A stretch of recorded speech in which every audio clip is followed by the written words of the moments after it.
for nothing.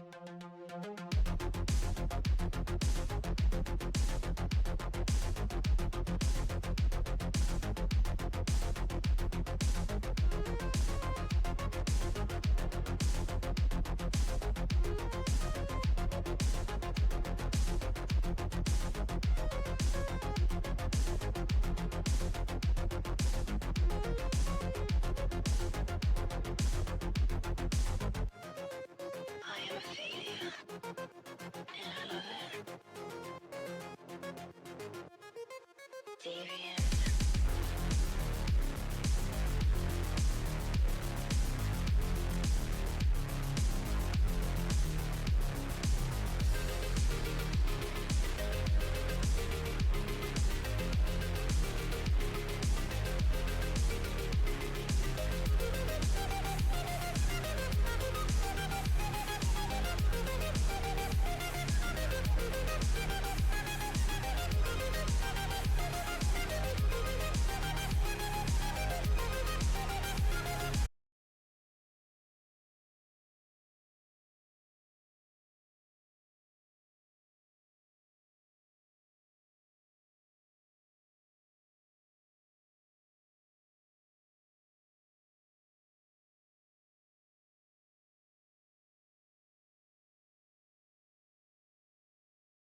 Hello, everyone, and welcome to the first qualifier of the For Those Who Dare tournament, hosted by Soar Gaming.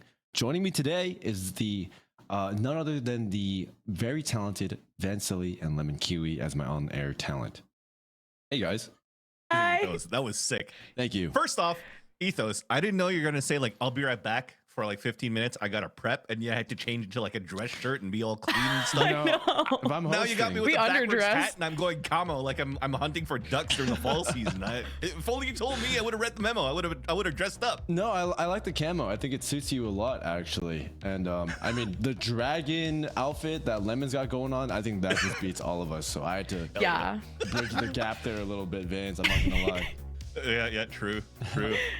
All right. Okay, so do you guys want to get into the tournament format now? Yeah, why not? I think this is actually pretty cool. This is the second installment of For Those Who Dare. We did it last year. I was hosting it. DDK, Sean Garrison Yeah. casting. You're a watch partying, so it was good times. I think, I got to give a shout out to Soar, to Ethos, ROG, and also to Intel to put this together because, there's not many events happening during the off season. And they've always had a partnership with Riot for the last 2 years now to be able to be added into the off-season circuit so that we can continue to support the tier 2 scene. The teams are still trying to figure out to like tryouts or whatnot and looking to get scouted for challengers in next year and hopefully even VCTs for next year. So I think this is actually a great installment, a great initiative, and always super happy to be a part of it. Yeah, and these are going to be really intense qualifiers because only one team moves on to that big main event where TSM and 100 Thieves are waiting. So we have our first qualifier today, second qualifier tomorrow, $15,000 prize pool at the end of the main event. Yeah. It's gonna be a long day. Oh yeah. Now the tournament format, for those unaware, will be 16 teams across 2 online qualifiers in a single elimination bracket. Now for those who dare, the $15,000 and the opportunity to play in the grand finals against the likes of 100 Thieves and TSM are up for grabs. I thought of that in the shower. That was sick. Dude. That was a sick bar. Thank you. I wanted to do like a mic drop, but my mic is attached, so I'll just drop my phone. Yeah, That let me was a just sick bar. unscrew my mic real quick and then drop it. Oh god. Good times. But yeah, dude, $15,000. I mean, I think this is a similar prize pool as it was last year. $8K for first place. And again, you're playing in the gauntlet of open brackets. So we're going back to the sources of what it was in like 2021 when everybody's fighting the open bracket, trying to make it into the group stages, the VCTs, and then hopefully win the big prize pool. So it's nice to go back into the grassroots, and that's why today, even out of the 16 teams, I think people will be familiar with some of the names that are going to come and compete with these teams. Oh yeah, I mean back then in 2021, the golden age, when the Wild West, man, every team could be any team, dude. Everyone had the opportunity, everyone had stars in their eyes. Me, I had stars in my eyes. That was awesome, and to feel like that light kind of rekindled in this off-season event is just that's so great. So thank you again to Asus, ROG, and Intel Gaming for making this happen. And we're gonna have giveaways in the chat, so we hope you guys are locked in. So stay tuned for that. And here's our bracket. Like everybody else said, you're gonna recognize a lot of names. A lot of rosters have made small changes, so we'll see if these are upgrades. And there's also the Challenger season, so I feel like this is an appetizer to what's to expect for the rest of the season. 100%. I think what we're seeing right now is the brackets for the first day. So for today in the qualifier, we'll show a brand new bracket tomorrow. Same bad time, same bad channel, but at least for now, the names are familiar in terms of Turtle Troop. I mean, for me, it's kind of bittersweet, Ethos, because at first it was Turtle Troop that, everybody wanted them to get signed.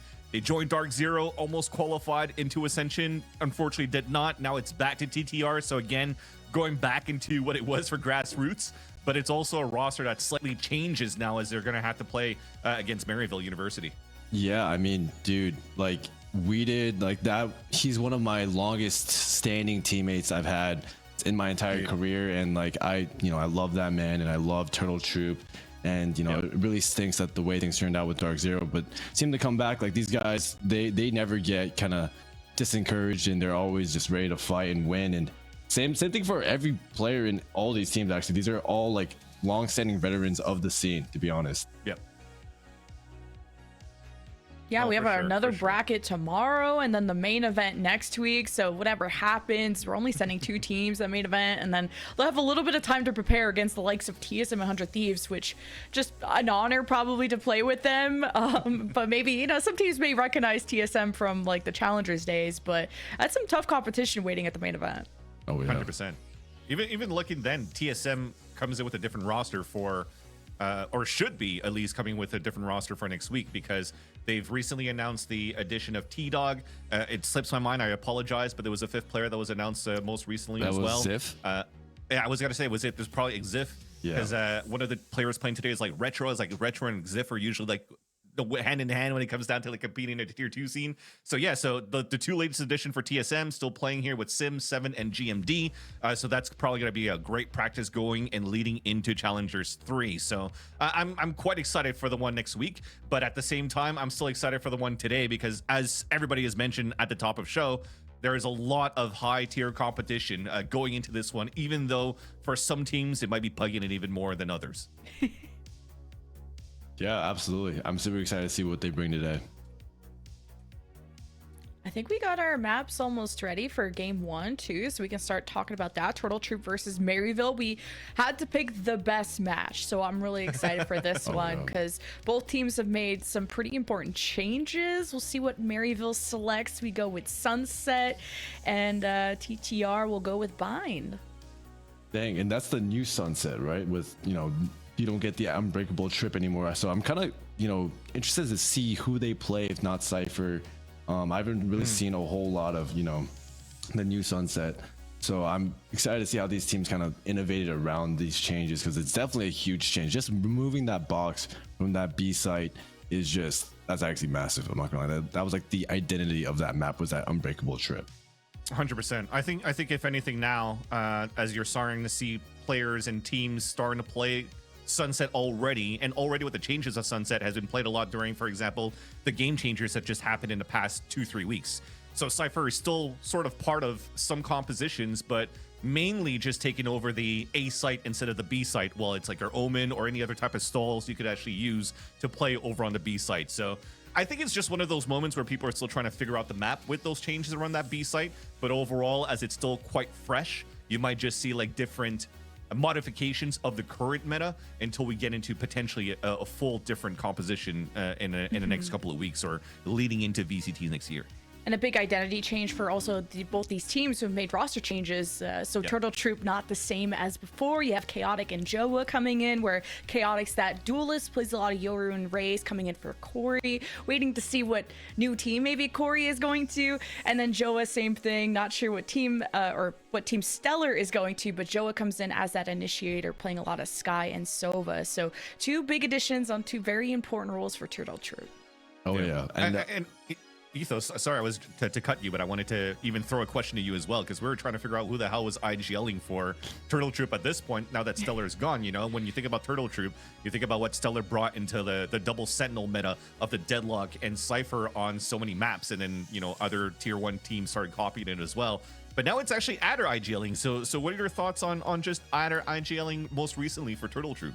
Dude, I mean, that, like, Adder, I call him Jack, but this guy, he's evolved. He's jacked. Yeah, he's actually, I played a LAN with him before, and he was that very quiet aimer type. Like, this guy held it down. He was like the brick wall, the silent brick wall that just would anchor his sight and just get 3 kills easily. But now to see him in the IGL role, like, I was astonished. I messaged Weeded earlier today because I was so just kind of like surprised by the fact that it would be Adder, and he confirmed it was indeed Adder IGLing today. And I'm super excited to see how the calls play out and how he kind of manages the team and leads, because being an IGL is so much more than just calling strats. It's a lot about leadership and a lot about making the right decisions at the right times too. So I want to see Adder and see how proactive he's become as a player, and see how much he's evolved and how much he's learned from someone like Stellar, who's been through obviously tier 1, tier 2, who's been around in the scene for this entire time. And Adder's, still a very young kid, at least in my eyes. And I think that's the thing, being able to play under the wings of Stellar, you're able to learn a little bit more in terms of like how you could work around strats, or how teams evolve throughout the map from the beginning to the end of that round. But I think overall, if you're thinking about Adder, the first thing that comes to mind is that Adder playing KO, for example, on Ascent, and then he's played some Sentinel roles most recently. So he's also been a player, despite being young, that's gone through a lot of different roles and different experiences around the gauntlet of Valorant in terms of agents and roles. So I think that in itself also helps build that type of experience. And in French, you call it gabardie, or you know, like a big stocky guy, you know, that's able to like get all that experience under him, under his belt, and now being able to take the role of the IGL. Yeah. And we look on the Maryville side, where anyone who's a big fan of CVAL, Collegiate Valorant, this is not the same Maryville that went through the championship. This is a new roster that came together about 5 months ago, but they're very exciting. They just came off a win at the Hue Invitational in August, top 8 at the Red Bull Homeground Qualifier, second at the EG Back to School Bash. So I'm excited to see this roster. Damn, me too, man. I wanted to find some way to cast Maryville University ever since the roster was announced because of MC as a coach, right? And also even a big shout out to Eccles, because Eccles joined that team overall at some point, and now unfortunately is a sub, but he's hanging out in the chat right now at twitch.tv/Soar. So big shout out to Eccles. But I always wanted to see what MC was able to cook, because everybody gave so much praise to MC and what he was able to do with Cloud9, for example, or the guard even, before, you know, Josh RT took over the guard, and you see the G2 roster today. So MC was good in terms of a coach that's able to build some brand new talent, to be able to build that synergy, and to get some victories towards the end. So to see that happen now into the collegiate scene, and as you mentioned here, Lemon Kiwi, having great results most recently, and you're starting to see all that labor come into fruition that MC has been putting into this team. So as you mentioned, brand new roster. Well, not brand new, but like some changes. But I'm still excited about that one. I think Giza also is a player to look out for this roster. Yeah, absolutely. I want to ask, final, just what are your predictions for this series? Who do you guys think between Maryville and Turtle Troop? Because I know they're both heavy hitters, and they've both gone through some roster changes. And honestly, I think it could be anyone's game. So I'm going to leave it to you guys to make the prediction. I don't want to take sides here. Put us on the spot, huh, fans? Okay, you first. Me first, dude. I'm probably still gonna have to go for Turtle Troop, because it's just off recency bias of being able to see so much Turtle Troop in the past in challengers, and even with 2 changes coming back into the roster, yeah, they lose a Big Brain and Stellar, but overall I think there's still great firepower coming out with Joa and Chaotic, and I just love to see Weeded back in the server right now as well. So you cannot not cheer for this guy.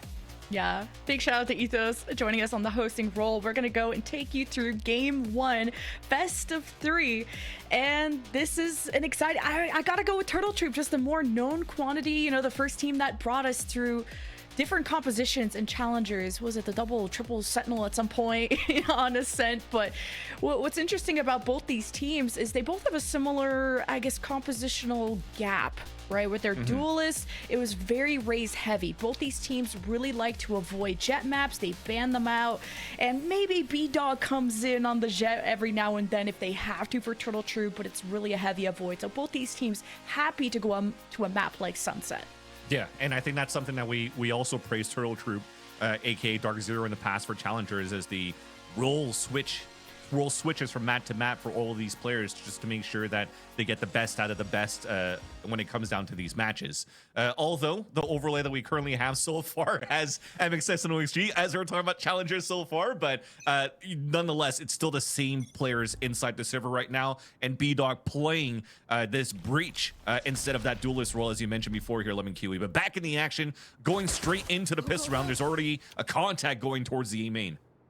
Just a lot of neon play. Both these teams ready to play fast and aggressive. Chaotic with the crossfire with B-Dog, the fault line to push them back. Maryville with first blood on B-Dog. Chaotic has already been spotted, and so far so good for Maryville. Renz is on a tear, but brought down to 10 HP. Eventually finished off there by Joa, who's still holding on to the site, but will be able to distance themselves. And there is the lurk from Giza, I guess, coming through in the mid-map.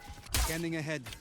And Joe is going to be the last player standing. I think overall he should be falling no matter what. The spike's already making his way towards the east side, but initially here Turtle Troop had the right read of trying to fight back and counter what was going to happen for Maryville University up towards the A site. But it feels like Maryville kind of went more towards the contact play, so they didn't need to bait out any of that utility in the first place, and then actually caught the players of Turtle Troop trying to go for jump peaks in the very beginning. So Chaotic gets caught. That really unraveled the rest of that utility, but then everybody got caught in like 1v1 positions. So unfortunately, didn't happen for Turtle Troop in terms of the execution on the read, and Maryville University have an incredible pistol round to start with.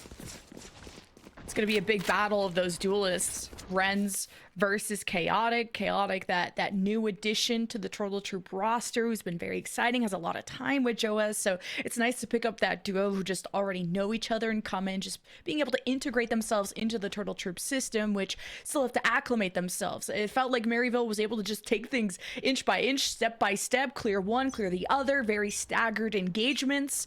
And it was an A site hit this time over at B with a forward smoke from TTR. And they're gonna have a surprise here on the other side. We did gonna check things out. The classic close range with the right click can be quite deadly. The orb's gonna be tapped, so Maryville know there's someone close. I like that We did is there for backup. The smoke dissipates and TTR get away. Renz knows there's close. The aftershock maybe flush out that corner. Some damage into Joa. Maryville on the approach, trying to take their time. I like these shock bolts to try and delay the entry from Maryville. The paranoia does the same thing, but somehow Maryville still finish off the job. They get one kill, but with all this vision being obscured, Maryville will take their time. Yeah, and right now too, this is a great stall by Turtle Troop and great kills coming across at the same time. You have to brute force. Now everything's gonna calm down really because you have the double rifles coming out from Ange and Renz. But it really started off quite well for Turtle Troop with the stack. Great job by Joa and We did to kick things off. They were able to get at least the orb into the hands of Joa to get closer to Hunter's Fury. They went with the one-way smoke and the paranoia just to try to delay as much as they could so that players could meet up with them. And Joa did so much damage with the shock darts that there was possibilities to do shared body shots or right-click classic close range that could potentially win the round. When all of Maryville University were kind of stacked towards that B site, they had no choice but to really go back and pressure back into B because they had no control towards middle or A site. They didn't have the utility to re-clear as well, and they knew just at the end they had the better weapon, so they'll go for it. So at least there's still some decent damage that was done. Going into this round, though, lots of pressure from Turtle Troop within the middle. Nice little shock dart to go here towards this B site, but the action still continues into the middle where it's a 1-for-1. And before this round, Turtle Troop only had 2 kills, so I was starting to get really worried with just how much damage they could overall do to the Maryville economy, who were able to bring a lot of their guns over to this round. Now it's a 4-4. Things have calmed down a lot with mid control and camera information, but this push up here at the A side will be spotted by the trip, but they managed to find some foreheads before that. Still, numbers continue to be even. I'm looking at Chaotic doing the longest flank. He's about to meet Wildfire in a dark alley, and that's spiked down. Attacker spawn. That's unfortunate. That is a slight mistake here, running with the knife out when you know there was a second player pushing out. So defenders have control of the spike. Thankfully, it's being pushed away by Chloric and Ange, but now they have lower weaponry. Only a Spectre and a rifle, and at least Chloric's able to win that close range onto Chaotic. Another situation when they ran with their knives out, but finally switched out to the Spectre at the right moment. So this could be winnable, although Joy appears to rotate towards the A site so far. We still have a Sonic too for Joa. Shadows. Now smokes in place for Maryville. Coming from behind is the defense of Turtle Troop. 13 seconds though. Maryville have done a good job of clearing out the site. Timing. One enemy remaining. Yeah, backstab there. Chloric gets the plant down. 1v2. Sonic has time to throw it. Does get shot. Spots 2. Knows one is close and can't finish off the job. And Turtle Troop alive and well. Nice moving by Turtle Troop too, just to not really overextend Adder into, you know, the slant so that the recon or the shock dart, could bounce in the right moment and you could double swing after that. But initially though, Maryville, you saw that nice little recon that actually bounced from the fourth and went all the way back towards Boba. So the idea there was trying to get that fault line across, get the recon towards the back so that hopefully Rent could come through and maybe even stun towards the market and fight that 1v1 in market. But at least Turtle Troop, once again, beginning of these rounds, have a great read. They pressured 3 players towards that middle and completely isolate Renz in the first place. That didn't allow for the first execution to happen.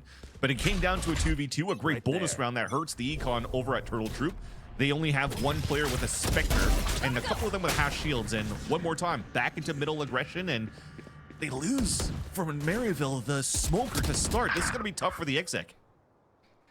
Still, if Renz, if you can insert them and activate with the overdrive, this could be a big round. They're ready to just open up the B site exactly with that. Chaotic going away from having his own overdrive, and you know how pivotal these neons can be when they really get going. And Maryville Be careful about the timing of this paranoia. As Weeded unleashes it, a big blind. Maryville try to counter with a fault line, I think, from Wildfire, and Maryville gets spotted pretty close. Some good damage there. The shock bolt to keep TTR at a distance, and because of that Omen smoke, you're not able to continue engaging. At least you would be engaging into the unknown. That smoke will be gone. As Chloric can now drone and see just how close the competition is. Check out every single one of these corners. Knows that, okay, well, the defense will have to be further into the site. The Omen there just teleported out. Fast lane. Maryville trying to establish themselves. A good turn and burn from Chloric. The aftershock. The deal with the corner, very low though, is Renz, but manages to still get a kill in the smoke. Now it's a 1v4. Good damage though into Chloric, and Renz still a tough task for someone like Adder, and great breach util out of Wildfire to make that easy. Great move too by Renz as a duelist. Heads up play on top of that when they were trying to execute towards the B side. You talked about the timing of the paranoia from Turtle Troop. That was off, you know, contact from Chaotic so that they could actually get the paranoia and stun, double stun through.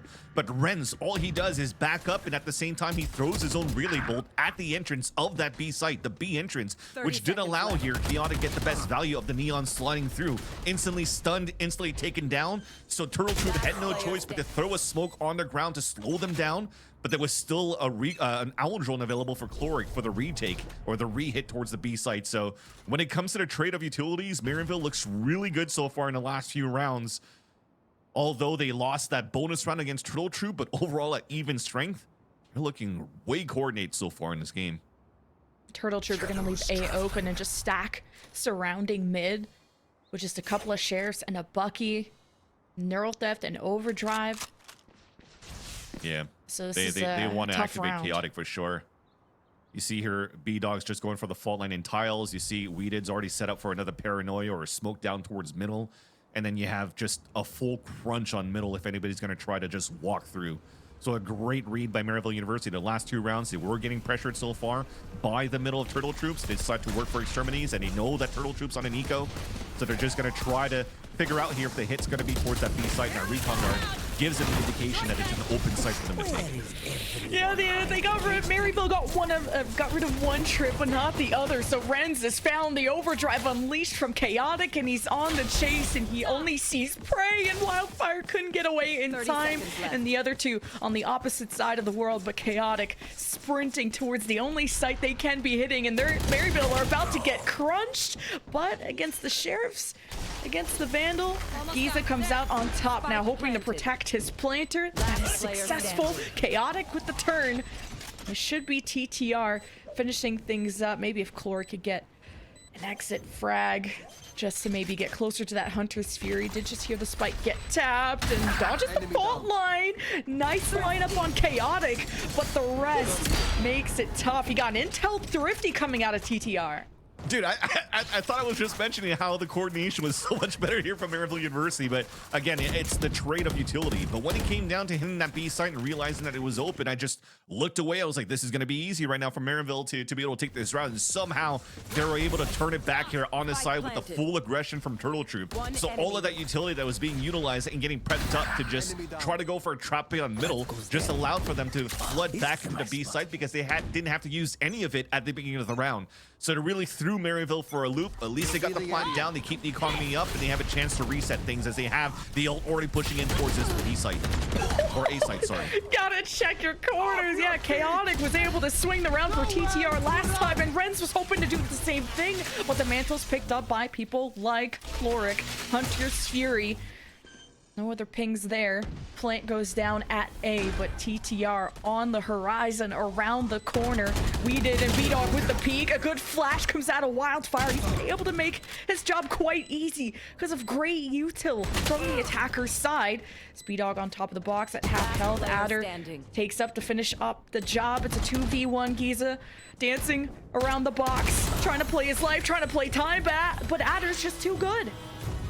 Adder continuing here his role as a Sentinel player, switching away from the Initiator from a couple of years ago and really putting it into full force in these 2v2 scenarios. So IGLing, being smart now in these duels, and also making sure here that Turtle Troop keep the game close against Maryville University. And I was mentioning there was an opportunity for Maryville to really reset the economy, or at least reset the tempo back in their favor, because they had so many ults to work with, and they really tried to engage all of these ults to put Renz in a good position, but somehow he just gets swatted just before, you know, his opponents got blinded by the paranoia thrown by Ange, and unfortunately that just didn't allow for Maryville University to have the best setup in the pulse plant.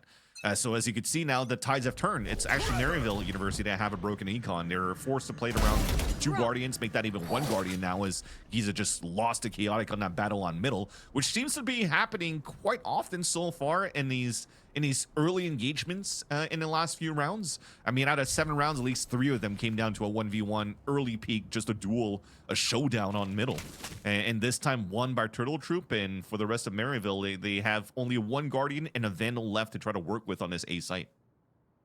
Yeah, with the Turtle Troop Thrifty that came earlier on, like, Turtle Troop, these early round trades that you talked about make these retakes quite easy.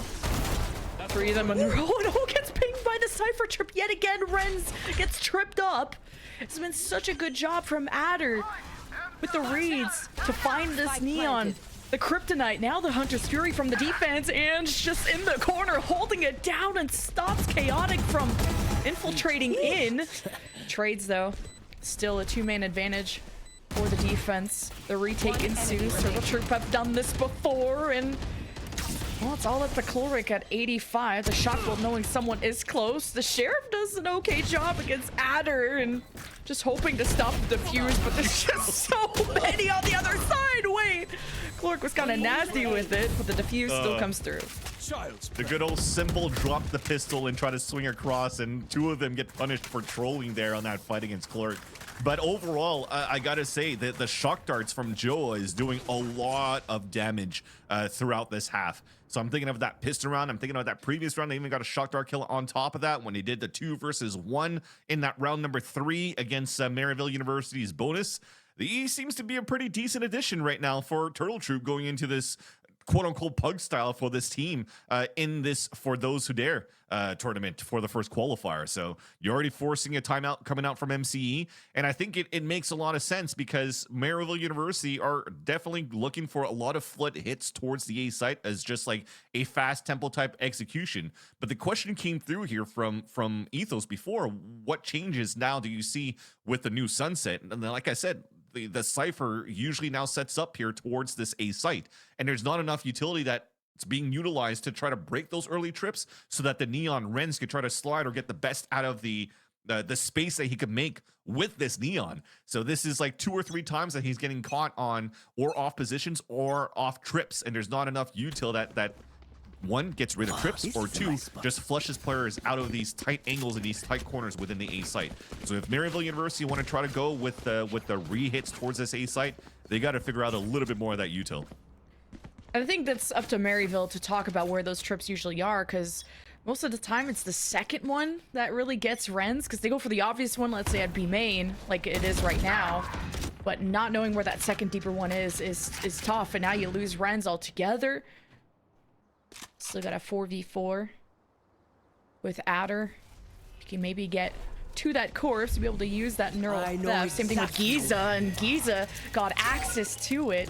Neural theft will ping Adder, so he won't be able to use his neural theft in a second, giving Maryville a chance to assess which site is weaker. And then you realized here it was towards the B site, especially with that neural theft, so they're utilizing Sova util to break that trip in the front. Now goes for the full exec. This might be finally a doable round for Maryville towards the B site hit. I like this pressure from Adder just to shoot through the cages and the smoke just to make them think there's trouble on the other side. The rolling thunder to try and prevent the plant, and then Chaotic is able to execute. And Maryville are taking their sweet time because of this pressure, this scare. On the other side, they do still successfully plant. And now here's the retake from Turtle Troop. This is where they shine. Chaotic, or Chloric, I should say. They know where he is. And they're gonna go send Chaotic to finish. Of course. The fast one will succeed. Now Maryville are playing from main, and it's just the hose down from Turtle Troop, and yet another successful retake. I think there was just a little bit too much of a fast step coming out from Wildfire. It seems as though that Maryville University wanted to utilize their breach to be maybe a late lurk in towards middle. I don't know if Wildfire still had an aftershock or something like that, but maybe the goal is to try to take control of that middle, and he just got picked off here by 2 players still watching middle, despite, you know, the full execution from Maryville towards that B side. Why? It's just because you had that Rolling Thunder simply thrown by B-Dog that really slowed down the plant, and while it didn't really slow down the tempo of Maryville University, so Turtle Troop could just continue to watch their different angles until they wait for the next tap. So Wildfire pushed a little bit too early, got picked off out of that, and really just foiled the plans that Turtle Troop, or sorry, that Maryville kind of had here, attempted for the B site. So now, though, at least they're looking for a full hit towards the B site. Recon sees nothing inside the B site for Maryville University. It'll just be a little bit of a faster tempo, already going inside the B site for a plant, and nice entry by Renz. I love that out of Renz, starting off on a good foot for Maryville, not having these silly trades that limit your options on the post plant. Now Maryville can cover every angle. Obi Giza washing this market. Good headshot there on the Joa. And Turtle Troop, it's not going to be a relentless win yet. And Chaotic, one away from the overdrive, and they've invested in rounds that seem like losses. There is the paranoia and the retake from Turtle Troop, but the crossfire is just too strong out of Maryville. But here comes B-Dog from the market. But another crossfire and a Thrifty, Intel Thrifty, this time from the other side, Maryville. Yeah. And just a quick pathing towards the market when the recon dart went towards the front of that B site, and they realized nobody was playing any shenanigans on the left or on the right side of the B entrance because nobody shot it out. It was easy here for Renz to just move through and for the team to focus on taking over market. So a different way of pressuring inside the market. Instead of going for like the neon slide from the middle, they went just from the B main. It got that pick actually on to Adder, and really just didn't allow Turtle Troop to set up here for the retake on the site, because everybody from Maryville University were not playing, you know, the spam fest that Sunset used to be known for, especially with these changes. So keeping within the site, played the right angles, and you mentioned those crossfires were really good. So now able to close that gap by 1. TTR not looking for any early pressure back towards middle, because they realized now that there hasn't been too much of these early peaks coming out from Maryville University. They've been looking for a lot of these pushes since the timeout from MCE. You know, you saw an A site hit, you saw 2 hits towards the B site, but now they're going for the different tempo to pressure a slow mid, and it works out well here. So some great calls overall over on the IGL inside of Maryville University to change that tempo, and you could see how much more space they were able to gain here. And just off of the early round, you had that fault line. TTR able to snuff out at least the Sova and a second member at A. This caused Maryville to shift over to the other side, and for Renz to take over the map all the way from the backside, slipping through the defenses of Adder. And Maryville putting all the eggs in the Renz basket, who's ready for this retake, trying to get ahead of the game, but decides to not hold that angle any longer, getting outnumbered. It's all right to just play time. Yeah. TTR coming from the top side. You already see the late lurk. This time it's from your actual sentinel roll. Giza's just holding it by the pillar, and he's not moving any more forward until he realizes when his teammates are going to call where the pressure is coming from. So once the activation comes, you'll start seeing him move around, and you already see him moving towards the market. So this might be a sealed deal here for Maryville. They don't know. B-Dog still wins that, but you still have Chaotic up in a 1v2. If there's anyone you could trust to do this, it's him, but the time forces him to stick on the half defuse, and Maryville ties it up 5-5. Great round overall. Again, just Turtle Troop, they closed the door early. They didn't add enough pressure on top and middle. They counted too much on that trip right after. And you already see Maryville University slowly scaling up. And as soon as they take the pillar side, they've inserted Giza at the right spot. Went for the full exec to break that door and move inside that B site. And then they overtake it. And you saw the rest unravel with the late lurk. Like I said, sealing the deal by making sure here that your lurker has never been spotted in the first place. And he was the one that was able to pick up the last kill there on the attempt at the defuse coming through from TTR. So 5-5 scoreline. Fast move coming through from both sides. Oh, you don't want to mess with Renz on that overdrive. But because of all these Cypher cages, it's been really annoying. And then you got the Rolling Thunder from the offense. A big investment. And they're carved down to just a 3v3. It's a deficit despite such the investment that Maryville put on. But Giza will still try to puncture through this site, but the smoke's in their way. Giza's now at a disadvantage and cut off from the rest. They're gonna have to wait this out, getting time for Turtle Troop to, I guess, push past that. B-Dog thought they were leaving, or an interesting swing. Now it's all up to Weeded off the information to at least get the guy who killed his teammate, but having no idea where the rest of Maryville are, Weeded's gonna be behind on this race. Yeah, and especially off that hat that was thrown here by Giza, that you already saw Clark and Wildfire just book it back towards the B main for a plant. So that's going to be very difficult for Weeded, despite him having full utility so far on this Omen. He's going to have to play up against a Recon, a Fault Line, a Flash, two Shock Darts, and 2 bullets, yeah, but made enough noise here so that Chloric could easily get that kill towards the end. So at least Weeded still got it, though. That was a clean share shot onto Giza on that 1v1 towards the elbow. And at some point, this was 5-3 in favor of Turtle Troop, who were on a 4-round win streak, who were successful on most of their retakes. And now Maryville is doing a way better job. I mean, they're being met by a bigger challenge before they even get on the site, and Maryville's getting these first, these seconds bloods, and building a stronger advantage in the early round, which makes things easier later on. Yeah, and you'll take it though, right? It was a thrifty that you had for TTR's side. It came down to a 1 versus 2. You'll count your wins whenever you can.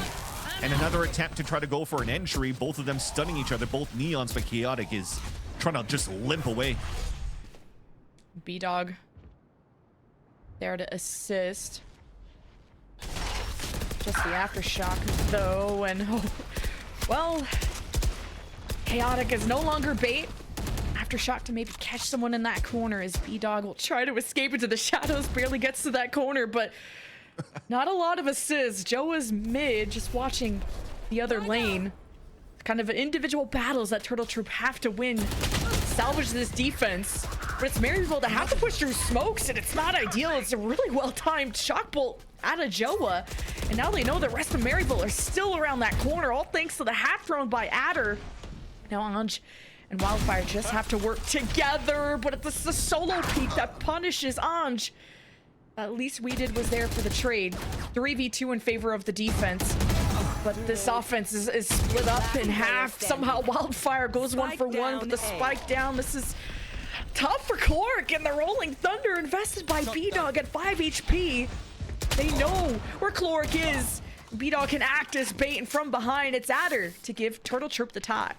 Dude, I just love it. B-Dog still continuously insta-peeking, going for duels like he's as if he's still playing a Jet Duelist on that round. Just look at him peek.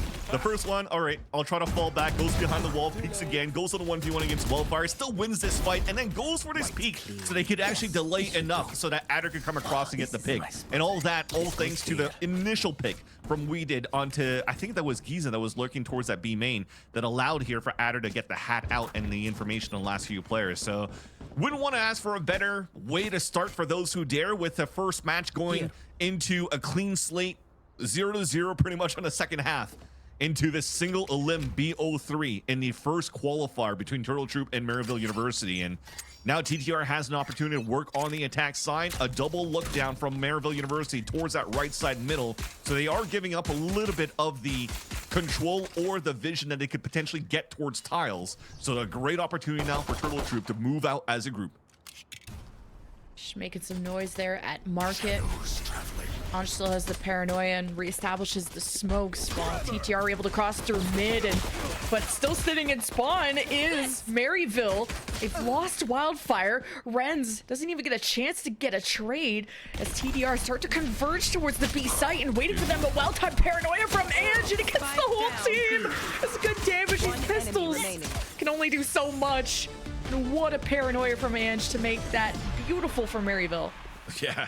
And that paranoia hit everybody going into a tight corridor to try to take control of Boba there onto TTR, which then allows for Adder to just play Duck Hunt, like a cheat code. You know, back in the day when you're playing Duck Hunt and you're placing your gun on the screen just to like 100% shoot the duck down? That's basically Adder, because everybody was fully blinded walking through that tight corridor. So I love the trade of utility that continues to be very good on the favor of Maryville University that ends up winning that brawl towards the Boba control of this pistol.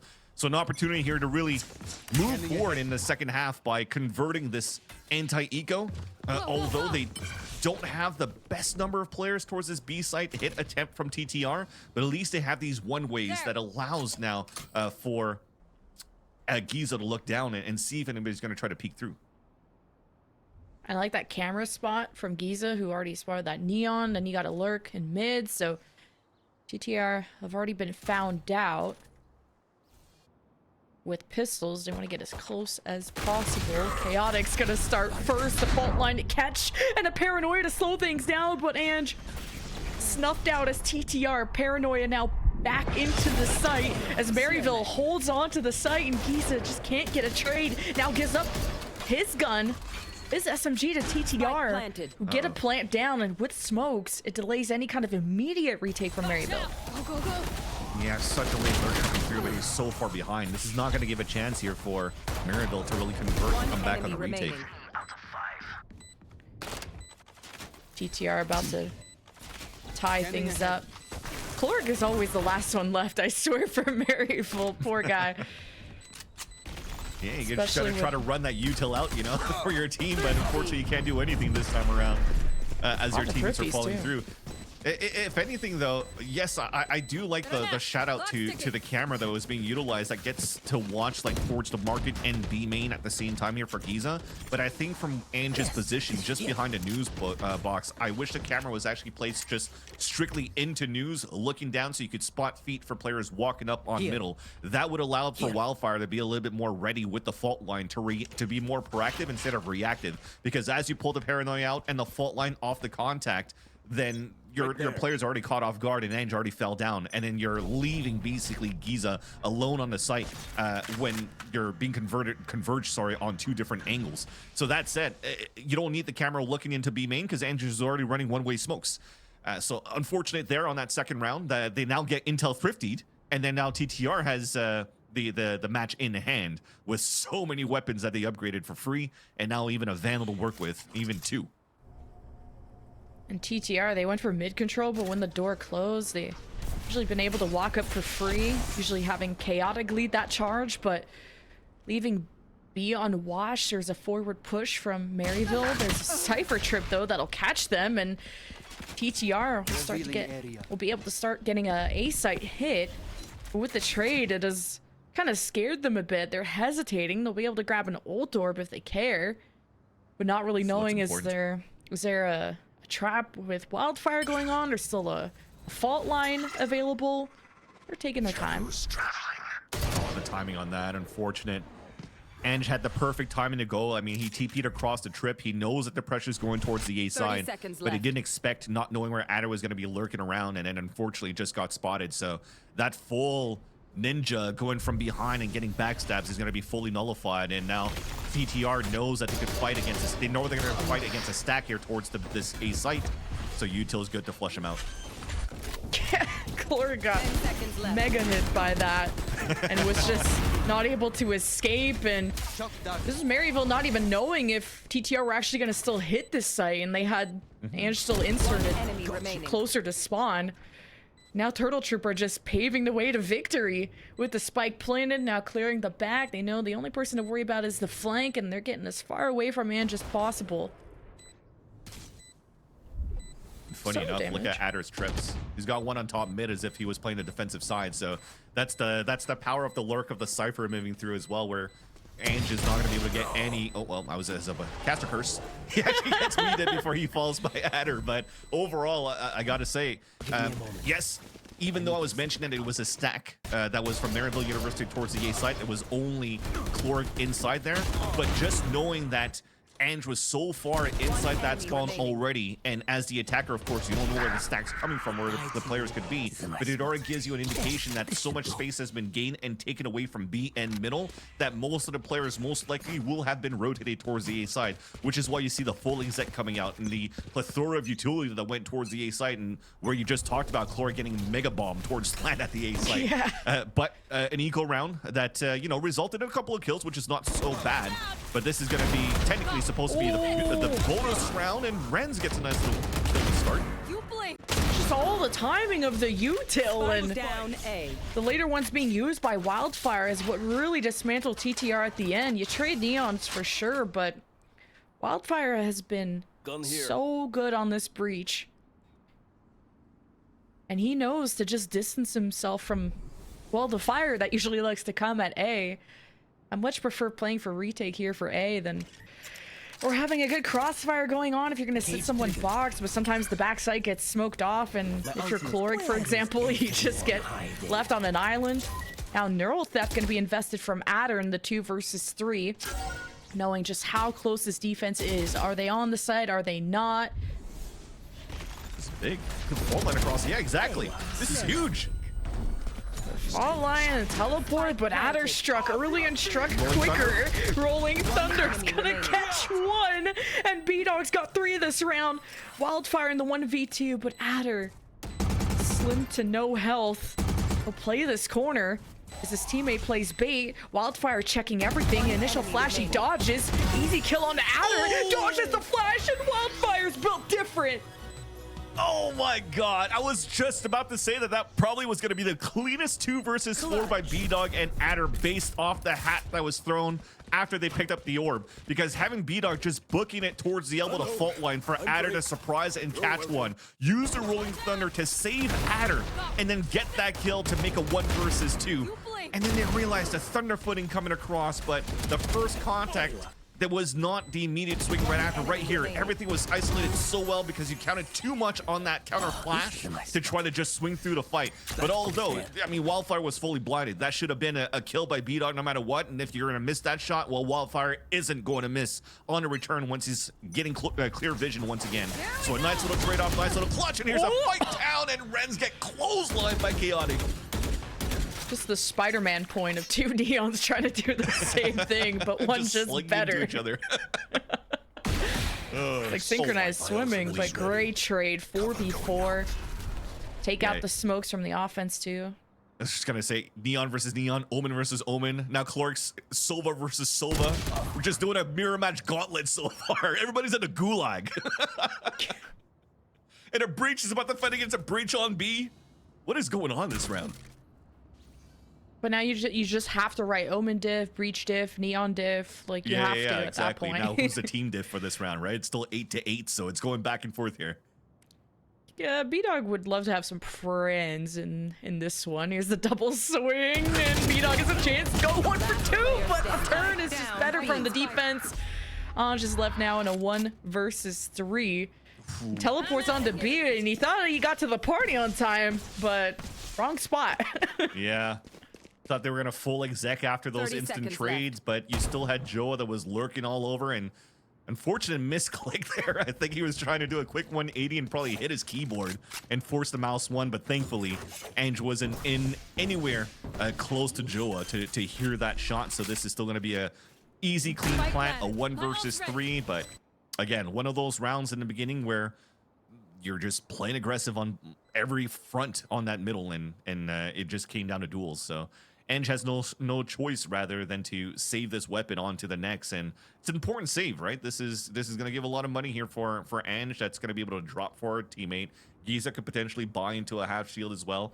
So there's going to be maybe a half buy overall with the Hero Vandalin to the next. But Maryville, if they continue to try to do these early pushes from Rens, it's hard for somebody else to follow up with him, right? Because he's just Neon sliding down. But at least there's some attempt of some people trying to push through, but you're basically running into a whole team at that point, and it's very hard to continue with to line up a different trade with that. Man, we just haven't had a solid lead since the beginning of the game, but this is a chance for Turtle Troop to do just that, get momentum, win in the sales, especially when you have an overdrive from Chaotic. Now this time, if you don't synchronize swim into the other Neon, that scares the heck out of you. If you can really get some value out of this overdrive, which Chaotic has shown us at the beginning of the game what that could look like. This could be how Turtle Troop gets some insurance. All depends how this goes off the rip, and look at all the trips waiting for him at B. Tough one. Yeah, coast is clear pretty much after the initial traffic play, but not clear in B. the Bucky too.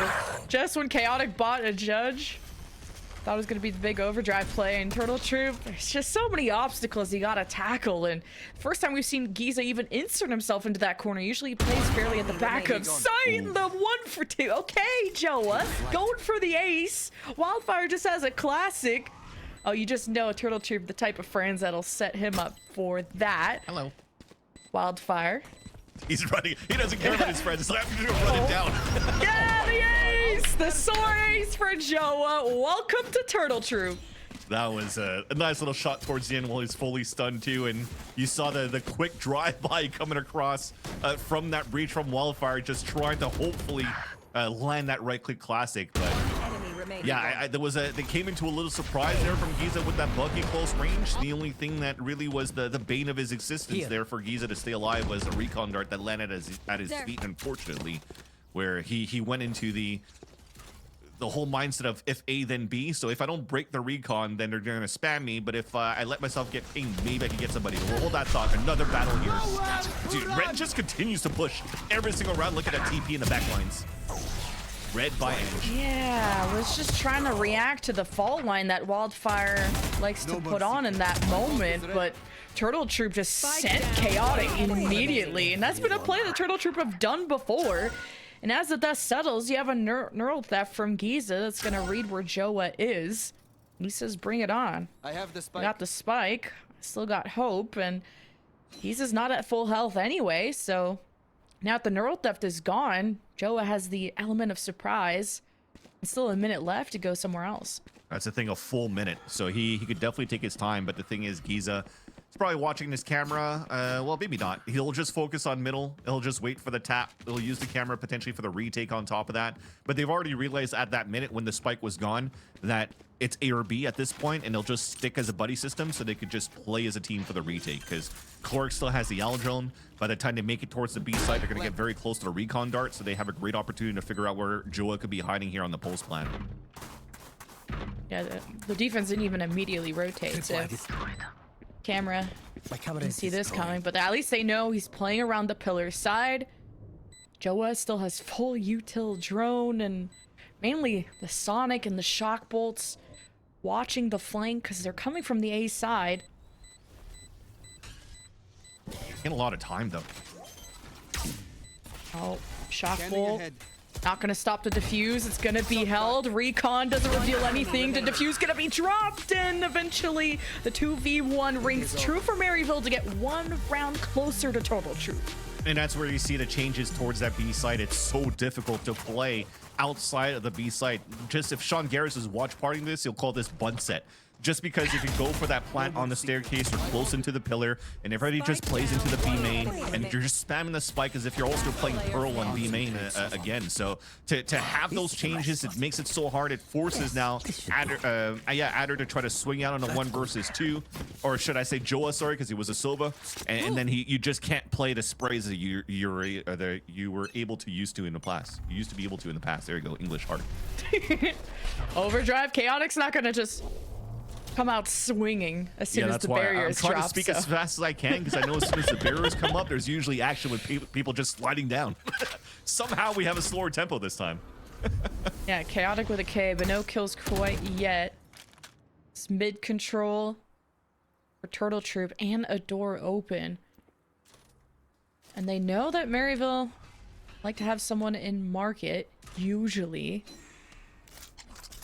But Turtle Troop not getting eyes on anyone, waiting maybe for this one way to be gone. And just because of this one way is there, it forces this drone to be used a lot earlier and not to be able to clear all the way deep into elbow.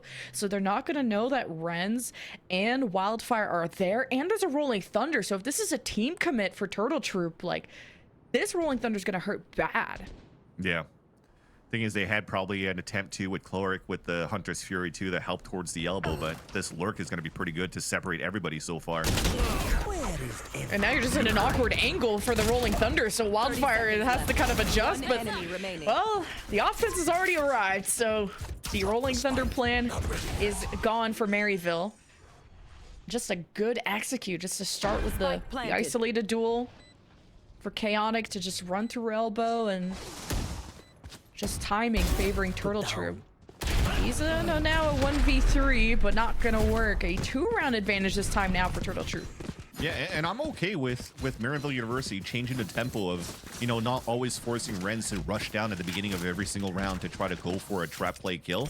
But this time you've given way too much space. Everything was trying to get played to be more reactive.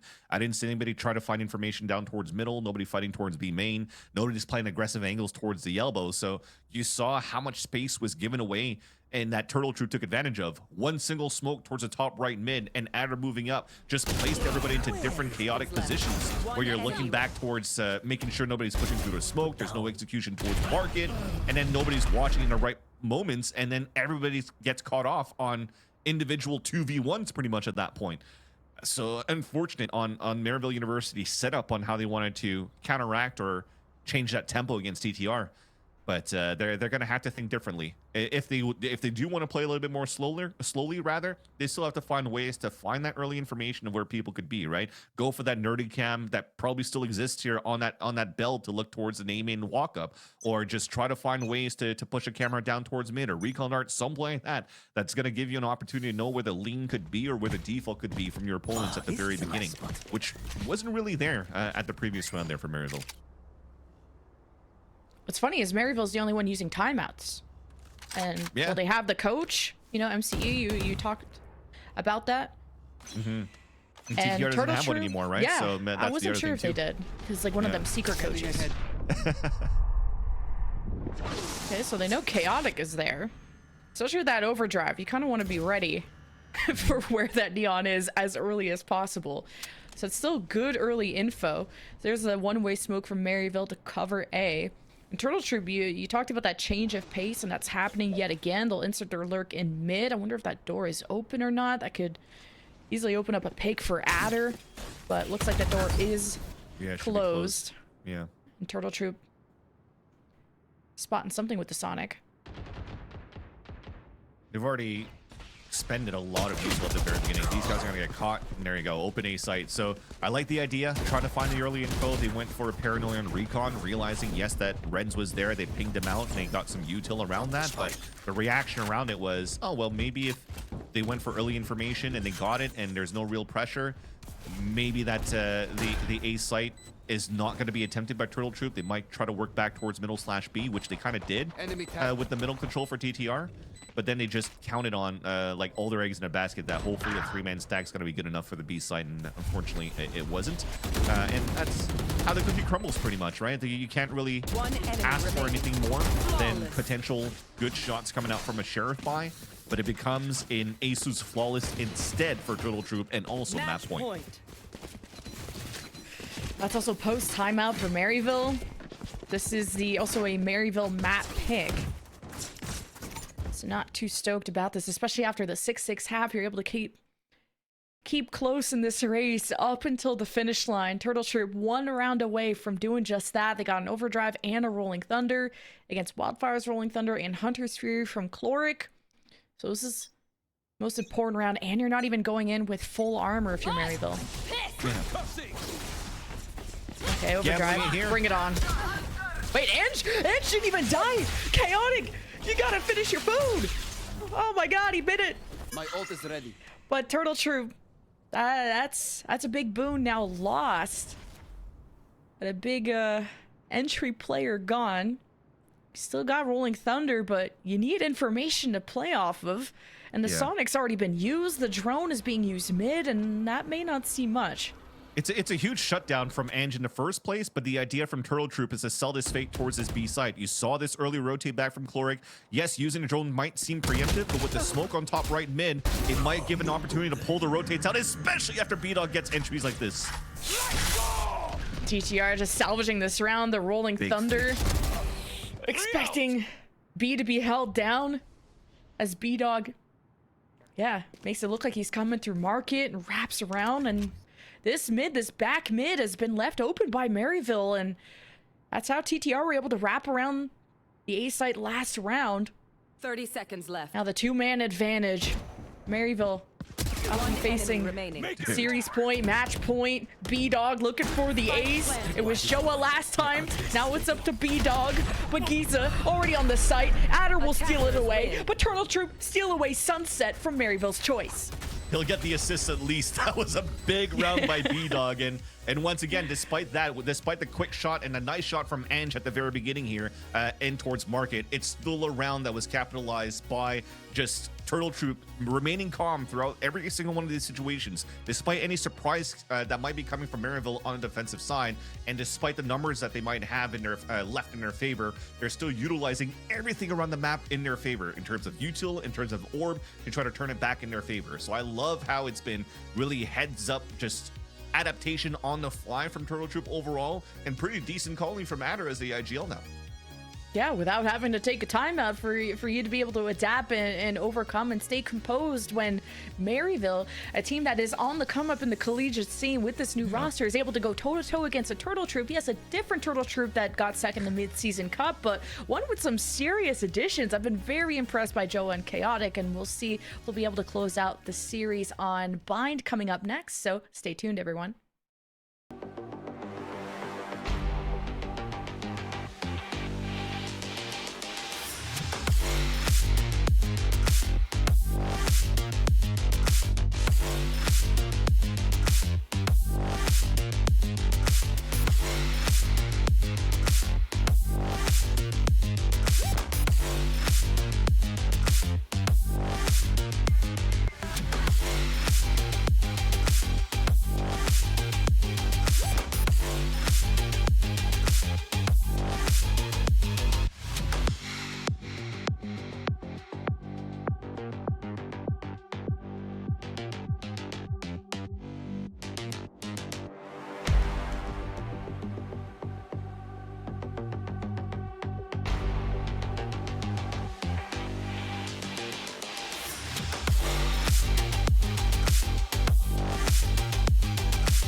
Welcome back, ladies and gentlemen, to the For Those Who Dare tournament.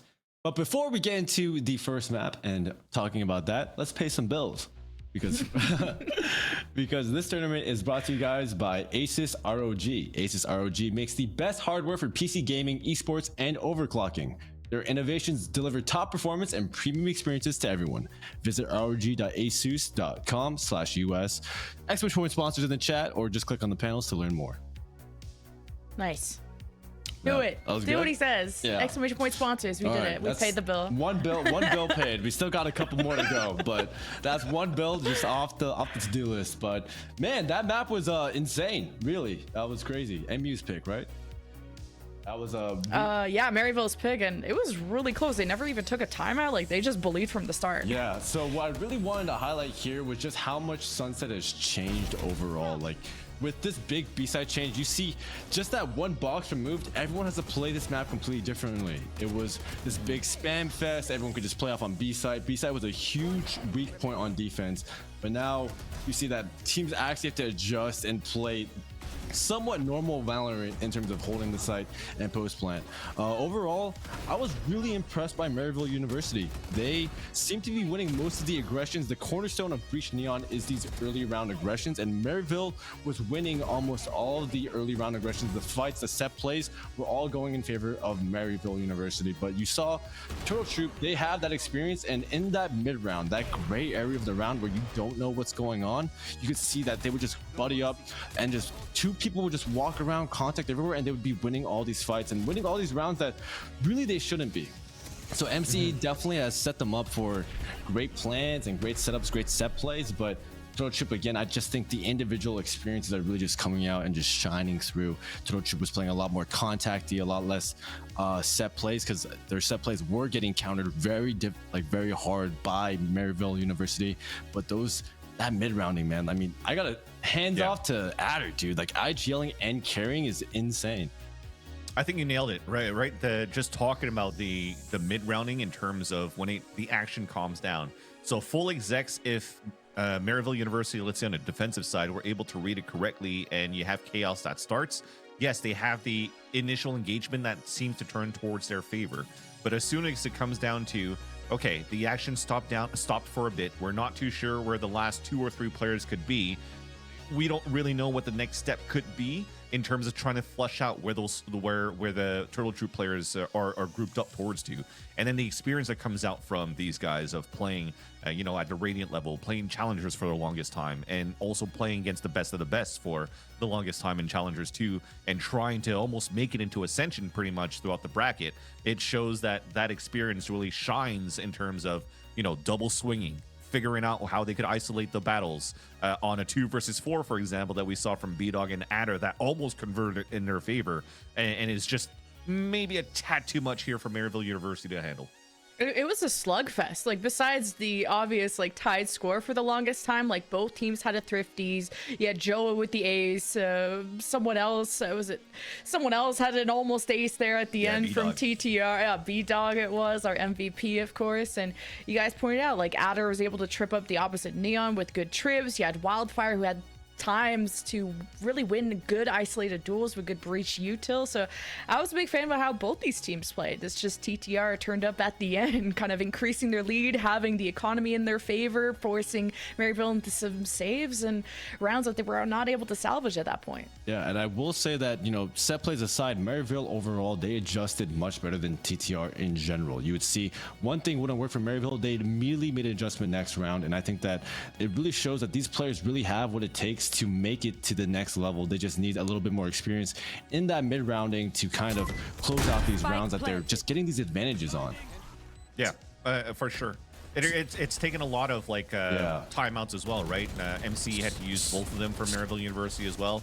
And when we came back from timeouts, I think even the second one, it was an eco for TTR. So you're just trying to make sure that you're able to get it at the right moments to try to play the catch up right after, because you were pretty much at 12-9 at that point and trying to get the weapons into your favor. But I think these are rounds that you wanted to talk about, Ethos, in terms of this B-side changes. So as you saw in the prior round, Maryville University actually failed at holding this post plant on B site before, because they were playing more off. They were playing more like it was the old Sunset. They were having more majority in B main and just having one person on front site, while B-Dog held back site. You see here now, Maryville actually expense, even with bad guns, just holding that backside, and now it makes that market flood not possible, and it's just so much harder for Turtle Troop to retake if they don't have backside control that B-Dog no longer has control of. So you see the next round, literally the next round, Maryville made that adjustment, they cleaned it up, and they won that post plant with flying colors, even with a thrifty round. And you even saw on top of that, as you mentioned, it was a thrifty round there by Intel. I have to plug that one in. Well, I'm paying some bills as well, right? Yeah, there you go. But the initial engagement, they're trying to get into that B site too. It's not like they're just neon wall smoke and try to get a plant and escape. You have to be a little bit more proactive and even fight and make sure that the site is clear, but you're scaling differently. So the first kill that they got was continuing to pressure into market to get that first kill, I think, onto the defender playing at that spot. That really allowed for you to get to an open B site to play a bull spot in, and to play within that site in itself. Super important for that. And I think I think that's with those changes on the B site where you're starting to see maybe some of these teams are focusing a lot more on the A site, because I think on the B site there's still not too many corners for you to hide from whenever there's a flood retake that's happening, right? So I think that's why, you know, when we're witnessing this game happen between these two teams of Turtle Troop and Maryville University on Sunset, the A side focus and mid side earlier on was happening a lot, although TTR was taking a lot more control of middle alongside the A side pressure, whether Maryville University were just looking for full execs up towards the A ramp and fight in that spot. And on a more general side, I thought that Anj had so many big moments. Talk about like team paranoias where that just solo single-handedly swung around in Maryville's favor, and shutting down an overdrive neon on the other side. Like, Anj had some big solo moments on the timing of this util. Like, everyone had their individual moments. So I'm looking forward to see how map 2 goes. We're going to Bind, which is Turtle Troop's choice. And just for Maryville, a team, I wasn't expecting them to make a team like Turtle Troop sweat this hard. I don't know how this next map's gonna go. Yeah, I mean, it'll be a tough one. I don't know what you're thinking. I'm gonna let you talk about it first here, Ethos. Well, I was just thinking Maryville, they've really surprised me again. Like, I'm not out here to, you know, really just continue to compliment Maryville because I love the guys at Turtle Troop, but these guys really seem a lot more just kind of put together, just in their set plays. They seem a lot more prepared. Obviously, the experience is a big gap for Turtle Troop and Maryville. Turtle Troop definitely stands above them in experience, and you see that in the improvisation. But Maryville, they have a lot of good plans here, and if these plans do continue to work throughout Bind, and they kind of clean up these rounds and close them out, then I definitely can see Maryville winning on Turtle Troop's map pick here on Bind. I'm expecting a shift in duelists as well. Last time we saw Maryville on this map, it was Chloric running the Raze, and Renz picks up the Viper role. So with the double controller setup there, I'm wondering if Chloric can pick up the mantle. He's been left in these solo situations, you know, 1v2s, 1v3s, and that's a tough one to clutch, but we'll see as the Raze how he's able to carry Maryville to victory coming up. Yeah, this is definitely going to be a very fun map to witness here between these two teams, because Maryville has actually gone on a pretty killer streak on this very map as well, although it's TTR's map pick. And I think the reason why TTR picked this map was also, remember in the past in Challengers, Adder was playing a Sage, for example, on that map, and B-Dog goes back to playing a Brimstone on that map instead of playing a Jet. And he plays Brimstone quite well because he just drops smokes and then he just utilizes his gun to get all the picks anyways, right? So sometimes even opts on a Brimstone on that map. So I think they're quite comfortable of playing Bind with how they've broken the mold of what the 100 Thieves meta was back in the Fade Gecko era of that very map, and they found their own type of way of playing that map. But the last time that Maryville won this map was against Fluffy Aimers during the Mr. Funhammers Invitational, like one of the iterations. And they played against Fluffy Aimers where there was already Renz and Chaotic was already playing in that map with Joa for Fluffy Aimers too. So they already have a decent idea of potentially how these two players play on this map, and they could probably find ways to, you know, take advantage of those positions or the play style of these two players that could maybe, you know, allow for them to win their opponent's map. I'm gonna ask Ethos a question because I'm expecting a big compositional difference. So TTR lean a lot towards the Sage and more of the Fade Gecko initiators, while on Maryville's side they like the KO Gecko, and I don't think they run any Sentinels. So what are your kind of thoughts on what's the best to play on Bind right now? Well, I mean, me personally, it's always going to be Yoru, but realistically, Couldn't tell from that board behind your head. Yeah, over there. But it really depends on how you want to play it. Well, like what play style suits you best. You see Maryville, they do very well in those kind of set plays, and yeah, you see here with Sky, you see Randa, you see Raze here on MU. They're going to be taking a lot of fights. They're going to have a lot of traps here, and they're going to be relying on that aim. Whereas Turtle Troop, they have more of this deception comp, and they played Sunset with that kind of deception mindset versus that set play mindset, and you can see that, you know, they're gonna be doubling up, they're gonna be going for fights, flash plays here, and I think that suits Turtle Troop very well. They are very good at those quiet moments where an engagement can happen at any time. They have very good reaction times for sure, and I think it's really just gonna be, again, another battle of aggression versus deception, and I want to see how really what it comes down to is the late round. If MU can actually close out these rounds, if they can make these adjustments fast enough and just not let these unforced errors happen anymore, because Turtle Troop was able to take advantage of those things and walking up, and you definitely could see a little bit more confidence out of Turtle Troop 2, because Maryville would get those first picks, they would be up numbers, and then they would kind of just let chaos happen. So They gotta not let that happen this time. Well, thanks, Ethos. We'll be joining you after this map, after, I guess, speaking the Yoru into existence. These are two very different compositions than the ones they previously played. I mean, you talked about the win streaks or the success both these teams have had. Turtle Troop just won this against Moist Shopify. Maryville won this against Fluffy Aimers with the compositions I had mentioned, but clearly the meta has evolved since then. Yeah, I mean, if you're looking at the side of Turtle Troop, they're still going into what Challengers was, and you know, having that experience to play against, for example, the Glazers, where you actually had Drone play a deadlock, and how good it was on the executions for Glazers to be able. Or is it Dobros now? Yeah, it was Dobros. We didn't know how to talk about Glazers. Yeah. But nonetheless, we'll talk about that a little bit later. Chaotic's trying to push down already in his pistol round, and it gets picked off. So we'll be able to have a chance to talk about these compositions as we go on timeouts and whatnot. But focusing on his pistol and losing the Yoru so quickly, thankfully they still have a duelist on the side of Joa, who played a Sova the last time around. Yeah, I was definitely expecting the Chloric versus, well, who knows on the other side. Chaotic usually. Well, he's at least on a duelist, but it's been a lot of Rays and Yours. So at least Chaotic's on something he knows, but all he knows is a black screen right now with the 4 versus 5. You got the Viper Lurk from Renz, his usual agent, checking out A, having to wall up, really trying to draw attention at that portion of the map.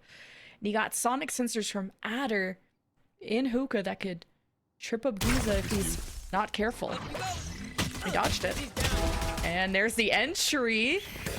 Good stop though from B-Dog, but a better flash out of Chloric to deal with one problem, but many more on the other side. Still the man advantage for Maryville. Plant ensues, and Smokes covering all the tracks. Adder ready to engage, waiting for Joa to join him though.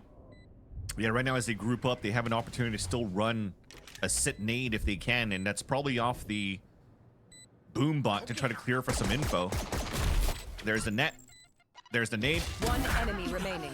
But Giza's there to save people towards Hookah, and Giza also switching out to Arena, where I can't remember the last time he played some Arena for anywhere. I think maybe once on Ascent or something like that, but I could be talking out of my butt this time around. But nonetheless, this is going to be okay. As I said, a difficult round. That's a nice tap by Joa. You don't have time, but hey, you're farming, and you love to see that out of Joa. The almost ace. I guess you ace yourself at the end of the day. Dude, but why is he playing Initiator? Put him as a duelist. What the hell? Those are some clean ghost taps. Joa's just been good. I had our first ace of the day. And I like the Chloric flashes that came in to capitalize on those moments. You had Smokes that covered up the sights, and then you just had to play time, and Joa ran out of it. No charges. And overall, like I said, the dominoes kind of like just fell when you had Chaotic trying to walk down and try to find some opportunities to get picks. And because of these kills that you had coming out here from Joa, they're going for a force buy around Maryville. So they have a Guardian, a Marshal, and Spectres to fight around those that may be able to tap and weaken off these two weapons at the get-go. So that's why you see here B-Dog just scouting down towards Showers. You have on the other side a long-range fight from Barrels into Short. And it works out. Oh. They find info. Didn't work out for B-Dog. Depends on which side Yeah. of the coin you're caring about. But good info from B-Dog. At least he gets to keep his life. See if he'll get to keep his weapon. That will be playing at range over at A. Dogging up Showers. Yeah, totally. Scout destroyed. It was kind of on Renz's face, no? But anyways, default. But yeah, this Elise getting that Marshall shot ring out first, that's gonna sound the alarm for Maryville University. So they're gonna have to group up and be a little bit more clean on their execution. So they're going for the full unloading to the A site. Yeah, bird in, Gecko counter flash. Still someone in U-Haul. Got Wingman. He's gonna go see what's up, but Maryville walk past the smokes now. Still have to clear U-Haul. They're gonna send Clore to do that at 1 HP. Everyone is just hemorrhaging from the Maryville side. He still managed to get a plant, but it's really not gonna last. Still 4 players alive from TTR. About to take this anti-eco. And just got to run away. I was going to say, you should run away and try to save the Bulldog or throw it out of the map and die, because this is going to be some good upgrades for TTR, able to reverse here. And we're not really going to call this a thrifty because it was still a force buy from Turtle Troop. So, Intel, you're not going to get your money this time, although I just mentioned your name, so you still got your money. Intel. Intelligent play, at least, though, from TTR, right? On how they were able to set up all of these crossfires. And again, it's all off the Guardian from Joa to kick things off when he was looking at the right spot. He landed the person that was probably trying to satchel across here from Wildfire, who he also is switching away from an initiator role into a duelist. So quite an interesting composition for both of these teams going to this map, but you're definitely starting to see that it's going to get much more brawly going on Bind. So everyone jump into the Joa backpack, I guess, if your Turtle Chirp is 5-0. Outlaw buy from Chaotic 2, hanging around A. Having the teleport back. He may be going for an aggro play against Renz, though. Portal closed. Oh, the kneecap was almost gone there, though. There's a lot of these kind of missed sniper shots, but it's okay. If you would have bought enough, you would have hit that. But the shoulder at least got hit.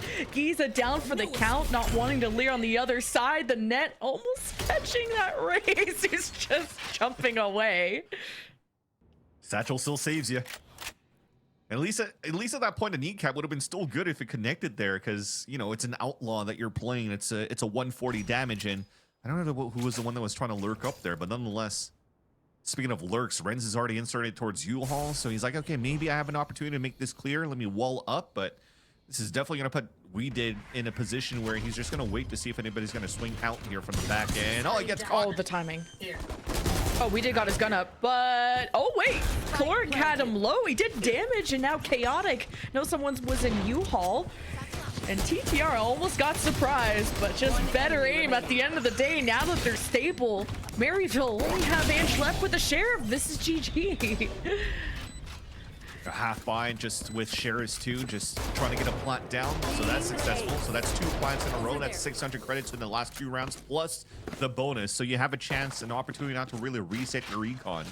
But although we haven't really seen Maryville try to look for any orb control or any objectives to do that, so you know, you might get really close to your orbital strike for Ange if they want to try to control any type of those extremities to start. And I think this is the call from TTR, the read coming out from Adder at the start. They're already pinging out towards the fountain, saying maybe Maryville might try to go for a little bit of pressure to try to take the orb on the top B. So you already see a sit nade getting ready here between Joe and Adder. So that's how they're going to set things up here to pressure and hold this B side. And if not, crunch and power into Showers. Annihilation 2. That's so ballsy. Just I love to it. Sit right next to that smoke in the corner, and Not seeing anybody walk up, so Turtle Troop gonna go back to the B site, just play off the Sonics, and he's just not going for a lot of Lear plays, just kind of peeking and hoping for the best, and he's been picked off a couple times. At least Wildfire is still a duelist that's left, but not a lot of manpower on Maryville's side, especially with how split up they are. Flash in for Maryville towards A. Anj exploring deep into sight, going towards the back by himself. About to face a high-low. Not ideal. Now it's ideal. Whoa! Never mind. I cursed it. No, it's not. But I do respect the play he was trying to do, right? Just trying to get that pick, but the plan allows the Seekers to be ready because they're losing players in the process. So good on them to hold the Seekers on top of that. Annihilation out, even aimed towards the top and almost hit Wildfire. That was a crazy read from Adder and still wins that fight on a 2 versus 1. But I gotta say, when you're seeing this happen here, 11 Kiwi at the beginning of the round, how ballsy it was to push down towards the smoke. The idea was still there to try to control and maintain, to not allow any orb control to be taken here from Maryville University. But with that and the smoke dissipating, that's what, a 20-second smoke from the Brimstone, and you're realizing here that, well, there's full timer, nobody's added that pressure. You know it's moving up towards the A site, so you're able to just try to go for trap plays. You're able to get a couple of trades here inside showers and still maintain a pretty decent control of that map. You see how passive it was for them rotating back towards the spawn and didn't want to fully engage back into the A site yet because they added so much of that pressure initially on the other extremity of that map. So I love the patience coming out here from Turtle Troop with the map control that they've gained, and now this time around they're going for a double push and inside, and Chaotic will not get punished this time around. This is a trade, and the Invulnerable doesn't save you from Showstopper there from Joe. It goes 1 for 1. I've got He's your even up the trail. numbers. Ange able to get an upgrade on the gun. Seekers coming through.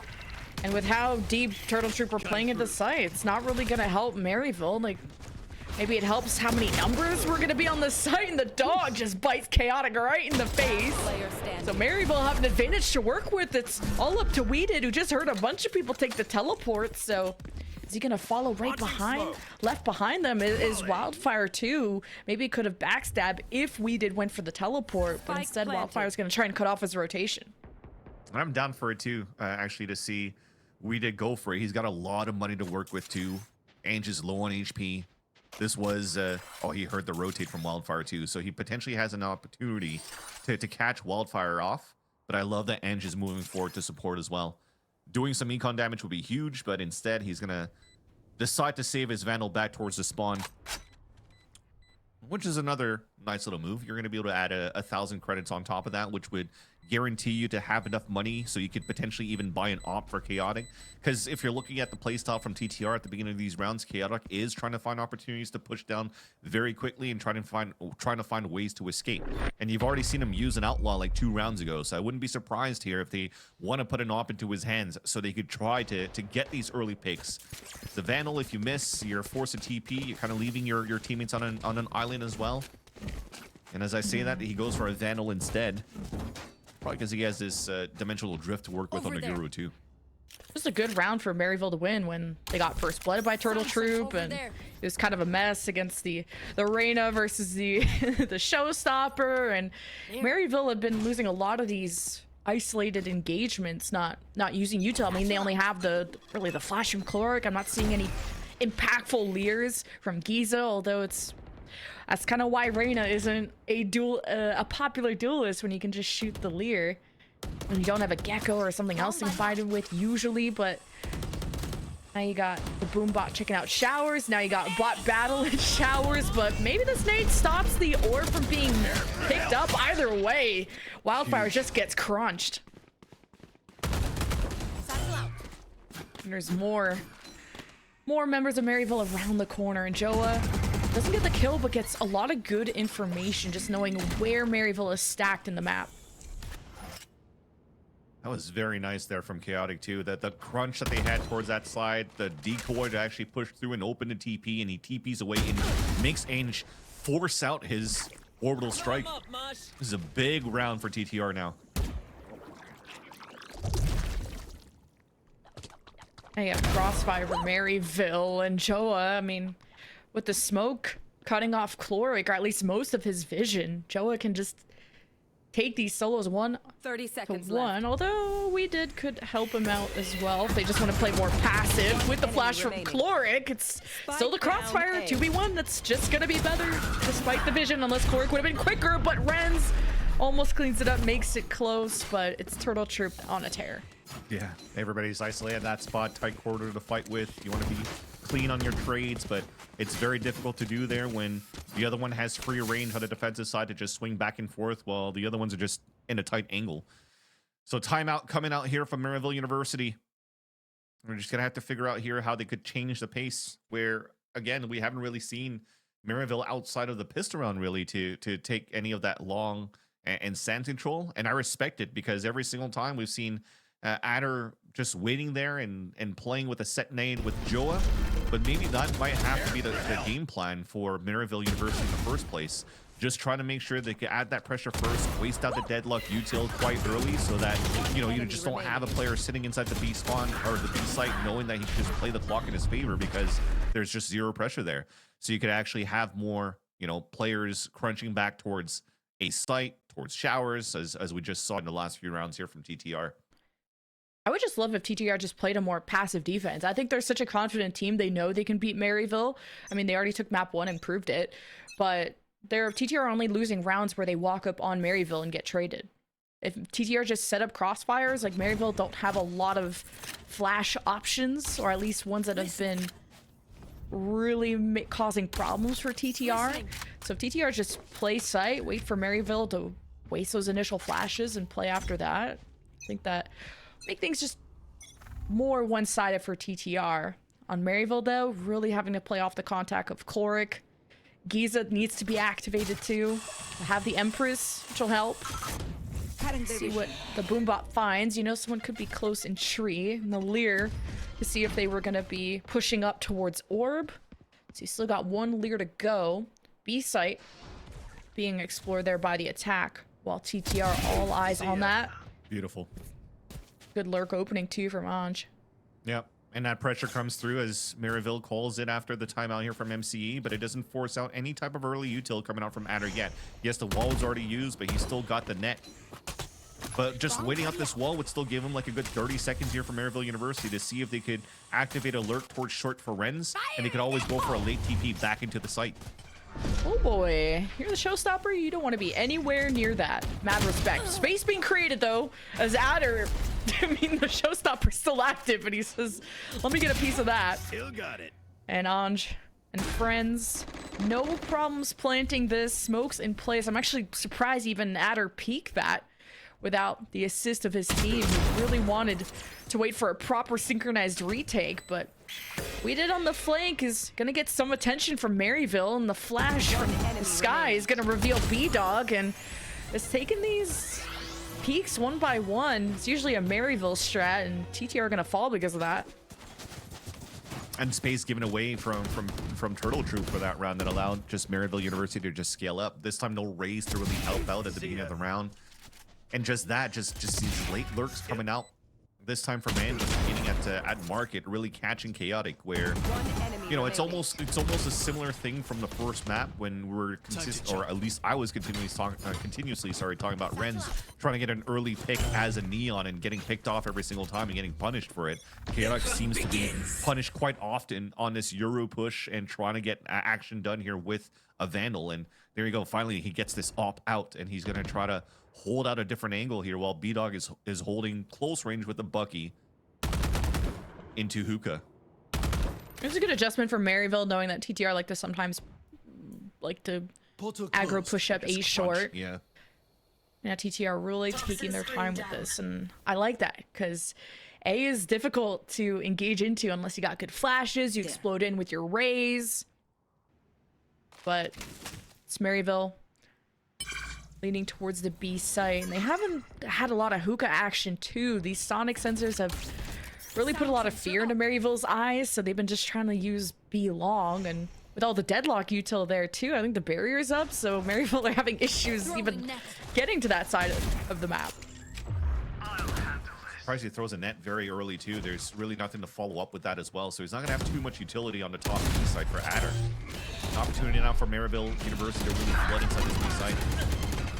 Ooh, tried to dodge out of the Leer and got caught on the escape. So Maryville, the patience was paying off to just take things step by step to take care of the deadlock util. Now you know what TTR have left. The Viper's Pit used.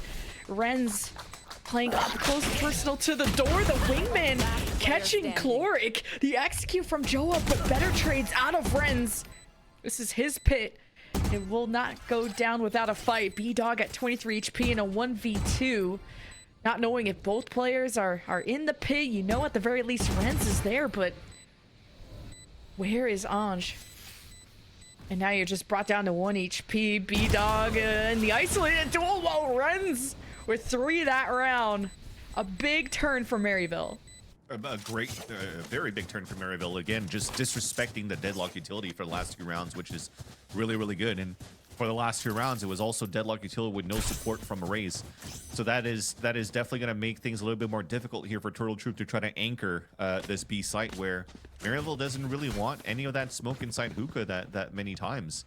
And once you realize that, you know, they went for dimensional drift towards the A side because none of them is getting the blue hue around them, they're like, okay, well, they're still trying to find information from A. You hear the TPs across, they flip the map, everything's just really well read from beginning to end ever since this timeout from MCE. This time around, though, we're going to try to go for a double flash off the contact of Joa. And this is a big Hail Mary play. Because if they're able to get people there, then Joa could potentially just satchel forward with a showstopper. And Maryville University, they're going back into what seems to be working for them, right? Just hold a default, knowing that they're playing against an ego. Once that minute marker starts hitting on that clock, they'll start moving and potentially even start moving towards B again, which might catch some players pretty badly at this point. I've been wanting to see a dog up B long because the boombot isn't good at really getting into all the way into tree, and now you know someone is in tree. So Maryville boombot next, drop more fire, a lot of flashes. Okay, TTR definitely not in tree anymore, but then what? Maryville not able to advance through that section. They're gonna try and re-clear all the way through the A side, probably off a call from Ren's. It's feeling a bit weaker on this side.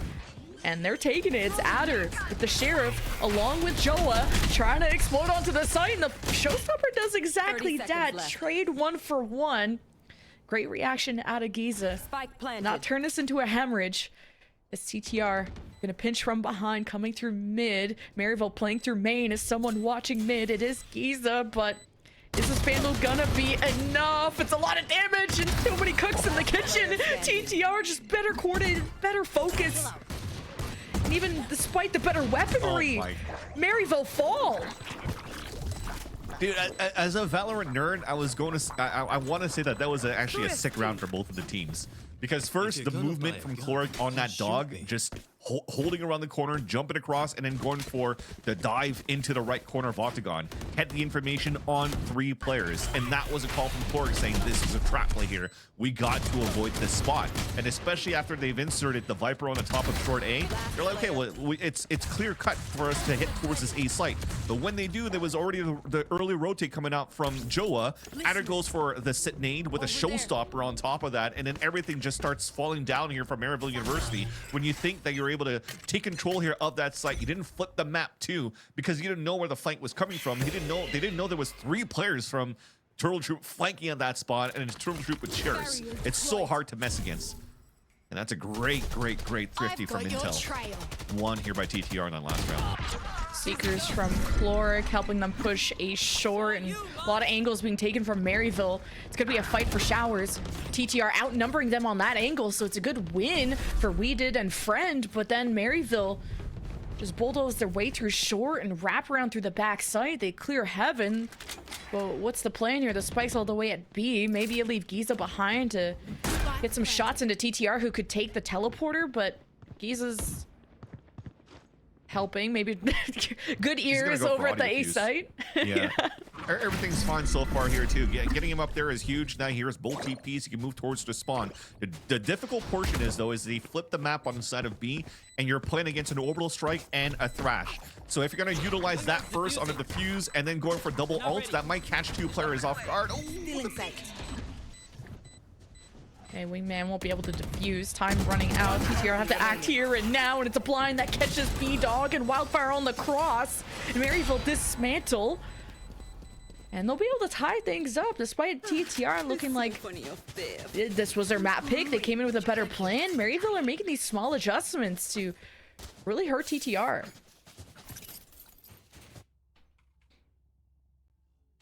Yeah, I guess they tried to go for aims instead here for Turtle Troop. So using the wingmen to try to flush out some players instead, so that hopefully they could go for somebody peeking out and punish them right away instead of potentially trying to go for that Thrash Orbital Strike combination. Maybe trying to save it for this next round right here. They still have a lot of money to work with into a strong buy round in round number 11.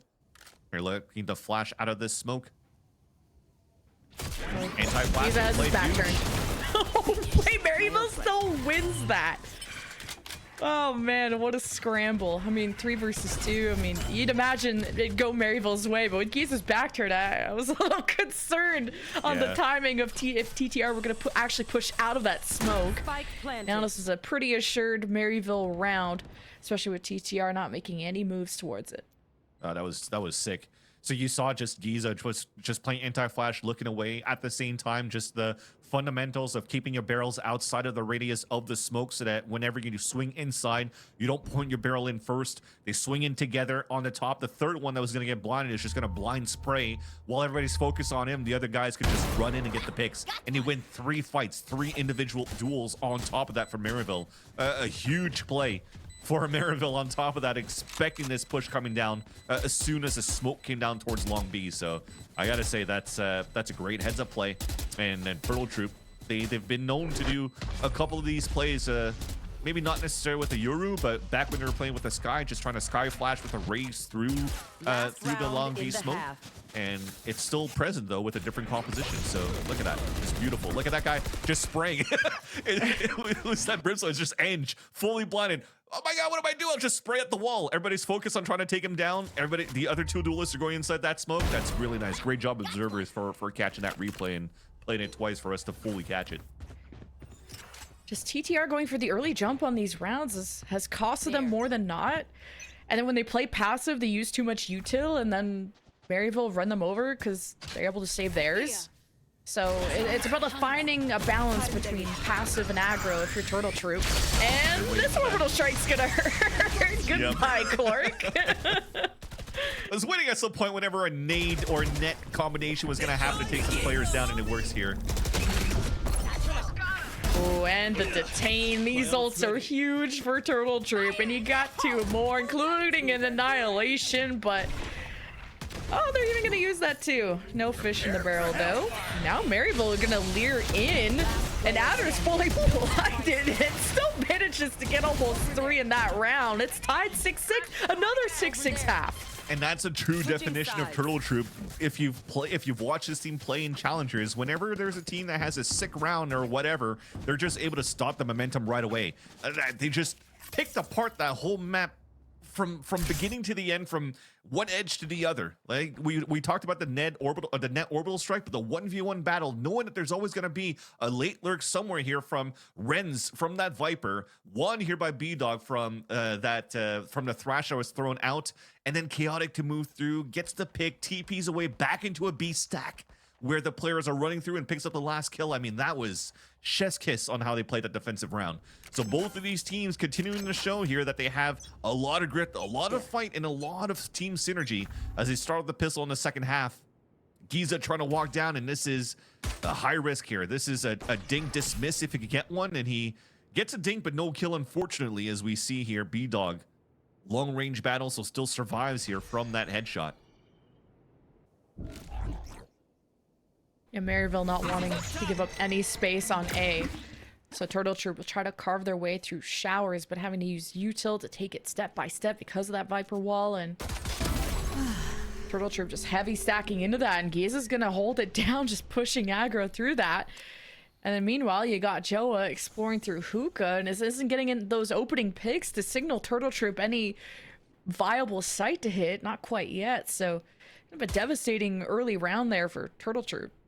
Yeah, they just want to keep back and come back and try to fight Giza. Again, you've seen how Turtle Troop kind of played these scenarios where they relied a lot on their aim and chemistry to ping pong off each other. Now Chaotic's about to get double swung towards Showers. Take this one by one. No, Giza's starting to really turn up. I love to see that because Reyna's all about that feast or famine, but Ange is getting netted and needs some help and manages to not only get himself out of that situation but win against Adder. 16 HP though. Only 2 members left from this attack.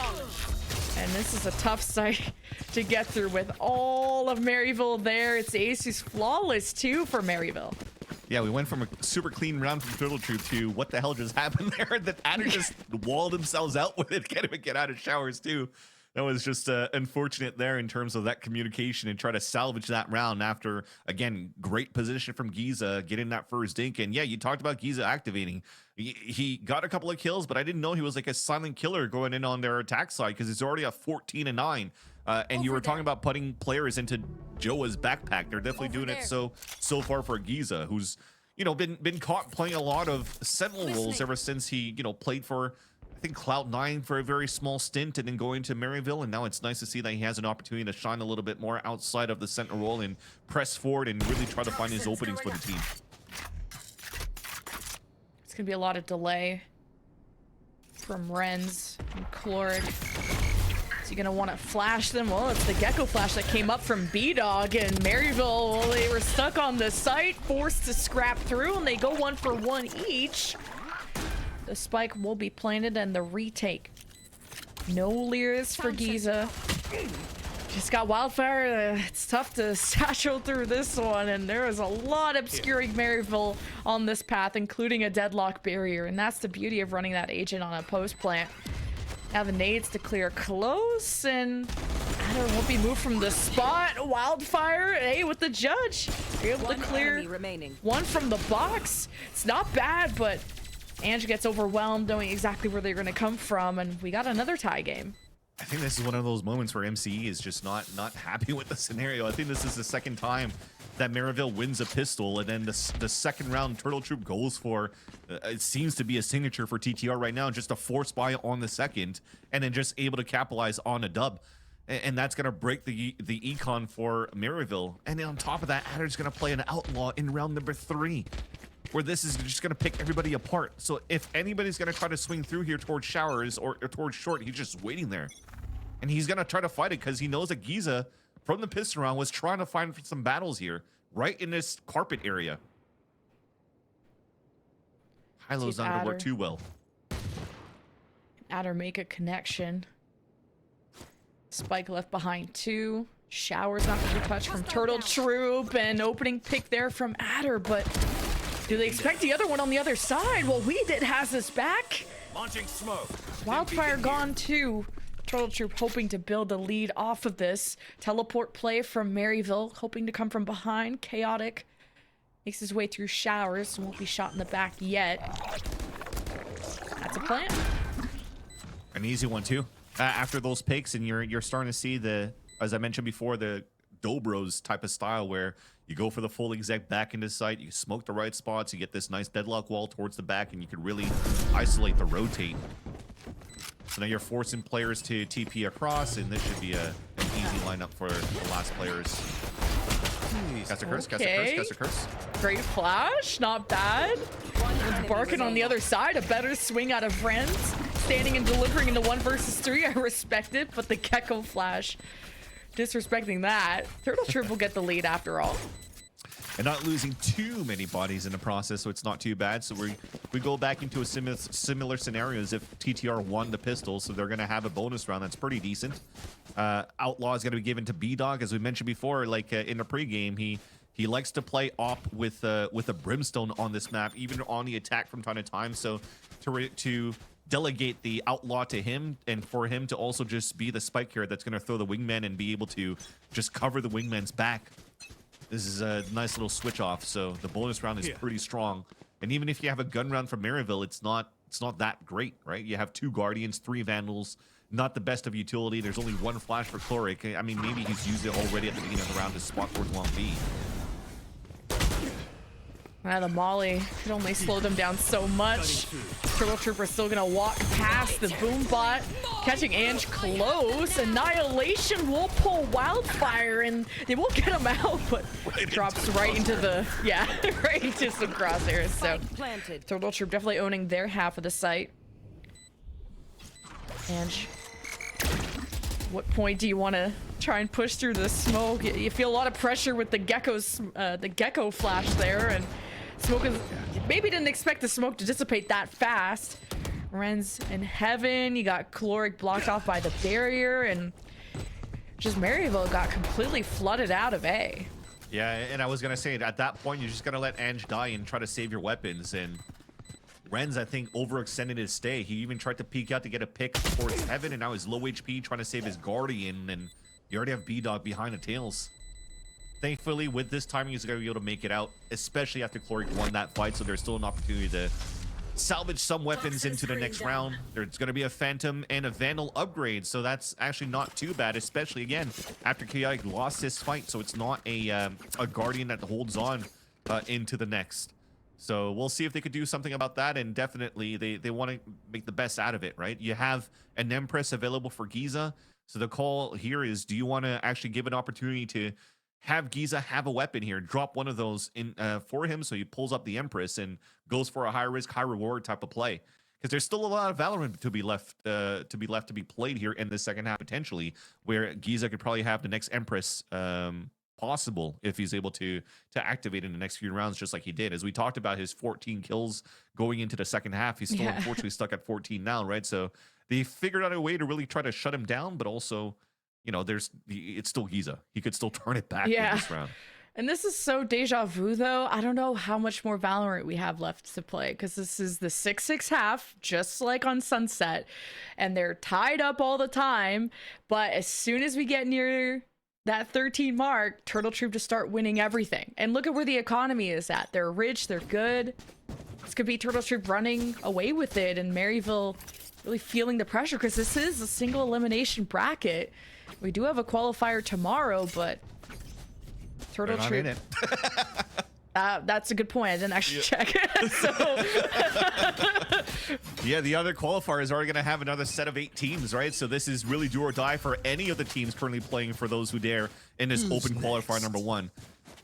There's a second matchup happening at the same time on a B stream with no caster. That's going to be found on that night's game, and that's Rose actually winning that first map against their opponents. And now going back in the action here, though, it's quick and denied by Ren's. Ren's got hit by all types of util, and I thought for sure he's gonna get punished. How does Ren's get 2 out of that? Now with the Vandal too, Maryville, this is... I don't know how many thrifties we have, but we got bills to pay, so let's get Intel Thrifty going again. Maybe they'll raise my day rate. Oh my god. I'll just be a millionaire now. Oh, the flash hits Giza, but he still manages to get the kill on we did, so okay, all good. Giza healing back up to almost full, the detain from B-Dog, and just no eyes on who to punish there. And Maryville, holy cow, what a round for them. I'm gonna eat my words. Yeah, definitely. This is a sick round. So Ren's, again, being able to save the Vandal on the previous round when he had a Guardian allows for him to get 2 kills at that spot. And the second point that I was mentioning, give Giza a weapon. Okay, he doesn't need it. He's just gonna get 2 headshots with a Sheriff and a third one with a Guardian, and doesn't even need the Empress in the first place. So that I think is just pure, I'm able to anchor my sights. You can't cross this line. Thou shalt not pass, and a great anchor hold by Ren's at the very beginning. You talked about the amount of util that was being thrown by TTR in the first place for the exec, and they still got denied. This is a great little round here, won by Maryville University, and they have a chance now to really tie up this game. Although the money's still very good for TTR because of those thrifties that they were able to get on that second round. Well, I guess the force buy win that broke Maryville's University on that second round. Oh, trying to run the op. Oh my god, nice. I was wondering if they were going to go for that flash play. That's something Cloric likes to do at B long, and you already heard the early shot from TTR, so you knew something was up. But Maryville wanting to take fate in their own hands, now dogging up to just see, is there any remnants of anyone here? No. So you've cleared the left side of the map, at least you would think, for Maryville, as Clork is still going to keep eyes on it to away from the Seekers. Yeah, actually- still somebody there. Yeah, and we praised how TTR were really good here in the mid round on that previous map of Sunset, right? When they have power of less numbers and working that map, and Adder's still alive. B-Dog has the op now too. See what happens now.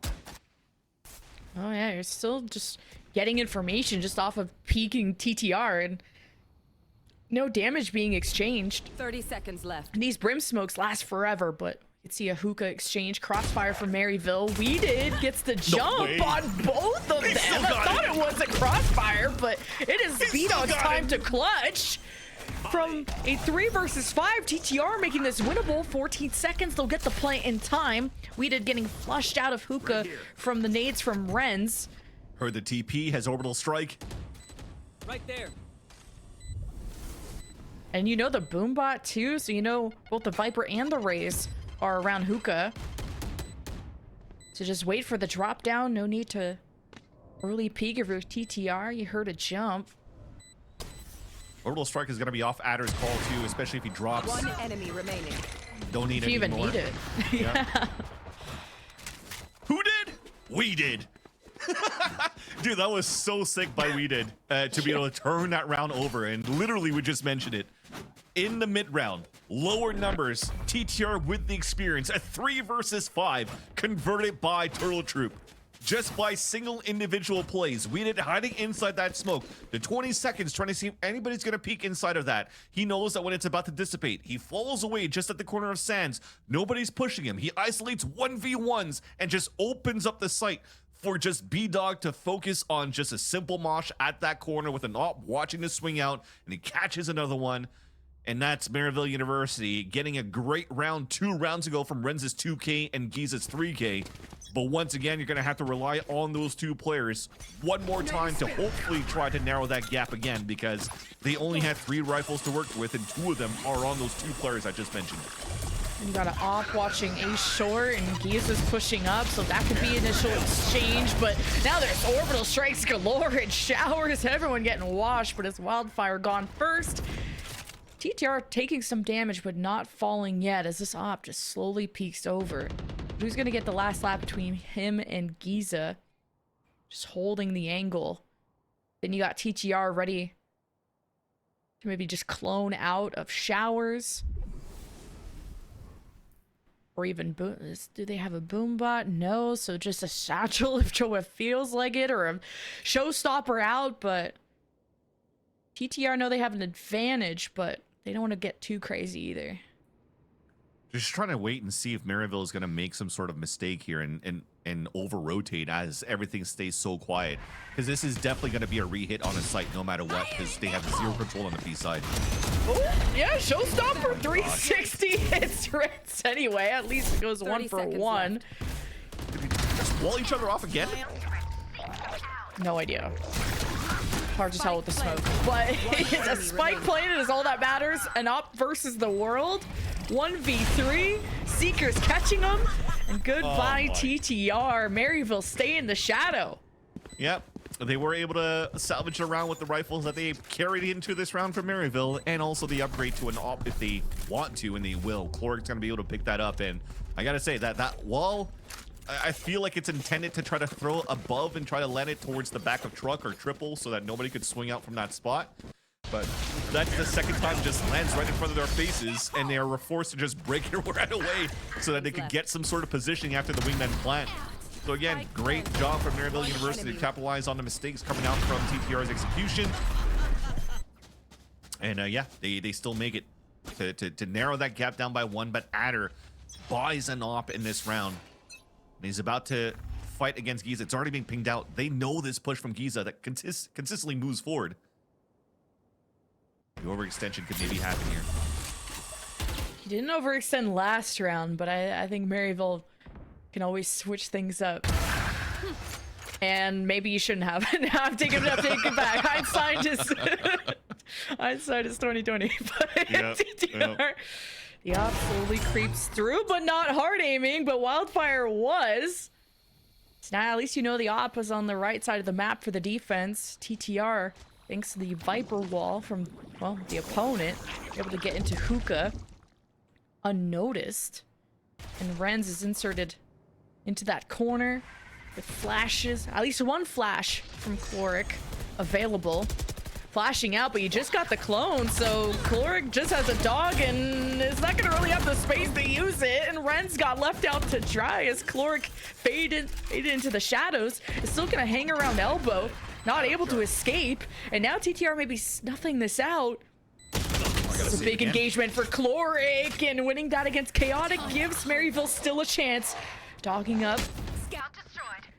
At least getting some information there, as Wildfire won't be able to be as mobile with the op in hand and just so much to look at. The op is dropped, and Turtle Troop win every engagement on the retake.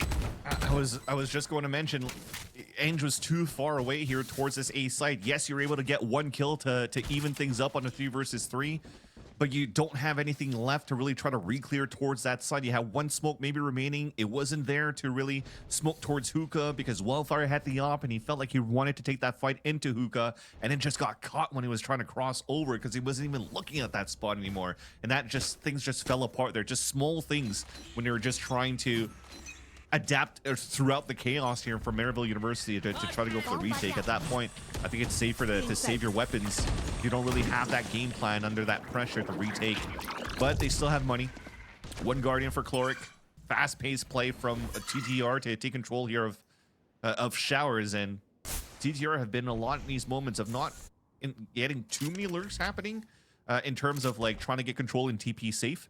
They just have Adder trying to go through and trying to get picks with the op wherever he finds the information, and it's like, okay, well, I got rid of maybe one guy, I got information on the other one, but they're still going for a full site hit. There's no pump back to a different site.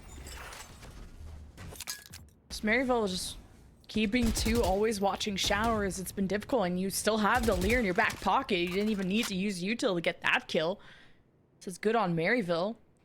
And with the smokes in the way, it's Turtle Troop have their tracks covered to try and sell a fake, but you have Maryville, you have Chloric fully looking at B-Long. You have no eyes on Hookah, so mid-map is a question mark. Turtle Troop needing to execute, but every time they take a step up, they just get shot by Maryville holding angles. Now the flash to just get this round over with if you're Maryville. 2 left, one with an op, Adder, Joa, doing what they can, and the Sentinel is not your favorite thing to try and get into a site with. 12 seconds left, and it's important to keep your gun out. Maryville looking all over the map.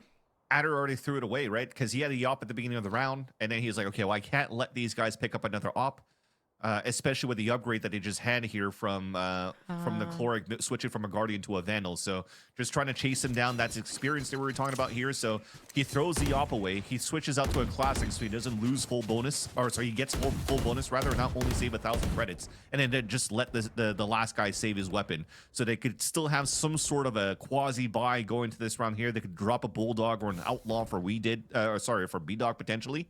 But they could leverage 2 ults around this weaponry to try to get a good buy. And there you go. We did goes for a half buy, continuously being selfless and drops a Guardian. There you go. Drops a Vandal for his teammate. And now they can still have a full buy. So that's the experience I was talking about here under the pressure. Oh, wait, the Annihilation. Chloric should be freed, right? Right? Nope. Oh, my God. I'm not going to be able to get that. I mean, that is a sturdy cocoon. Yeah, exactly, and it makes sense. Giza doesn't want to fully swing out and go for a full spray in case somebody else is there towards market, so he doesn't want to give his life away. So it's a 1-for-1. It's not too bad, but that's huge initiator utility that's gone. That's no heal as well. But look at this push down from Giza. This is actually quite big. He has no idea that the spike is down, but he's unintentionally forcing the players to come back towards him, where he's gonna have the upper hand. Thrash isn't done with you. And he'll have ears too. Now he Got peeks. Thrash. Says, hey, I have a Looking spike. through hookah all the way, not into B. Spike recovered by Chaotic as Giza was done waiting around. Now Turtle Troop can set their sights on B. It was already something they were trying to clear. You got smokes, you got Molly, and I guess you just got spammed left. through the smoke. Lucky for we did. 4 versus 2 with the spike planted. and a pivotal round to Enemy put remaining. Turtle Troop on match point, series point, and things are not getting any better. At least he'll be able to save, ideally, the Vandal into the next round, depending on Chaotic if he wants to peek this. Yeah. And the Smart play. showstopper next So- round may help. Rest of the team is going to be able to buy for sure. So yeah, it's very important for him to keep this weapon. Another situation here where Maryville University are going to have backs against the wall, and I think already MC has used both of his timeouts. So using his extra time as well while Wildfire is saving his weapon could give a chance here for the IGL to continue to have that conversation to carry it over to the next until Wildfire is going to start getting pressure. He's going to say, shut up, I need to survive here. Oh my, no! Dude, check the PC. Rip.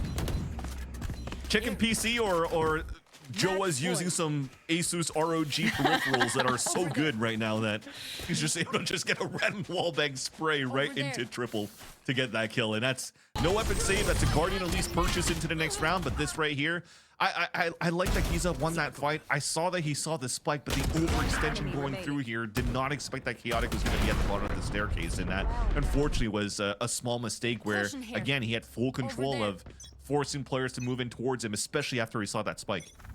Yeah, the 2v2 annihilation play really defined that round. You got dimensional drift, and you're like, whoa, whoa, whoa. Calm down. I'm still trying to get info. You got the showstopper. The barrier is really hurting him, but hey, going 1-for-1 is not the worst thing ever. Turtle Troop can just lean on Chaotic just like they did on Sunset. 4 versus 2 to close out the map and the series to send Maryville out of the qualifiers, and it's a 4K for Chaotic to do just that. What a round and a read and a call by Adder in that last round. Just using the dimensional drift too, just to make sure that you force out the showstopper. A net goes into that, or should I say a wall goes into DP, gets caught in there, a triple spray to take him down. Dude, that util and everything about that play from TTR. I mean, I love that Stellar's in a chat here in twitch.tv/Soar, but I'm gotta say, like, TTR looks as good here without Stellar so far, and it's tough to say because I give a lot of respect onto the IGLing from Stellar. But holy crap, TTR looked good in those plays. Yeah, well, we look good as well with Ethos joining back. Holy True. cow, what a series, Ethos, man. some That hotness here, 13 Ethos. to Welcome 10. back. I thought Maryville was kind of starting the comeback. What did you think of that map? Yeah, man. I mean, honestly, again, dude, Maryville, they're looking so good. They were adjusting correctly the entire time, but those 2 thrifties or those 2 force buys and then also that 3v5 loss is, I'm sure it's gonna haunt MC in his nightmares tonight. I mean, that's just unfortunate because it seems like they were very prepared. They were making the right adjustments, and overall I think they caught on a little bit too late on T side to adjusting to what TTR is doing and what's working for them. Because again, when you play against a Yoru, you gotta play kind of slow because they can play both sides realistically, and you saw towards the later half of their T side that they started just holding, waiting for that Yoru TP to expire before grouping and hitting. Contacting isn't gonna work against TTR. They're just gonna shred you in your crossfires. It's crazy because on one end you have to play slow because you're playing against a Yuru, but on the other end you kind of have to play semi-quickly because you're playing against a Deadlock, so to try to waste that at util too. So you kind of had to keep Maryville University on their toes, and they had to be, as you mentioned, Ethos, they had to adjust very quickly every single time, and sometimes it's just very difficult in that moment when you're playing against such a seasoned core in TTR around Adder, We Did, and B-Dog, and the additions that they just had over here with Chaotic and Joa. I mean, that's a lot of firepower that also comes within that team. That's a nice little 4K that finished that map for Chaotic, but overall from Joa, seeing that he's able to play Initiator and drop so many kills, and then also a Duelist right here to drop these type of frags, especially the wallbang that we saw against Wildfire. That's just crazy what TTR has right now. So you give them a little bit of time. If they're still playing challengers on top of that too for the VCTs, I mean, they're going to be looking like once again a strong powerhouse and probably a very strong underdog moving through. But that's not until they continue forward into this first qualifier of for those who dare. So they still have an opportunity to move in, win the whole thing pretty much, and then hopefully be the first team that qualifies to play against TSM or 100 Thieves next week on Tuesday. Yeah, I mean, speaking on firepower, it's not just the players, but the comp itself. Turtle Troop's comp is absolutely nasty on attack. You saw those full execs. They have a Yoru Flash, a Yoru TP. They have the decoy, they have the raised nade, they have the grab net. They have Brim Molly and Gecko Molly for crowd control. It's just impossible to play on site, and I think that Maryville, they kind of reacted a little bit too late and adjusted a little bit too late, because you can't play on site there. You got to either play to disrupt the choke and pivot, hold a choke, and if you can't hold the choke and you let them have the chokes, you need to get off site, because you saw it was literally impossible. There's nothing you could do if you're playing on Cubby on B side, if you're playing backside on A. The mollies or the grab net, everything, you're just going to get flushed out, and you need to get out and play for flood instead. And we saw that work for Maryville a couple times. We saw the disrupts work a couple times.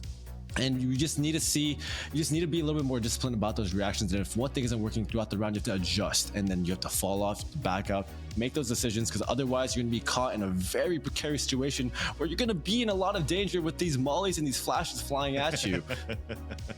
Yeah, that was a huge thing. Flashes and mollies that were flushing Maryville University out of these spots were actually huge. So that's probably something that Maryville has to touch up upon when it comes to those, because they got caught in a lot of these moments where usually you see like a Viper wall come up or a smoke come down, so the person that gets caught could try to escape. So just trying to react under that type of pressure that comes from their opponents, they'll be looking pretty clean to continue in their collegiate journey. Yeah, no, absolutely. I think that overall, I mean, Yoga clears on Bond, guys. Like, let's just be honest here. like that. He sets up at the beginning. Let's be real here. I mean, really, like, there is no such thing as a perfect comp. I mean, again, Turtle Troop's comp is so good in firepower, but what they lack is info. You know what I mean? When you saw MU, when they slowed down, when they were playing slow, letting that Euro TP expire, you saw Turtle Troop be forced to double push chokes and be forced to push into sight lines. And you saw where a lot of the mistakes, those errors happen. So really, like, there is no such thing as a perfect bind comp. Bind's a very hard map to play, I won't lie. You're either giving up a Cypher or a Viper, or you're giving up info. But overall, I think that Turtle Troop did play their comp a little bit better. And just in general, again, that just individual experience, that 3v5 we did in Hookah, man, I love that guy. Dude, that was sick. That was insane. That was so sick. I pogged IRL. Can't wait, dude. All of us, dude. I was slapping my desk at the bottom. I was like, dude, we did still around. So that's pretty sick. But as Ethos was mentioning, Euro clears on bind, but we're also going to clear on the desk. We have more for those who are happening after the break. There's also B streams happening on the nights on Twitch. But also, I think what's most important is that you stick around right here on twitch.tv/Soar, because we have a bunch of giveaways that we're going to give throughout the stream today. And it's starting after match number 2. And there's going to be some spam that has to be done within that chat. So make sure you stick around and continue the interactions on that Twitch chat. And don't touch that dial. We'll see you after the breaks.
Welcome back, ladies and gentlemen, to the For Those Who Dare tournament. Again, I am joined by the great Van Silly and Lemon Kiwi, and today we are going to be just continuing the intense and epic matchups. But before that, we have some awesome giveaways from our presenting partner, Asus ROG.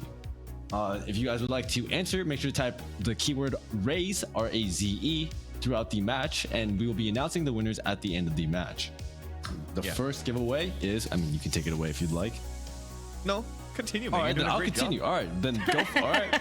All right. The first giveaway we will be doing is the GTAX 6000 EVA gaming router. It features Wi-Fi. It's a Wi-Fi 6 gaming router featuring dual 2.5G ports, free network security, and AI mesh support. It's a great router. If you guys want to go ahead and win it, again, type the keyword RAZE throughout the match, and make sure to check your eligibility because it is only for lawful US and Canadian residents over the age of 18. So please make sure to read the eligibility requirements. And Damn, I don't qualify. you don't. I'm not old enough. Oh, yeah, no, me neither. So under 40. Ouch. Also outside of the threshold, the range. I'm out of here. I'm out of here. Oh man. Come on, he's please. gone. I don't want to solo this. Oh no. Oh my. All right, all you Ethos, carry us the map. Oh man. Oh my god. Okay, so But yeah, yeah. some great games so far, right? So yeah, we decided what we're gonna do for the second game. Looks like we're gonna be doing Washed versus Rose, which I was actually quite I was looking forward to actually to cast some Rose. Although I was gonna be like, yo, I get to cast Rose. Is it Timotino in there? Because that's all I remember when I see Rose. But unfortunately, from what we're talking about in the green room here, Ethos, Timotino is not part of that team anymore. Although they still look like they have a pretty strong roster from your experience. Yeah, I mean, funny enough, I actually played with Rose for like 2 weeks, and then I left. Got cut. I got cut, and then Timo was like, "If Ethos is gone, I'm gone." So shout out to Timo. He did lose to them again in the the first round, but hey, shout out to Timo there.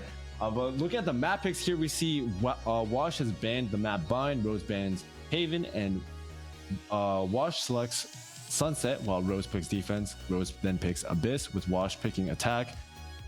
Wash bans the map Pearl, Rose bans Ascent, and then the last map remaining is split with Wash picking defense. So what are you guys' thoughts on the maps? Okay. Lemon Kiwi, what do Another you think? Sunset. Like Sunset, yeah. Yeah, Sunset is pretty standard. I wonder if you're gonna see some more neon. Of course, we got Abyss with the jet map and split it as a cider. It's been kind of 2-0s all day. I don't even know if it'll get there. Yeah. I actually think maybe we'll see a 3-mapper because a team like Wash, like I'm always thinking about Mocking. Every time Mocking comes up with like a pug team, it's always like a very strong team. And if they lose, then they'll probably be like the 5th time that Mocking retires from competitive sports and comes back into Valorant within the next, probably For Those Who Dare. So maybe he dares to come back a 3rd time. Oh, We're going to hold a 3rd one, right? Whoa. Mocking knows that one. I'm pretty sure Mocking's retired more than 5 times, so let's just get that straight. But if anything, during the whole stint, he's always been very good at supporting the scene, just like how Asus ROG, and Intel have been doing for this event right here, presented by Soar. Because he's put together his own Mocking events as well, little like $500 cash when the scene was building up. So he's a great, for me, a great person in the community to have. Nonetheless, though, when we look at this matchup, for them to choose a map like Sunset, it kind of makes sense. It's still very doable. It's one of the most common maps that you see so far. And Rose definitely wants to come out with like we have the synergy, we have the team, we're practice, so we're gonna play a map that pug teams usually cannot play well on if we have that extra synergy. So they're gonna go with Abyss. But to have it on Split, I think this could still go 50-50 because when Split came back, it came back with no changes. So everything could still be played with like the default comps or the default way to play it. And we've seen it a million times. So it could still be a very good map for Wash. Yeah, but Rose did just win Abyss and Sunset against Rock Bottom to be in this spot. And for Wash to 2-0 SAD, I mean, I'm not calling that surprising. I just know more about SAD and, their stint in Challengers. So for Wash to 2-0 them says a lot. And they played Haven and Split. So I would definitely favor Wash going into Split. But you already have Rose warmed up on Abyss and Sunset. So I don't know who could win here. Yeah. You definitely bring up a good point with the fact that they were able to beat a seasoned team as SAD, even though if you look at the roster from SAT, it's maybe not fully the same as we've seen from challengers, but Yeah. the 5 players that are playing in that team have already played with each other at some point, whether it's like Northwood or like Team USA for Rebel Campus Clutch. So they definitely did have that type of like synergy, and Northwood was unstoppable as that roster for the longest time. So to see a team like Wash being able to beat them, yes, it is quite a surprising one, and a good shout that you bring here, Lemon Kiwi. Yeah, I mean, Wash again. They got some firepower. You got Ion, you got Kane Zero. Like, these guys are like the definition of ranked warlords, and I'm not saying that in a bad way. These guys are incredibly mechanically gifted. But Rose, again, they have been together for longer. They're an actual preset team. They do scrim, and they do have a lot of reps under their belt. And I actually did. Yes, I did play with them. I do know Rebo's leadership, and I do think that they are gonna do well if they can shut down, the chaos of a pug team. If they can do that, then Rose should clean this up 2-0. And what do you think about like the secondary initiators? It seems to be like Breach has been a mainstay ethos, but it seems like Rose really like their Fade. There's other teams that prefer Sova, other teams prefer Gecko. Like, I like to ask you about comps, but do you have any favorites? Don't say yours. Now, me personally, I think that like if I were in the highest tier of like competitive play again, it would be like Breach is a very strong agent for those set plays. You have those options to take those fights, have those super aggressive set plays, and also have those traps. But using second initiators like Fade, like Sova, you get that info to be able to mid around and play around. So that's gonna benefit more players that are more individualistic, that have good aim, and that can kind of improvise more on the fly versus taking team fights with stuns and flashes. So I think that for a team like Rose and also a team like Wash, that type of playstyle of being able to allow your initiators to also take command as an individual player and also shine through versus always relying on set plays, it kind of enables them to have that liberty to play freely and to shoot freely and also maneuver the map based off of info versus just based off of just sitting in trap plays all the time. Yeah, I also like that there's a lot of people first time messaging here on Twitch chat saying #Rose up. So we got a lot of Rose fans. I think there's a huge community around Rose as well, because I was just mentioning it too. I have already met a couple of #Rose people in Montreal back when I was able to see Timotino play in like a local Quebec event. But overall, though, it's quite nice to see here that they're all coming up together to see them rise. But remember, it's not just Rose, it's also Raze that you have to type out, right, chat? RAZE for a chance for giveaways after the second matchup. Well, thanks again, Ethos. Will be checking in with you after the series. And that is, of course, not the Dapper. It is Knights, just using an extra account there. But hey, the more Neons coming out, more Fades, and excited to see Clove in action. It's not something you see every day on Sunset. Just want to be an embodiment of Dapper playing not a Sentinel player, but as a Clove. So yeah, I mean, if you're looking at this roster, it's still a very, very strong roster on the side of Wash. But like you said here, we're seeing some a decent stuff going around here for Sunset in terms of composition. Something very standard to have the Neon come out here for Rose as well. So it's going to be quite fun to see how this is going to go, especially now that you have a Clove on the side of Wash being played by Knights here, not Dapper, of course. And we'll have to see how that changes the tempo and the pace of how they could counteract against a Neon at that point. You could drop those smokes out quite fast and quite instantly in comparison to, let's say, an Omen or an Astra. It's a little bit quicker. It's almost as quick as the Brimstone, if I'm not mistaken. So this would be a great way to really cover up any type of like early aggression that Rose might be trying to come out with the Neon setup.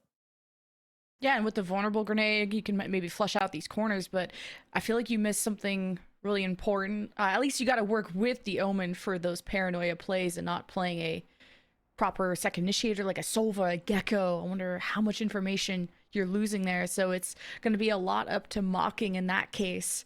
With the Fade on the other side, got the Breach and the Fade. So a lot of options to break into the site. So we'll look at what Washed has in mind with this default. Yeah, I think if you're looking at Mocking, they're probably going to use the Prowler a lot to try to get Kane across. But the thing is there's a lot of trips you could place on the ground now. If you're an experienced player as a Cypher, you could really try to avoid that Prowler to hit it so you could still land some good traps. But that said, just a quick push from Wash on the top min, and Truth is about to get back to that. What a 180. Holy What crap. a flank from Rose. Like, they're coming from all the way from behind. There's also a deep lurk from, well, not Dapper, but Knights all the way at the back. And weird map control going on, but a plan nonetheless. That's the one thing that's consistent. Now they know exactly where Rose is coming from, so all sights on B main. Paranoia is going to hit the majority of Rose, so breaking out behind the Prowler. Good exchange so far. Is Kane holding the corner, slipping past 2 with 3. That was sick. That was sick. Okay, so we're going from Dapper to Knights Observer 9 to Knights. So this, just remember, Chad, if you see Knights Observer 9 or Dapper, it's Knights. Exactly, identity theft happening so far here, but at least, as I mentioned, what a 180 flick from Truth to start things off. But with him dying, and also getting the pick onto Ions, it really gave a chance here for Rose to go for that quad flank towards that back. But it wasn't until you saw that beautiful flash set up here from Shot Up in the back of the pillar to flip that map to counteract right away. I love that we're seeing some of the old names in this matchup, and Shot Up and Rebo are players I've been thinking about for the longest time. So it's nice to see them still compete in this tournament right here. So we're reminiscing from the past. That's 3. Gotta go. This is just the Kane show, I guess. Yeah. Like, okay, just with the Judge to the Ghost to goodbye. It almost went for the ace. It's only the second round. They're washing the other team. Like, this is so gross. Like, Rose went for a 2-man like early push into B main, got absolutely cleared by a Prowler, and then you just send a Neon with a Judge. Okay.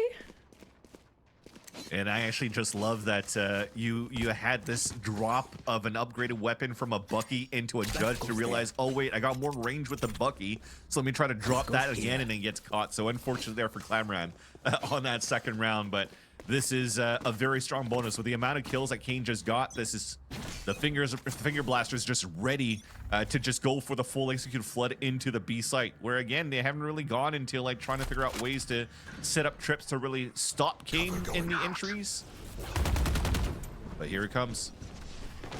Yeah, maybe realizing this Judge is going to be carried through. Let's not early push if you're Rose, but still another first blood in favor of Wash.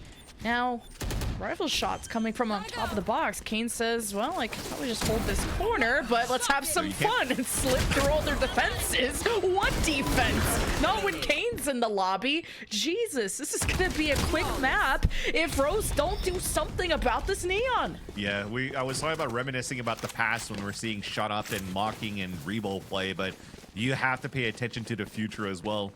Players like Kane, players like Ion, that's been grinding so far here in ranked and also in the tier 2 scene, trying to get an opportunity to step up to the plate. And I think Kane has had some opportunities to play in a couple of teams, trying to grind into the open bracket of the challenger scene, and now really is, to me, has shown how he's evolved into this Neon that doesn't give a damn when he's actually activated the way that he is, and they're gonna go for it again. Is this how they actually beat Sad before, just having this guy hold W, creating this space on a 4-man flood every single time? Because so far it's really counteracting the utility from Mocking. Well, regardless, you can't do this on Abyss, right? I guess we'll have to wait a couple more rounds, but Kane hasn't lost a duel. I mean, to be fair, no one has shot back yet because he's just that fast. Yeah. And there isn't exactly the best weapons to shoot back with on the defensive side. And you still need to activate someone like Cuz. Like, Cuz, where the kills at?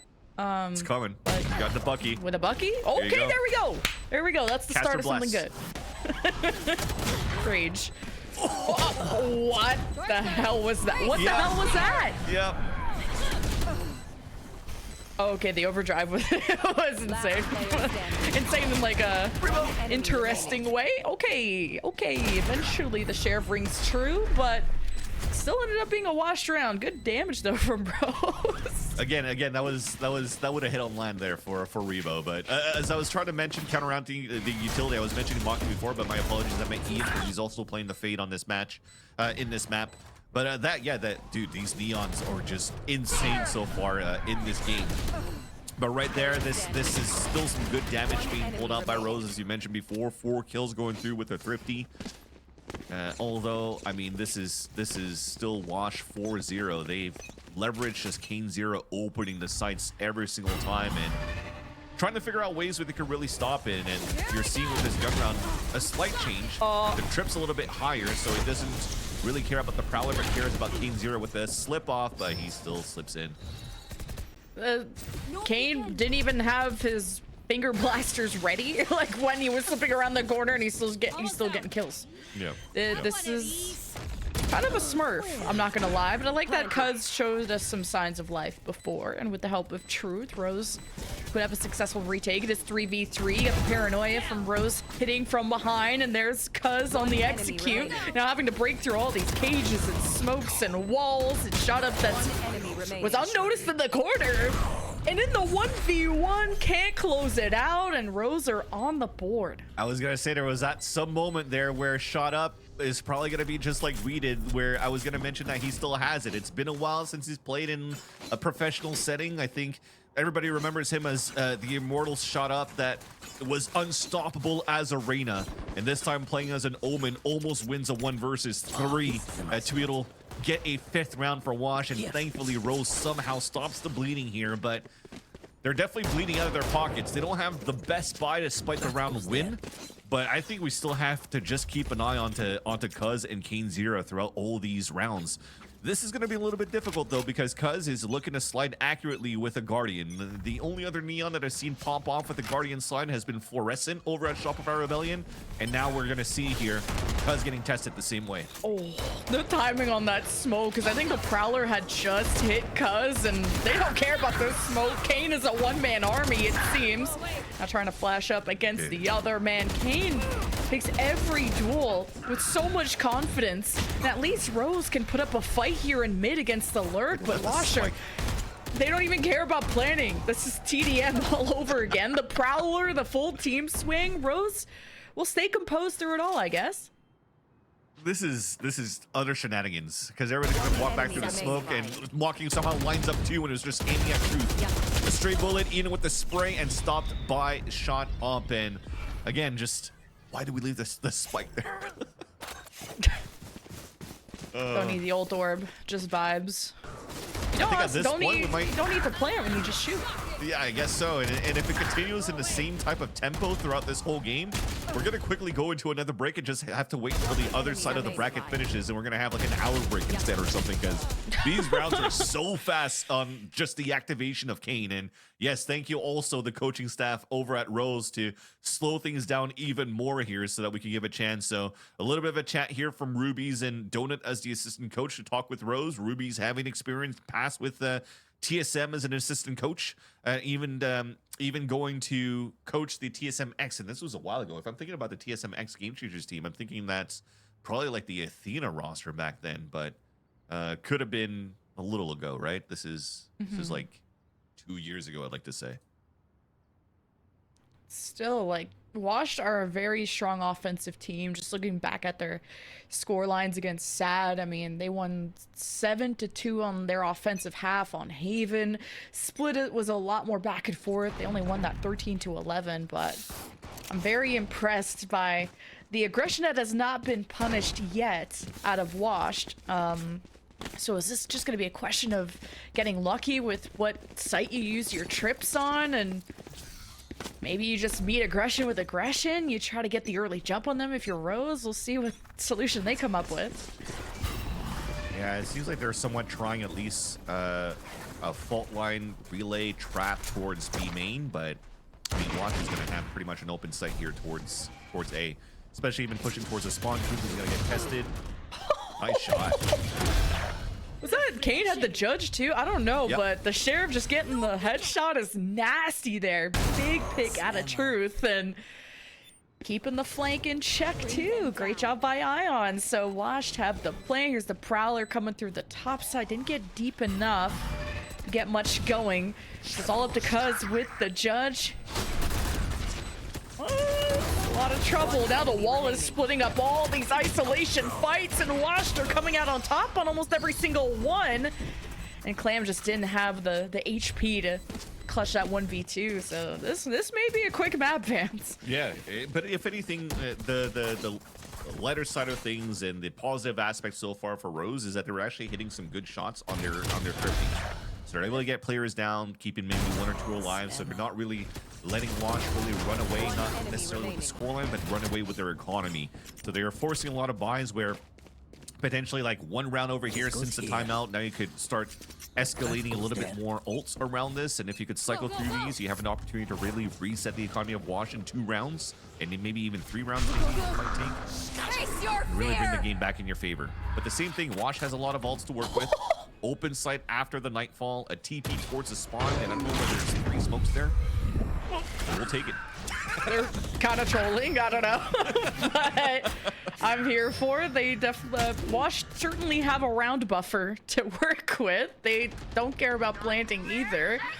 I would be so confused if I was Rose. Maybe the Rolling Thunder, or no, that was the Nightfall, sorry.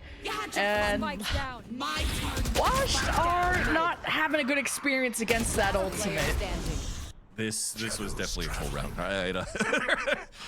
Like I said, they double smoked, I think, close smokes in the spawn on top of shot up smoke in the TP, potentially just because, hey, I'm gonna stick the TP and then hopefully pull some players back, and they can't really spray me and don't know where I'm gonna come out from, so the rest could work around the map and create the diversion and ruckus and hopefully fight back towards B. But leaving that spike at the same default spot, getting caught off the rotate. Left.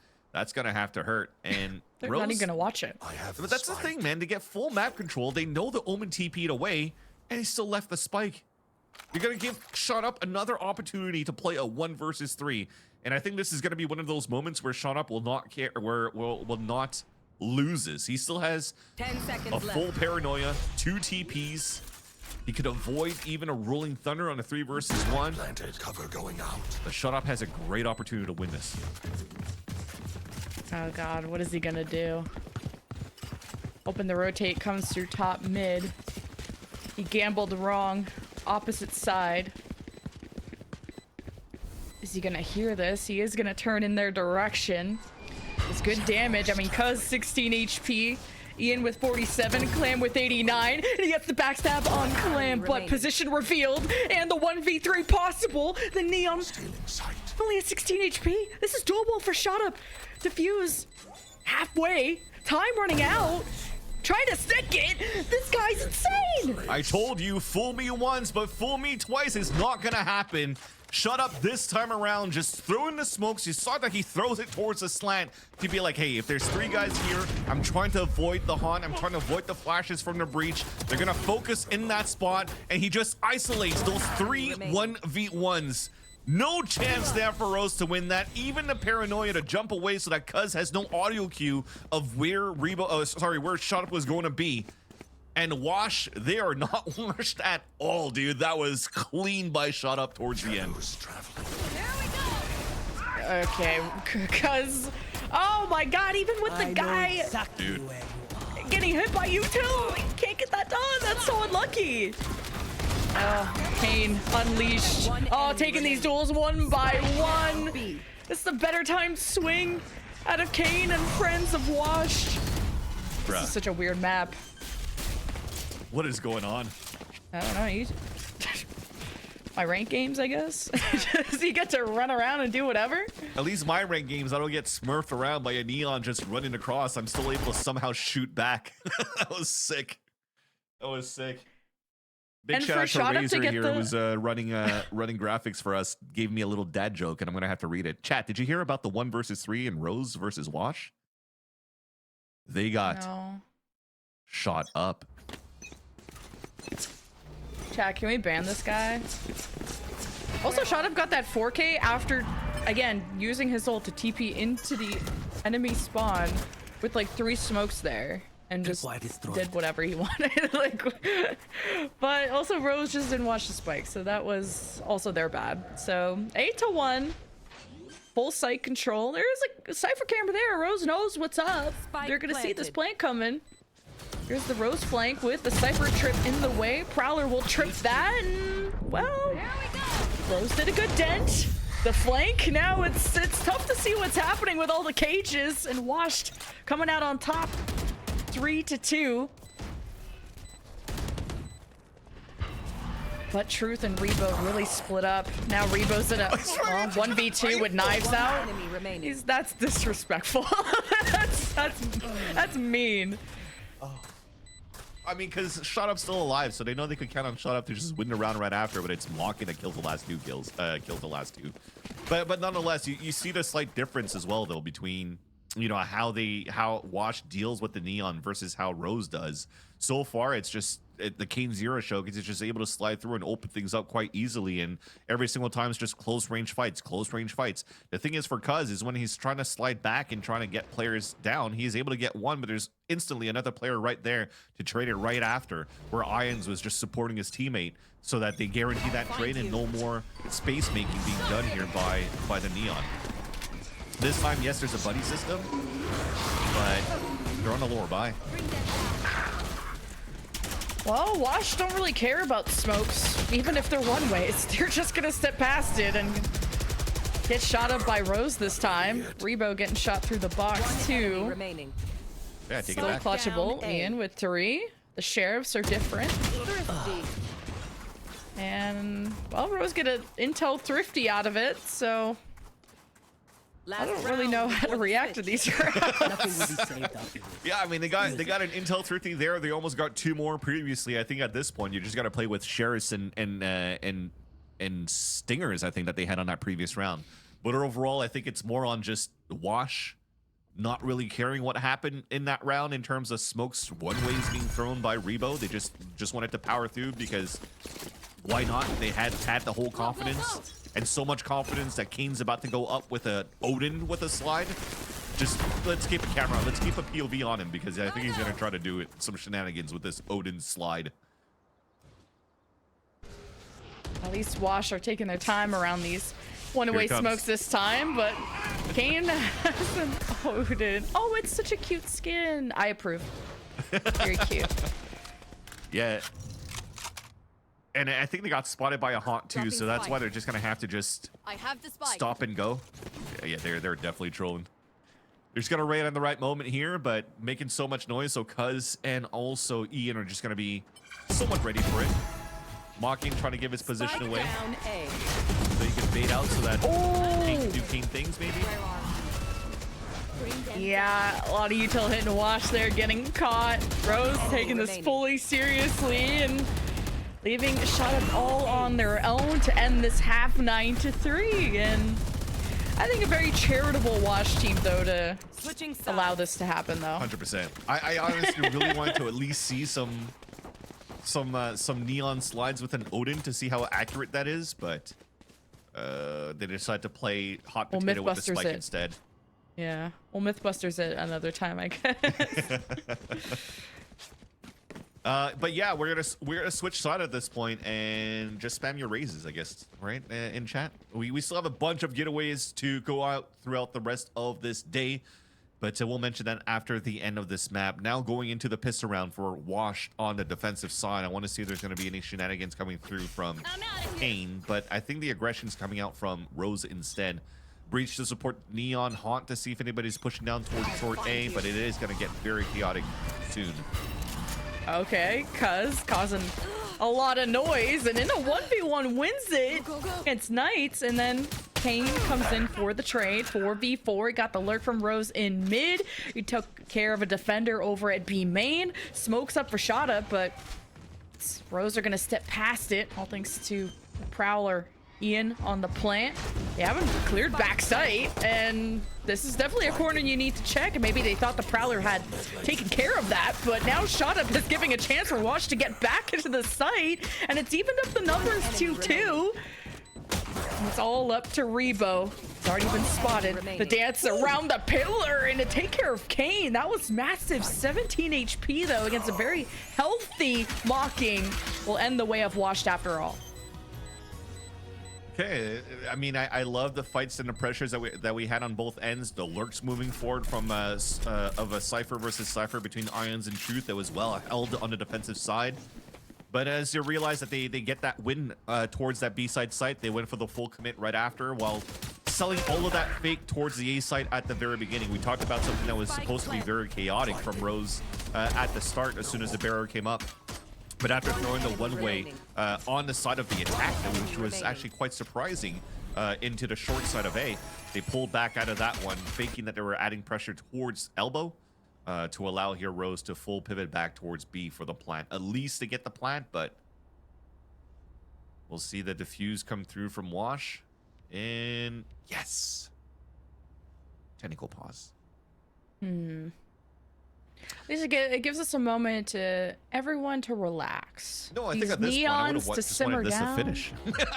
I'm being That overstimulated. too. Just continue with the stimulation with the slides and the chaos that we're seeing from the neon so far, and give me some Abyss right after. And I want to see more shenanigans come through into that one. But at least a tech pause allows for us to really talk about the full giveaway actually. So at the end of this second match, make sure at least if you're a lawful citizen from the US or a Canadian resident of at least 18 years of age that you are spamming R as in Ronin, A as in Alpha, Z as in Zebra, and E as in Elephant to try to win one of these ROG Raptor GT AX6000 EVA edition routers. It has dual 2.5G ports and also free network security and AI mesh support. So I think coming into 2024, mesh security and mesh internet is actually quite important. That's something that I use myself here at my house during the build of my or renovation of my basement. So it helps a lot. It helps a lot. For the weebs, it's kind of colored like Evangelion, so Dude, I was would about pick to that say, up just and because that of was that. that was my first alias when I started gaming chat at 13 years old. This was back in like 2001 or 2000. I can't remember what year it was when I was 13. But my first alias was Eva01 because I was a big fan of Evangelion. Shinji was my Lord. first alias, and then I went into Eva01. Another tech pause is Cuz brings us through Pilates. So what was your But- favorite Evangelion then? Let's continue talking about our weebness with Oh, I don't care about any of that. I'm just an Asuka What? simp, so Wait, so how do you know about Evangelion then if you I watched for Asuka. Oh, there you go. See? Yeah. You know. Yeah. Actually, for the longest time I thought it was Evangelion. Dude, I always would say the full name Neon Genesis Evangelion, and then I don't know. That just seems really Yeah. try hard. Which was also why I thought it was Asus in the past, but it's actually Asus, and Ethos will talk about this later when we get back on the desk. Now we're finally back in the game though, as Shot Up gets the first. Oh my god, dude, let's just finish it now. Let's just finish it now. Yeah. Another potential thrifty win for Rose, but if not, Kane continues to do what he can do here with the Oh, an over. Wait, that guy's fully blinded. Don't back down, Ian. Don't back down, Ian. That guy was Never back blinded. down, never Okay. what? Standing. Well, 1v2 against a Clove that jumped around the corner. I don't even know if he looked at him, but either way, can you really do this kind of stuff on a map like Abyss? Like, surely we get something more normal on Abyss, right? I don't know. It's a good insert. Wait, I winnable. think we're gonna see some Yoru. I think they'll play some Yoru in Abyss. Oh, Ethos will rejoice. Oh, you saw the end of the gun. This is very clutchable from Truth, and Mocking is gonna decide to save the Ares. I'm just kidding, but Truth definitely heard the spike get tapped and does go. clutch. Okay. Always play high stakes. You know what? I'm gonna get back. I'm gonna dial in because I feel like this is something that Rose is really trying to muster back up the comeback here against Wash's interesting strategy in the playbook that they're trying to bring within this game. I mean, this makes sense because it's just neon things and not neon Evangelion. It's just neon things in Valorant. But Truth definitely was like, hey, we're not out of this game yet. And he gets a nice little 4K, a lower buy that you had for Rose. Okay. But despite that, the win still keeps them quite low. But it breaks the econ for Wash at least. A force buy allows here to Wash to just force up shares this time around, but Kane still has a Bucky, so you're seeing that Rose is still giving that respect though for Wash. They want to play a little bit more passively from the spawn. Just anticipating that Kane is gonna fly out of somewhere so they can try to punish him. So I like that we still have this buddy system at the same time as well as they're scaling up towards middle and using the right active information they can get to see where the players could be. So you saw Truth throughout the camera, not too much going around there. Contact play up, and it's a great start. Wow. Great adjustment from Cuz, and even the jiggle peek at the beginning from Truth tells you that there's sheriffs on B. Just overall, this buy is going to be weak, so Rose can really let loose here. They're gonna go towards B to crunch down on Shada, who was interested in keeping this corner to hide in the smoke, but gets flushed out by the army that is Rose, starting that comeback. And after they take care of Kane, we'll only be down 5 rounds. Will they? It's a Bucky. He's got Bucky and 2 slides still. Spike Oh god, planted. you're scaring me. And a stun. 1v5? That would be messed up. Give a sense of security dodging that fade util though. But I mean, Rose don't really have to push this. They'll have to leave to avoid getting blown up by the spike. So If they're that, I was gonna say if they're that scared, they're gonna run back from B main. But if anything, I like what they did because Clamran just ran forward and then just backpedaled, and then you had the fade do the same thing as Eon ran up and then backpedaled, just so that Cuz who was ADSing here with the Vandal could get the pick. So that was actually quite smart just to flush out Kane, knowing that he's gonna move in somewhere with with the slide with the Neon Bucky, and I love that they were able to play that way to just get that pick. So now we go back into a bonus round, this time though in round number 4 of the second half instead of the third for Rose by winning these 2 rounds after the force buy. And they're gonna try to push up to close the gap against Kane. Ooh, Kane got around the corner. Good delay. And the bite back by Kane. Really well played in that moment. Now got the backup of their Clove. And there is no stopping Kane. No one-ways, no full team. With the classic, the ace, the Soar ace at that. That was going to make them soar after that. Yeah. Holy cow. Definitely gonna be limping out of that server after. Well, So dominant from Kane. He's probably also feeling sore too with the amount of running and sliding that he's doing. That's a lot of squats from a Neon. Standing up every single time she slides down, you know? Oh, this is a nice spot. that's just Truth. Yes. I mean, I really thought Truth was going to get that kill. Got him down to 13 Truth is playing HP. Cypher. Oh, this is a nice spot. Oh, shut up. No, shut up is playing Gomez. Ah! I'm muting up. Oh my god, that was funny. I Sorry, walked I'm into too that old. one. Dad jokes are Don't freaking worry. getting me right now. Don't worry. Your freaking Kane's in the lobby. All right, dial in. Gun round at Lock least, it, round lock number it. 17. Okay, Rose actually are going to potentially try to go for... Okay, I was going to say they smoked up top left side so they can maybe try to go for that slide on the right, but they threw that flash a little bit too early. But thankfully, Truth is able to lurk up to open up the B site. Oh, the ping that close. Truth. Ooh, in a lot of trouble taking a vulnerable grenade potentially, but Rose are doing great. Just trying to be creative and unpredictable in their own right. Truth with first blood and spike planted, smokes up, trips up, and deep at the back of site too. So Wash, it's gonna take some effort. It's gonna take shot up, checking corners. But Ian, oh, down to 5 HP too. Woo, that was close. Somehow. Vandal on top of that. That was a headshot and maybe somehow just went through a wall or something to put him down to 5. But this is probably going to have to be... you know, you're going to start sounding an alarm a bit here for Wash because Rose are bringing the comeback on this sector. Oh my god. That was sick by Knights. That's a great way to keep the economy low though for the side of Rose, and Wash has a chance here. Mocking saving his weapon going into the next round rather. They're going to have a very healthy gun round. And remember the last time here, yes, I've praised Rose in the lower buys and in the thrifties that they were able to do a great job, but this was on their defensive side. When they had the lower buy against a full gun round here from Washed, it was basically the Kane show after again. I'm gonna need a PC check on that Knights This guy. is a nice spot. He's probably running an Intel processor. Okay, get your bag, get our bag actually. Continue what you're doing. I'm team Intel, I'm team Asus. We'll find out if Wash can take away Sunset. 2 rounds away. Taking up a lot of map control on the right side. We'll see if Knights can actually turn and burn on this mid pivot, depending on if he even wants to peek it. This is a good read by Wash, though. This is the exact same strat that Rose did a couple of rounds ago by doing that same type of pressure fake. So look at how they're converging right into the B site. Everybody's gonna get sandwiched so far from Rose. Ooh boy, the Nightfall just didn't get enough value from Washers, just barely anyone home, and now Rose step up to scrap One through, enemy remaining. and it's Rose with 3. The paranoia, Mocking's gonna go into hiding, and Rose ain't dead yet. Dude, that's actually pretty sick ready. from I go Truth. fast. Okay, Truth has been really stepping up here on the attack side. Currently 17 and 13.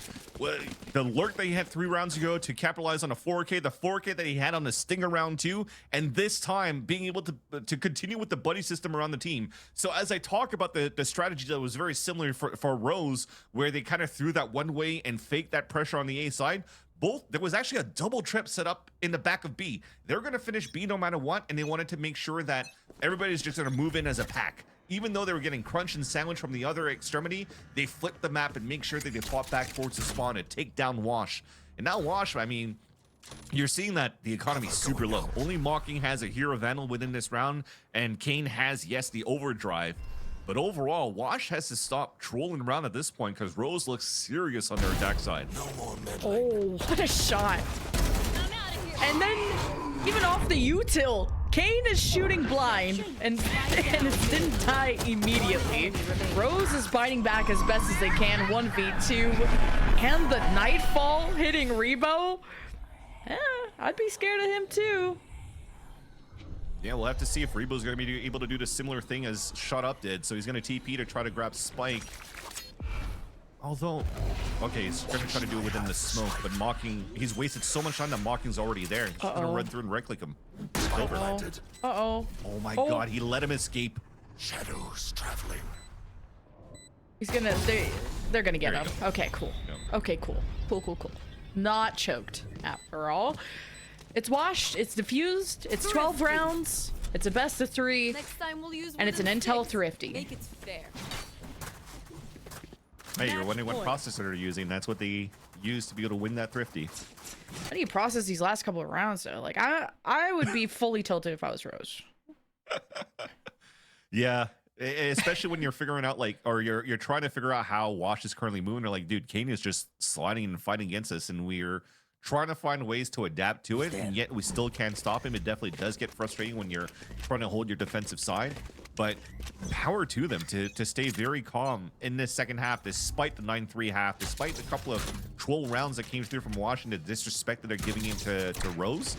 They're stepping up to the plate on working the map. Very good default so far. Yes, they're losing some battles here and there, but that's just the nature of the game when you're playing such a steep uphill battle against the first half that was thrown against you, that was dished against you on a 9-3 deficit. But to make it now 7-12, that's 15 rounds in the rounds that they won. Gotta go. They can keep this up. They have an opportunity to bring this into overtime. Wash spread pretty thin and not being too aggressive. Just letting Rose walk into their hands. Truth just needs to 1 kill to get neural theft, but approaching on his rights, and Shot Up finishes up the job. No neural theft in a very important round for Rose to stay alive in, and Ian's 11 HP. Gonna push through market now when, wow, Knights is just such a good cutoff in that moment. A lot of injuries on the defensive side. Aftershock easily dodged there by Ion, and Knights, even with the overheal, can't do enough. Rose 3v3, and they still have to plant. And with Cuz still in the lobby, you gotta worry. But the biggest threat on the field is Kane with still an overdrive, taking his time. Caught and heard the slide from Cuz. Everyone holding their angles. Gotta go. Clam not even gonna actually peek that. It's just gonna go right next to Repo. Unfortunate there. Rose stay alive. You know, it's fine too. Rose continuing some great synergy around that take towards that B site. A lot landing around Clamorin, actually holding the back lines and fault lining, flashing at the right spots too, so they could gain that control in the fight against Mocking in the back of that B site. So you're breaking the econ one more time against Wash. 2 Vandals coming through, overdrive. I think they might try to force the hand or force the issue potentially. Where are you? At least no overdrive right off the rip through the barriers. Not yet That is anyway also for very Kane.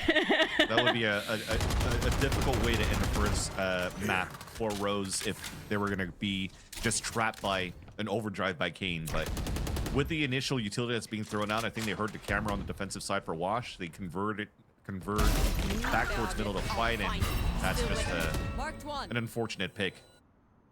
Oh, and the Haunt was able to delay things and knocking down Kane. Overdrive shut down Clam.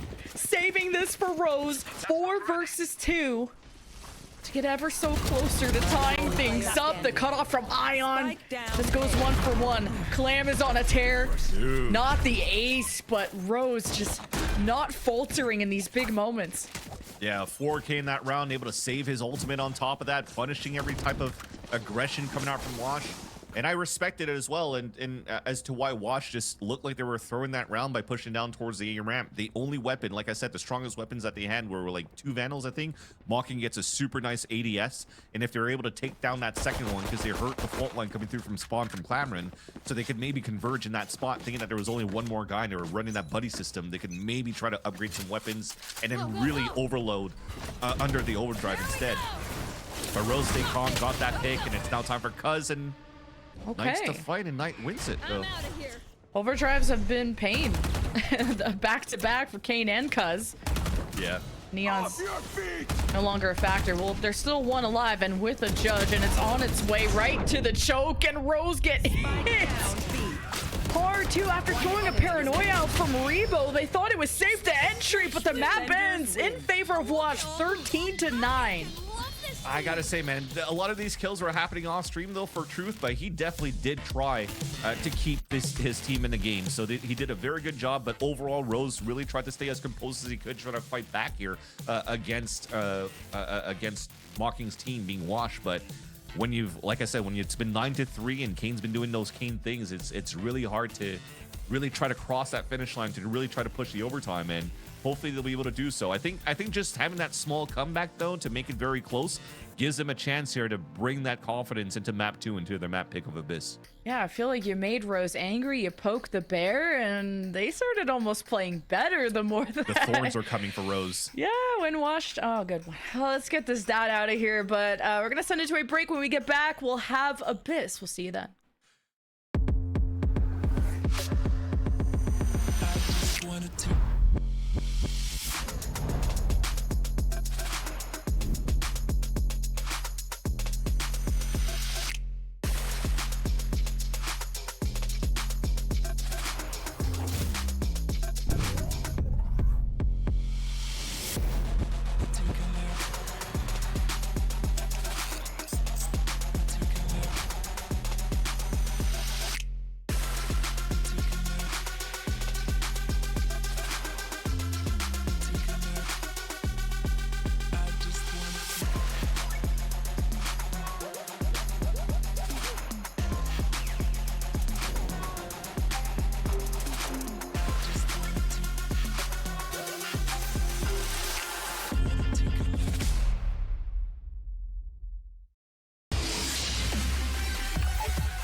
Welcome back, ladies and gentlemen, to the For Those Who Dare tournament. Again, this is match 2, the semifinals, and we just witnessed an incredible map 1. I'm joined with the great Vansili and the great Lemon Kiwi. But before we get into just how insane that first map was, let's pay some bills.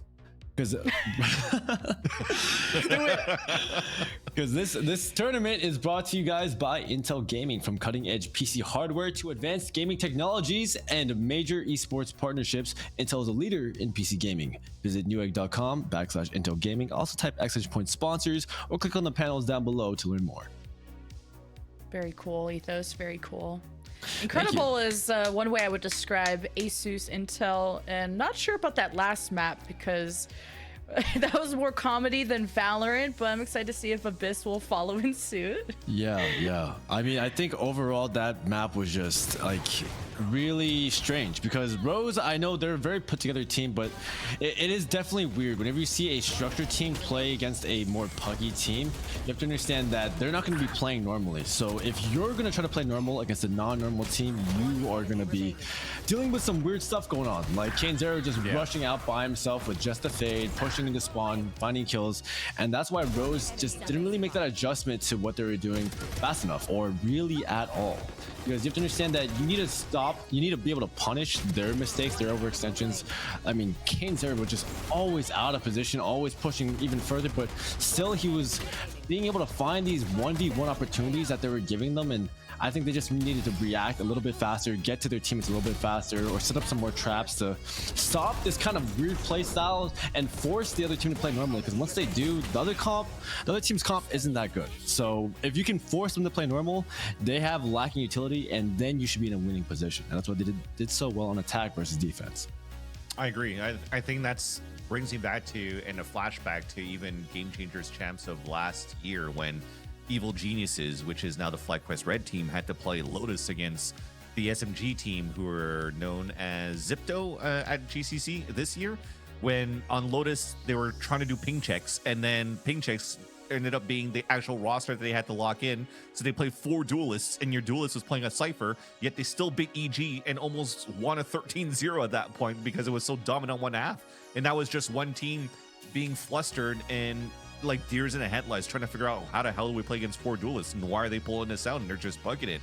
So I think that's what Rose, as you were mentioning here, Ethos, kind of had to do, being like, okay, well, if Kane is just going to try to push every single time and doing a lot of solo stuff and not necessarily having as much utility behind to follow up with him, because think about this composition here. There's no breach to do a deeper line in terms of a fault line to really support KaneZero. The flash doesn't go as far. Yes, there's going to be a haunt maybe that can help, but there's not too much around the first initial dash coming through from Kane.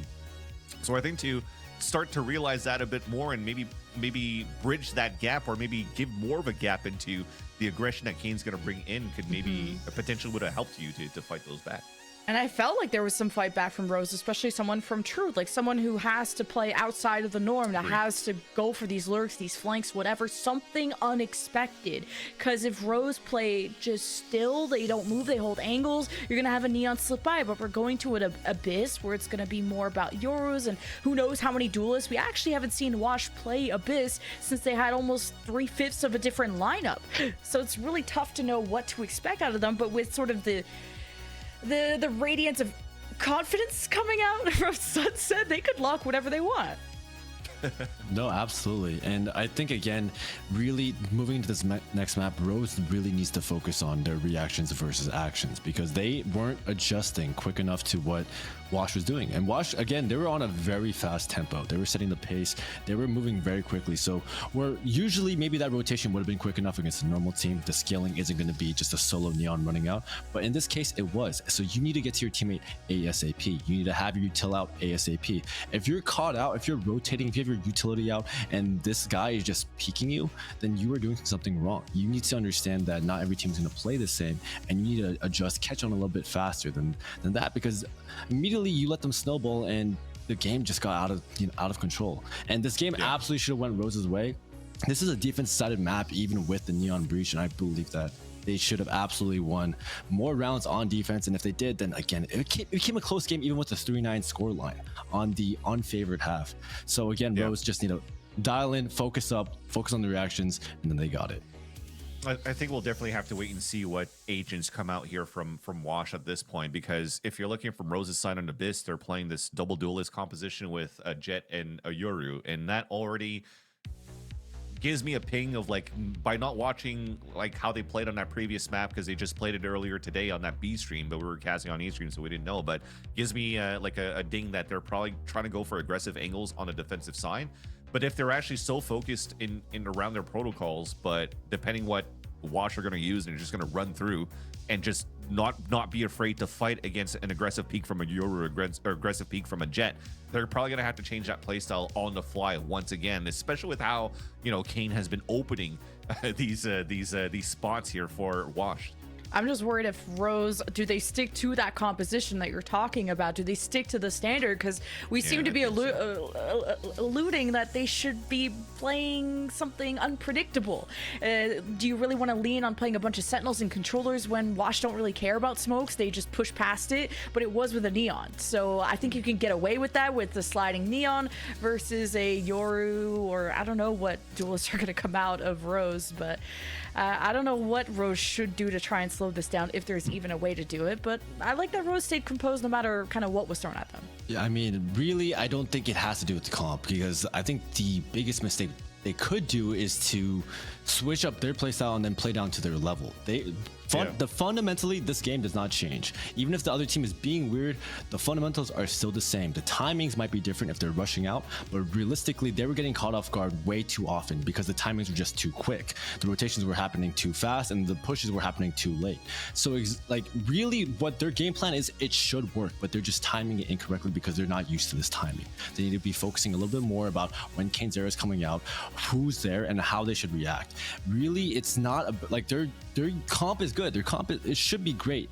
Realistically, they should have won that game with that comp. They should have won that game with their fundamentals. But the thing is, just because you're a pre-made team does not make you better players. You have more structure. You should lean on that. You should rely on your structure to shut down these individualistic plays, punish these mistakes, and punish the fact that Kane Zero is out of position. You know, Shot Up is on the other side of the map. It's just a fade supporting this guy. You have more utility. You set up a trap. You play with the teammate. You 2v1. But if you give these players who are just as good as you, if not better, an opportunity to find an unchallenged 1v1, it's just a 50-50 straight up, then you are giving the Pug team exactly what they want. Yeah, that just made me think about that round where they had to play a 3 versus 1 rather against Shot Up, right? And the one that we mentioned, like the fool me twice kind of thing. you got the spike, even with the TP, you could get the 3 players onto the spike and deny the TP no matter what. And they just left it. They triple pushed towards B main and left the spike there. So just simple protocols going to that one that kind of slipped into just pure fundamentals of, hey, let's just watch the spike, get our crosshair, get ready to just swing through if somebody loses it. And then as they lost the control of the spike, they also didn't play together to retake the site. So I think that's definitely going to be talked about during this in between these two maps, just to make sure to say, look, we're a pre-made team. We have what it takes, and sometimes we have to adapt on the fly. I do agree with you at some point here, Ethos, but I also do agree that if you're trying too much within your protocols, but you're not able to really fight back against the full aggression, and sometimes when they're just feeling it and shooting it against you and they're winning every single one of those duels, those protocols might not work, and you just have to like try different things.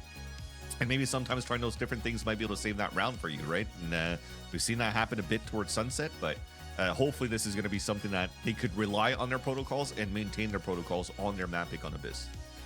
And just if Rose could play off of just information to know when this aggression is coming, ideally, so they're not as surprised if Washer even, I don't know if they can even play as aggressive without a Neon, with as big as Abyss is, because Rose, when they did have that early information, any kind of pings, I think they were able to cause hesitation from Washer, be able to at least trade pretty well against it. So if Rose can just, like you say, stick to those protocols, it'll work out, hopefully. Absolutely. Again, we don't want any just 50-50 fights against these guys. These guys are demons. I've played against them plenty of times. I know what it feels like to be on the receiving end of that, trust me. But again, if that's the case, then you got to use your utility. Your utility is better. Your fundamentals, your structure is better. You just need to find yourself using that more often, because I felt like they were catching them off guard before they could even use their structure and even get into those positions to flash the Neon when he dashes out or stun him or whatnot. It was just so many just kind of tap 1v1s. There was no utility supporting those fights, and Kane's was just he was just feeling it really. Yeah.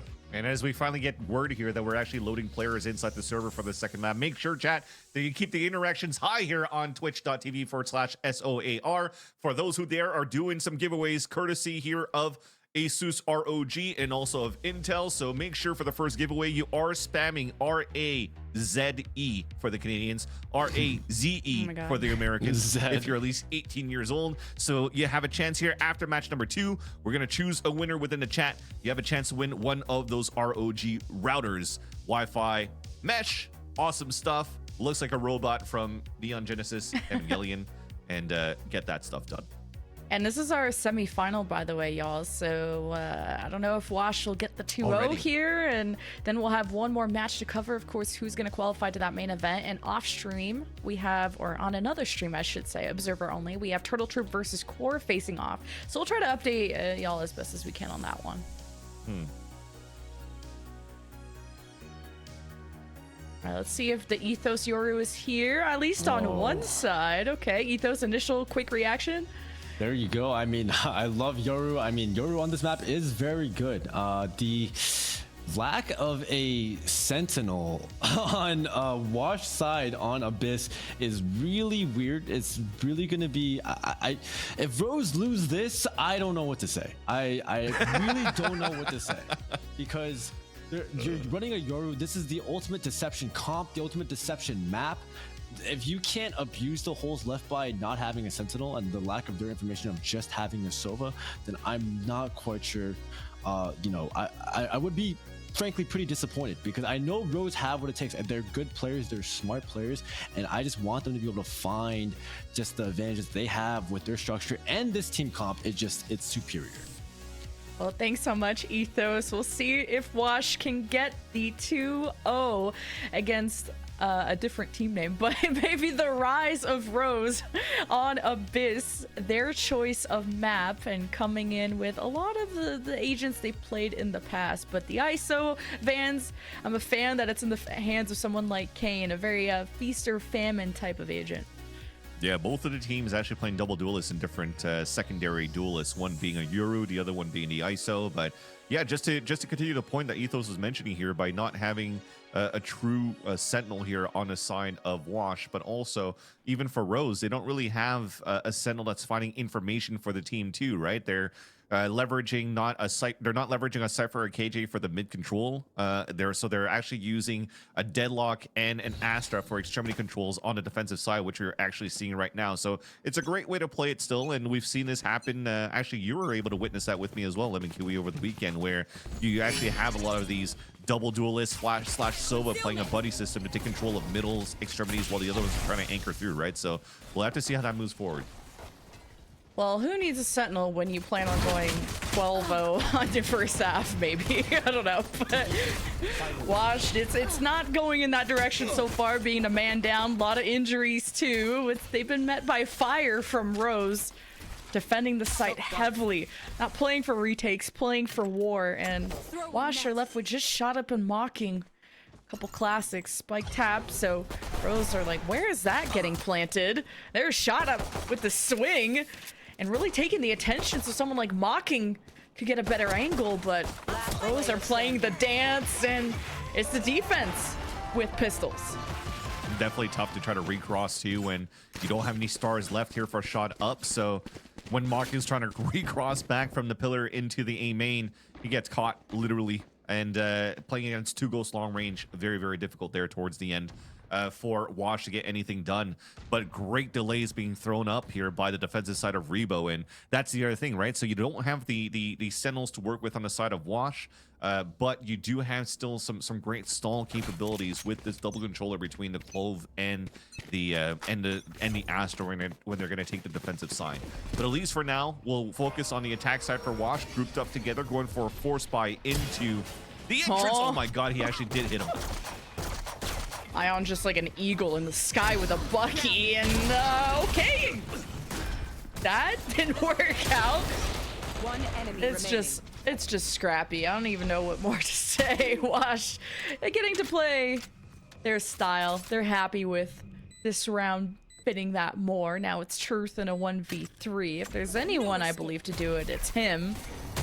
Net just barely missing, getting one, and almost got the third. I mean, 19 HP for Mocking is pretty close. Yeah, they almost made it to happen there for Rose to salvage the round, but towards the end, it's just the simple just Astra dash up from Iron to create the space, and you have the wall up, and everybody's rushing through with stingers to really fall behind the space that was created here by Ions. It was very, very nicely done. And the thing is, if you're looking at the composition though from Wash, they don't really have any flashes to work with. So for them to still be able to overtake the B site and trade the way that they did is quite impressive. Usually you have that Omen paranoid towards Tetris, or you have like a KO playing to help out, but these guys are just going to be pure aim in this fight. Oh, unfortunate that Outlaw didn't ring true there because there's a lot of vision being obscured, and Ion just didn't get on top of that box. This defense has been really able to shut down these duelists. But speaking of duelists, there's still one left. Not Kane, and not yet, man. You love to put him on the ice out for the double tap. So Plant goes through. Truth in another sticky situation. This time a much more doable one. 1v2, 10 HP, 26 HP. I like this though. Kane falls back instead of overheating here so that Knight's could be first contact, because Knight has a not dead yet. So if he gets picked off, he can res, and he doesn't need it. We continue on with Wash just hitting the same sites, but with all the smokes and the chaos happening, Rose are trying to cut them off at the heel, and it's been working out for the defense to get, you know, first, second blood, but once the rest of the offense pushes through the smokes, they've been eventually able to get those trades and just barely pull through. It's been 1v2s, 1v3s in favor of the offense, so going the way of Wash so far. And right now, the best thing here that you could do from Truth is, I'd probably save the wall because you're on an eco at this point, but I guess he's just going to try to isolate some fights. And hold this corner solo, and Sova on the other side. Ian can't do much. This unstoppable force from Wash paves the way. Nobody has been able to stop this team. And 4K and an ace who's flawless for Wash. It's Ions' time actually to just continue to push forward as if he was playing a Neon, or as if Kane was playing a Neon previously, and it's understandable because Kane is playing an ISO. He can only run as fast as his boots could carry him, and you see them both like running with each other, trying to say, "Hey, it's gonna be my kill, my kill, my kill." But I just love that the double duelists are sticking together like glue and just are not afraid to fight against Rose's utility or Rose's weapon, and it's respectable. They were playing against a lower buy. Rose has a buy now, and Cuz is going to try to bring the op out to really try to stop right now the dash coming through and the early pushes coming out from the duelists, and that's a great way to counter that, which I don't think we've seen too much of that in the first half. Ooh. Not bad from Rebo. Burn through the double tap, and well, Ion gets caught looking the other way. Maybe thought the Astra smoke from Shot Up was going to come up. Either way, Rose have built themselves a pretty good advantage to keep themselves close in terms of rounds against Washed. Meanwhile, the Spike is lagging behind, but hey, you still got site control over at A. They're playing not to lose here. Staying all the way back, ADSing here, and given all the space of the A site. And playing a deadlock, you're just able to walk through with a sonic sensor and look at Knights. Has ult on top of that, dinks 2 players. Last player standing. Okay. Just runs head first. Take me out. Is that Annihilation? I don't think Truth got anything. Not sure. No. And Shot Up is left in a 1v5. He's done it, right? I was gonna say, keep him in 1v1s. There was a possibility as Ian already, he was low HP and was dinged through a wall by his opponent, by, what was it, Knights that was pushing towards the spawn. Yet he still tries to wide swing and goes for the fight. And even if he falls, there's still, you know, some information that he was able to give to his team, but pay the bill. I almost felt it once again. Ace is flawless, baby. This time from Rose. Closer map though. It's not that what did we have, a 9-1 start for Wash last map? And that's the beauty of them being able to play on their own map and being a lot more comfortable. I think going back to what Ethos was mentioning on the desk is you have the protocols, you are the team that is able to play against probably a team that's less experienced on this map, right? This is a puck team going in from Wash. They're playing, again, a composition that really doesn't assist both duelists unless they stay as a pack, because they don't have any real flashes to come across, and the drone, although, could maybe add a kill contact and pull it to the site, and there it is. Oh, I don't know. The last actually, Rebo won the 1v1 against him last time and does it again. Woo! Rebo may just save Rose, but Wash still get the plant. One-man advantage, and you got the Cosmic Divide at the top of the site, so Rose don't know what's awaiting them on the other side. They still got Rebo on one. Knights ready for the cutoff on this cross by Rose. Had a sense of security off the Hunter's Fury, and Knights on a rampage. And Washed. Oh my.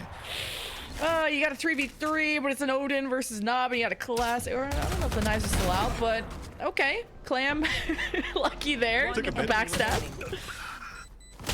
Cleanup time. There's no time though. Yeah. They don't have time. That's sad.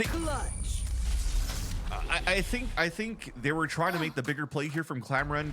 Oh no, even drops off the map. Dude, your jet, you can float. You can float.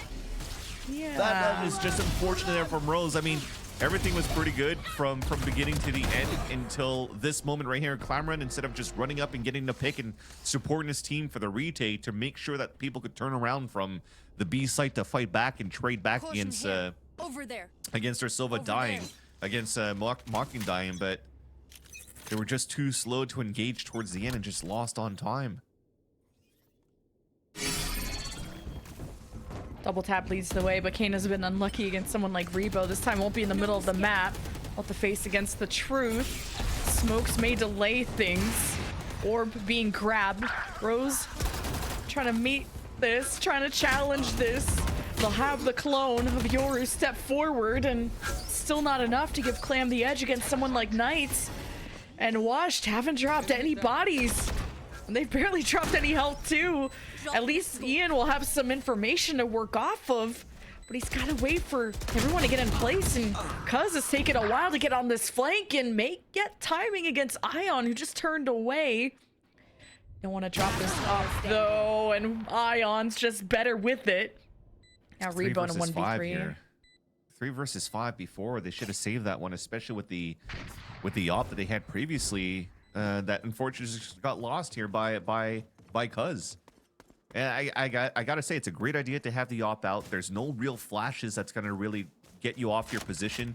Even if a drone comes out and pings you, you could still just activate the dash, hold your spot, get the pick when you're trying to swing through.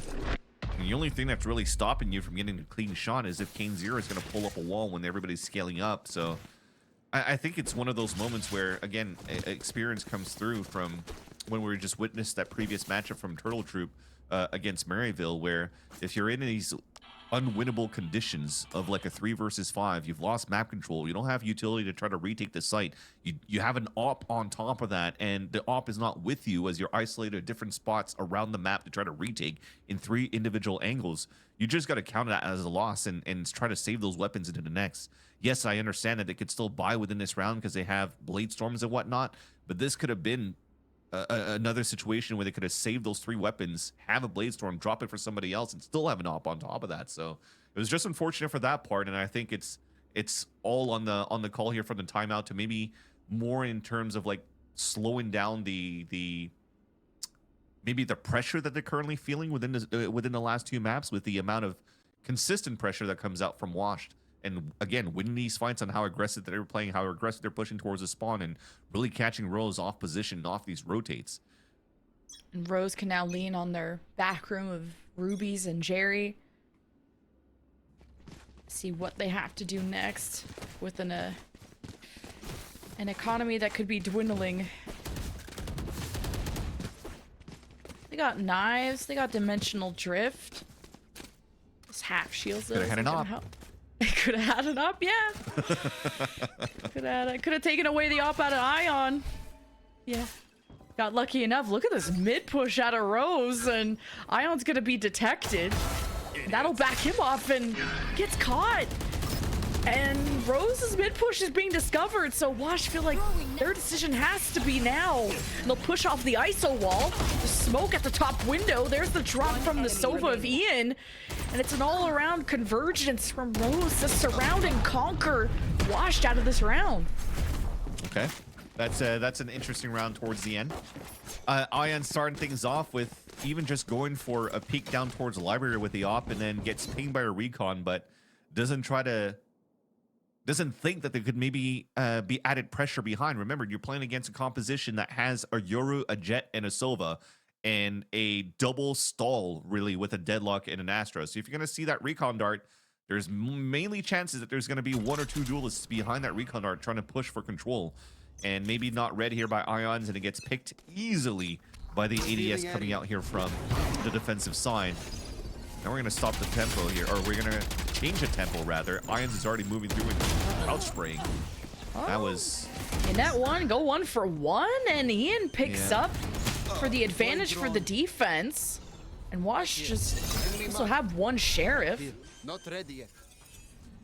One gets pinged.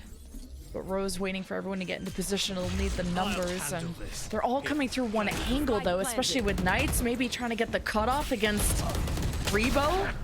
Yeah, Washed, all they have to do is set eyes at the front, and Kane is unstoppable with 3. Really taking care of business, I should say, with the spike planted. That's all she wrote for that round, 6-3. And I think at that point when Clyburn was under the dimensional drift and actually did see Kane Zero once again committed and push solo towards the spawn, it's one of those nice moments as a Yoru where you could just go into that bubble, go into that smoke, and really try to commit against Kane and maybe just ping, hey, I'm here, ping on me, shoot on me, because you probably take down Kane Zero at least and start scaling back as a team.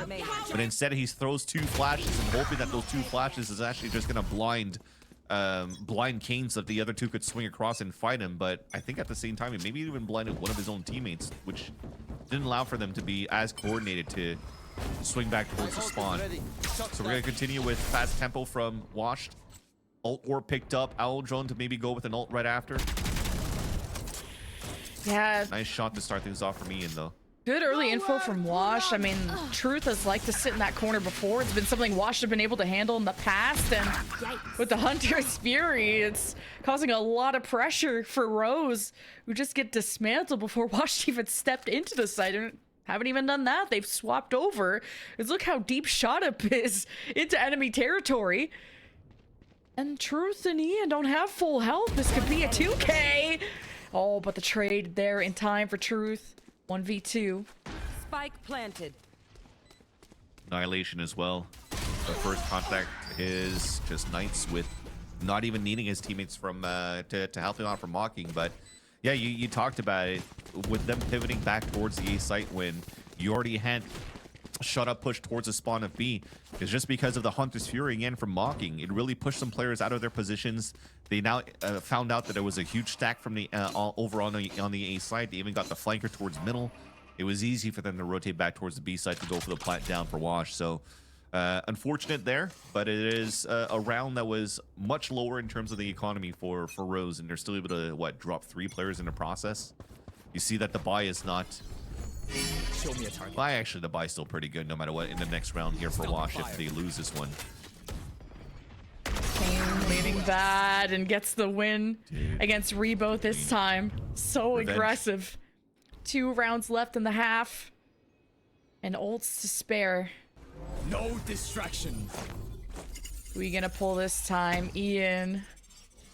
See how he does. Wall's down, and man, that's been what, 2 kill contracts that we've seen that Kane hasn't pulled off. Enemy remaining. All good though. The rest of the kills looking like they're going Washed's way. Ian, mid Hunter's Fury, 1v2.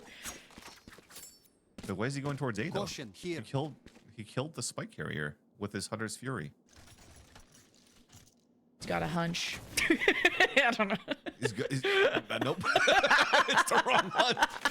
The wrong hunch. I guess he's trying to make sure that he could find knights, maybe, because he at least knew that there was one player towards the A site. But he gave a chance here for Knights and Mocking to group up instead, and it's going to be in a tough spot here. They still have to cross into. He knows exactly where they're planting. Spike Maybe planted. the other one in main. In the alleyway of death. Mocking has a node in though.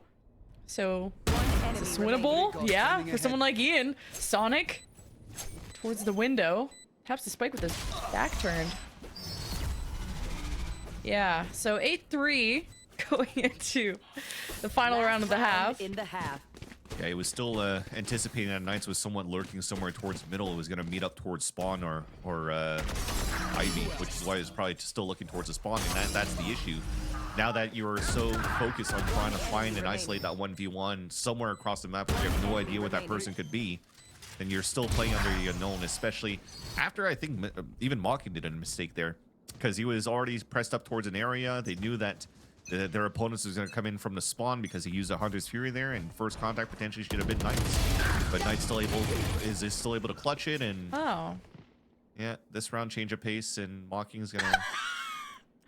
Right here. See, he trusts Sonic. He trusted his Sonic maybe a little too much. Truth, bro. Come on. One enemy remaining. Okay. Oh, dude, come on. Well, Ian, Another all up 3-9 to half. you.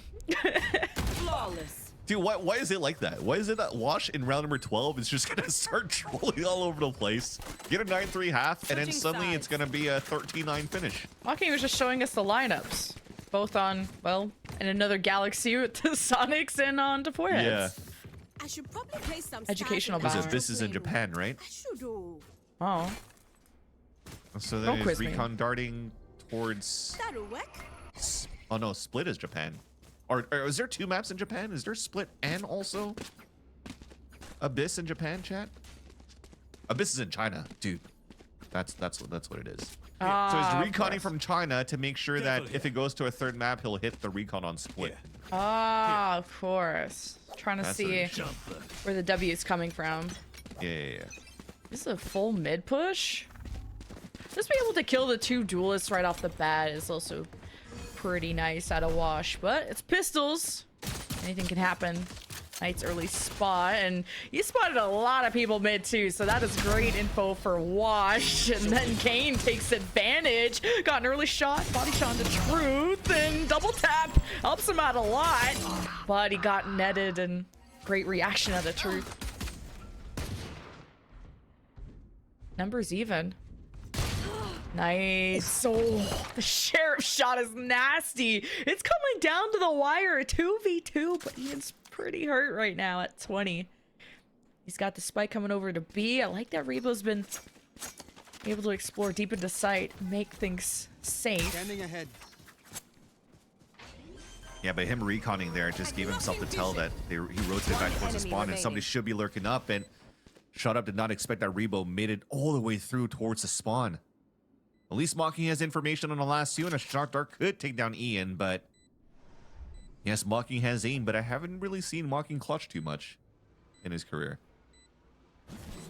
Well, he clutched while shooting a dart at China or whatever you said, so like Wait, he lands I believe. Wait, you jinxed it. No, like You this jinxed is the it. cast. This is caster praise. Bless. Yeah. Bless. That's it. Bless That's the word I up. was looking for. It's a long day.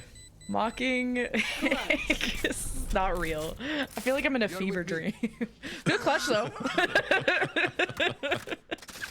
Yeah. As if what a read on that dart. Yeah, I don't even know what to say anymore. Because at this point, this is all great stuff by Kane.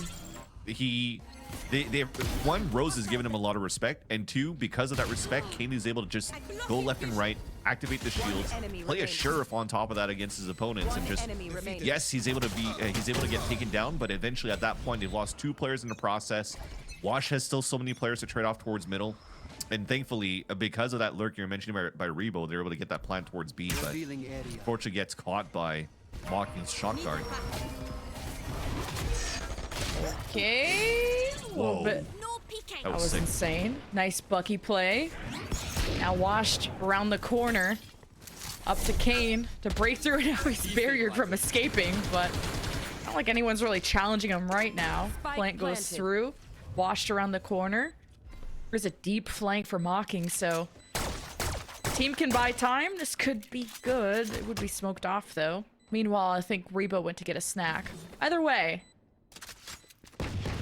Mocking's gonna get a free kill though.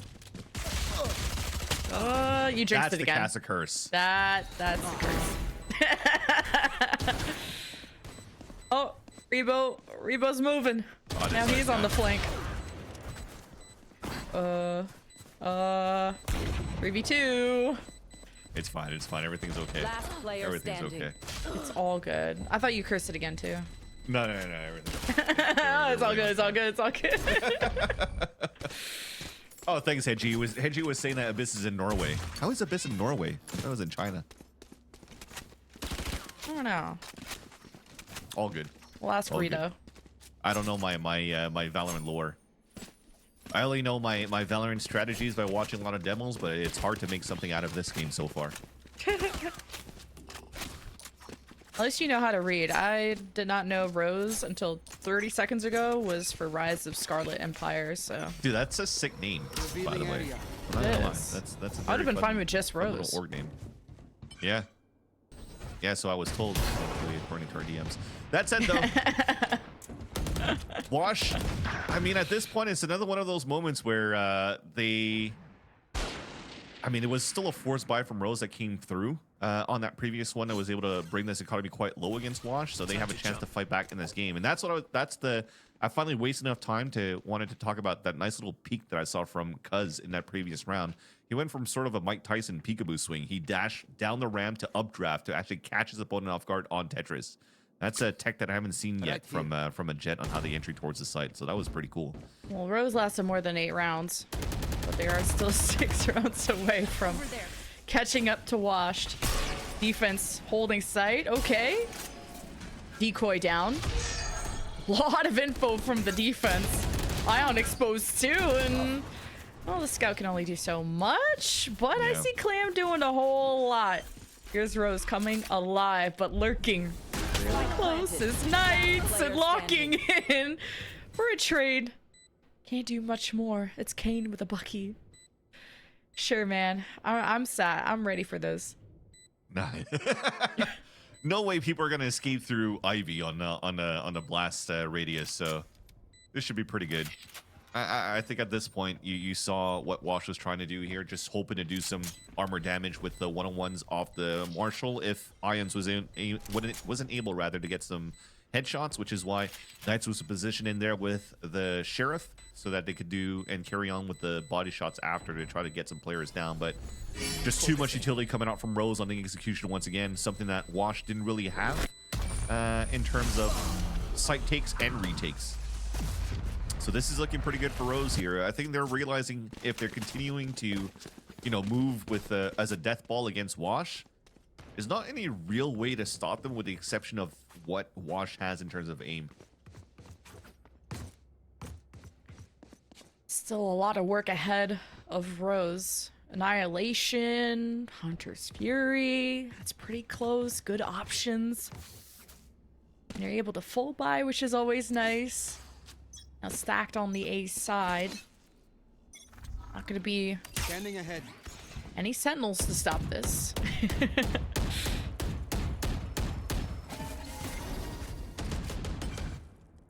Just making as only much Ions noise alone, as too. possible. He might be able to get Cuz. Yeah, he will. Okay, just the ego chow when you have your whole team, just take the one-on-one, and Ion does a good job of staying alive, now playing his life, and quietly getting down. Mocking still has a shock dart. Must have heard the drop though. The last second he drops on the ground and the off angle being here by Clam Run. He's about to get shot in the back. Oh, no, whoa, wait, dude. what? He had the free kill and fell. How Didn't have a though? TP to escape either. But like, how though? He just crouched. He just crouched, backed up, thinking that he was gonna get an angle. He just backed up too much. Standing ahead. Allows Markin to get the backstab, a headshot onto Truth, damage onto Ian, and then the convergence on the other side. Does that just cost him the round? Like, Bro. Enemy remaining. that may have just Yes. cost them the round. Like, 30 seconds that's left. definitely a me move to just accidentally walk off the map. And Wash get up to 11, 2 more away from getting to our For Those Who Dare grand final for a chance to go up against TSM or 100 Thieves at our main event for $15,000. And yeah, there's the last second drop off the map there. That's okay, man. It happens. It happens. This also happens in pro play. As much as it is intentionally as it is unintentionally as well in a map of Abyss. I mean, G2 is the signature one. You've seen it in Game Changers. You've seen for the G2 main team in the VCTs. And you also seen some players just drop through, like Cloud9 players when they were playing. I think it was Vanity. Nowhere to run. Shout out to Vanity. I miss that guy. Hunter's Fury is missing Shot Up right now, who's currently flashed. Rose gets pulled into a 1v1 against Kane. Oh boy. Oh, with the double tap, that's disrespectful.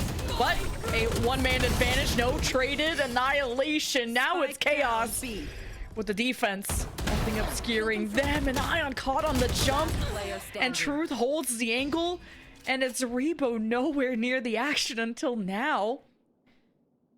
The orb for Cosmic Divide would be nice for just the next rounds, and catches Kane walking by. Ult ready. Okay, the amount of times that Rebo has had head-to-head fights against Kane, he's been on top of it. I think it's like 3-1 against him so far. Chance to win this 1v1 against Mocking. As soon as this Clove smoke comes down, it's a showdown. Oh, there's so many angles to watch. That's such an unfortunate place to leave a spike. 12-5, 1 away. Let's see what Right here. ults we have. Dimensional Drift, Cosmic Divide, Knives, Hunter's Fury. Not too much on the side of Rose either. Yes, they have those ults that you just mentioned. It's 2 for 2 on each side, but that economy is in shambles. So it's not the best position that Rose could be so far. And I think they've already used both of their That timeouts. should work. So this is just going to have to come down to, again, just adapting on the fly, which Rose was able to do for a bit of these rounds on Sunset when they were backs against the wall at a 12-5 before. And 12-5, we've seen this as a scoreline between, as I was talking about, C9 versus Energy. And you know what happened in that one? Look at Knights just not even caring about this Cosmic Divide, and behind them, that was the Dimensional Drift from Clam getting behind and catching 2. Rose did a really good job this round, but it's matched up 3 versus 3. Spike down, Cosmic Divide up, making things tricky for Wash to play off of each other. Down goes 1 for 1. It's gonna come down to the wire for who goes to the grand final if Rose can extend this map. One enemy remaining. And it's Kane that brings it down to Just Cuz, and that's all she wrote. A dominant win from Wash to move on to the very end. Dude, I was wondering why Mocking was playing with a pistol only on a retake. Didn't he win a 1v1 with a Vandal? Like, what the hell's going on, dude? Kane finishing off with the Hadouken pose, but it's a great round and a great series one overall by Wash. And I don't even know why they're called Wash. They never played together. I don't in, know. like, officials. Well, let's ask Ethos if he's ready to come chat for a second. This was a fun map. What did you think? Yeah, man. I mean, I don't muted, know. one sec. Oh, sorry. Let me. Oh, it's just mute on Discord. They hear Yeah, it. Yeah. sorry. It's fine. Just let Okay, them so yap. here. Just let them Sorry. yap. Sorry about that. You're good, bro. Yeah, I mean, I don't know. Having no Sentinel, I feel like on Abyss is typically very hard to deal with. But again, like, you know, I hate using the word confidence, but really, Wash, they just were that much more confident. I feel like almost every 50-50 fight I saw just straight up, they were winning pretty much, except for, you know, Rebo in the ISO ult. He was doing very well in there. But overall, I think that there just wasn't enough like taking advantage of the weak spots on that comp. I think it was too much focus on like, okay guys, let's keep trying to play like our normal setups, our normal game. But again, they weren't focusing enough on the reactions, like how to really like abuse what they don't have. And in my head, On defense, triple flanks, double flanks, those would have worked so well. Like you see here, there's only one person walking flank and it's way too slow. They even killed everyone but didn't have enough time. Like taking more proactivity here and taking 3 people and pushing one side when they have no sentinel, there should have been more double, triple flanks on a map like Abyss where that kind of playstyle is already so powerful. And just in general too, they just seem a little bit kind of uncoordinated right now. I feel like they're just continuing to get caught off guard by Wash and they're just very chaotic playstyle. And I think that, you know, in their VOD review, they should be taking a little bit more time to look and understand, like, realistically that they were playing weird, but it's not something that they've never seen before. It's not something that they can't understand, and it's something that they should have been able to adjust to. Yeah, and a lot of those moments when I guess again, as we were mentioning here, Ethos, where I sort of disagree with you, where sometimes a team that has protocols, you play around your protocols and it can work well, but they were losing a lot of these rounds on the defensive side where they're getting fully pushed by Wash, you know, towards the spawn. You saw it from the replays when they were getting caught off guard and getting pushed towards the spawn. It was one person alone, one person alone, one person alone. So their protocols could have been like, hey, I gotta be here and flash here, I gotta be here and smoke here, I gotta be here and we're gonna double swing. And then as they're still setting up, it's just like, oh well, they're not paying attention to what their opponents are currently doing. Where if Kane and Ions are actually pushing towards the spawn, then before we get into those positions, we got to figure out how we could play more passively. And you know, there's still a lot of time on that timer of the spike before we could actually do and play the retake, which is sort of did work. You know, remember that round where they had the Cosmic Divide on the attack side, and then they used the Hunter's Fury and their Cosmic Divide for the retake on the defensive side. They played a little bit more slow at the very beginning. They caught some players off guard, but then started playing a little bit too slow when they lost off timer instead. So I think that's where it could have helped a bit if they worked on that a little bit more, on slow tempo and then when to activate. I think overall, I completely agree with you. I think that they should be prepared for that kind of stuff too. It's like they should just know that this is a pug team. They are going to do weird stuff. You should be ready for that. And also be confident enough to, if you have someone next to you, just hold the line, right? Like if you have 2 people in library, just hold that. You know they're going to push, or they're probably going to push, but instead they're like backing up. They keep backing up. They're giving up so much map control against the team that doesn't have a sentinel, right? Map control was the key to winning this game, and they were just giving up way too much of it. They were playing either too scared or they were just caught off solo. Find a teammate, hold that angle, and that's really all it came down to. Also, the flanks too absolutely would have decimated that comp. I just wanted to quickly update on how the other semifinal is going, because we had a blast with the 2-0 from Washed, but the TTR versus Core semifinal is getting pretty hectic. 12-11 in favor of Core. So and that's just map 1. Yeah, so who knows who we're gonna get in the grand final. We'll have to wait for that. So that means that it's going to take a bit before we actually resume here the stream A, while we're waiting for that second matchup to finish on stream B between both TTR and Core. So that gives you plenty of time, which I've already seen you activated in the chat, twitch.tv/SOAR. It's time for a giveaway here for a chance to win the ROG Raptor GT-AX 6000 router from Asus ROG. Make sure you type out RAZE or RAZE if you're from the US or from Canada at least 18 years of age. And you already see the peripherals that we're going to give away in match number 3. So as we have time here, I know it's going to take a little bit because we still have to finish map number 2 and potentially even map number 3 on that second series before we see you guys on the stream here. That gives you plenty of chance to interact on the chat, plenty of chance to go get your food and whatever, because it is dinner time. And then we'll have a chance to catch you right after the break to resume the grand finals of the Open Qualifier number 1 of For Those Who Dare, presented by Soar, and all thanks to our partner Asus ROG and Intel. So I mean, go for a bit but come back soon. We'll catch you after the break.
can see is we're drifting apart. I can't believe how it all turned dark. Bring me the light, bring me the light, bring me the light, bring me the light, bring me the light, bring me the light, bring me the light, bring me the light.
Qualifier makes the city look so bright.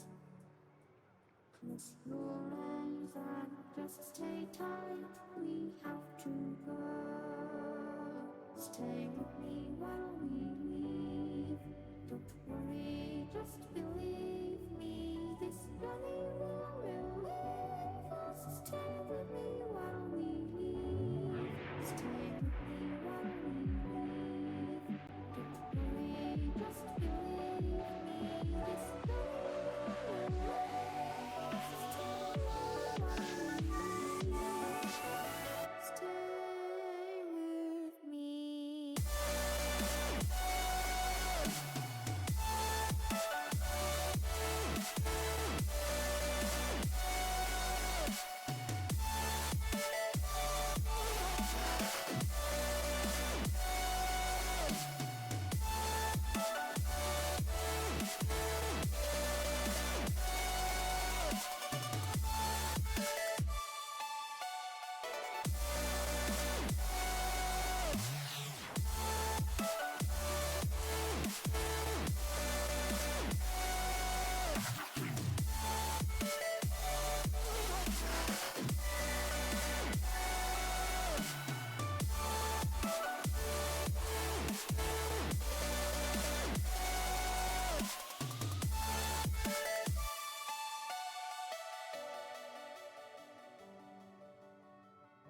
know you think of me, but you really gotta go. 'Cause if you're not here, I can lose control.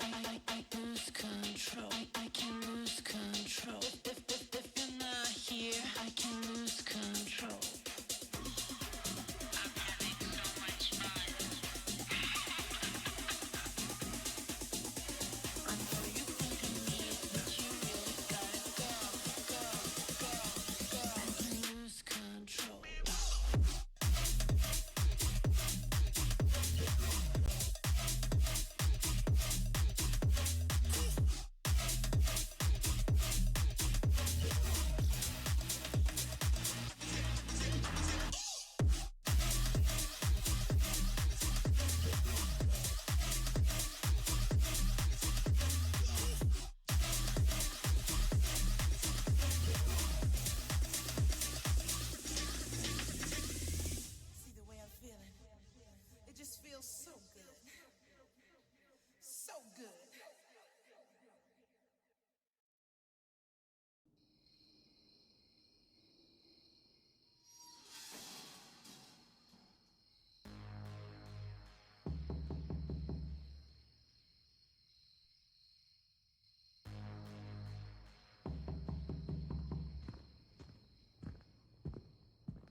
the edge.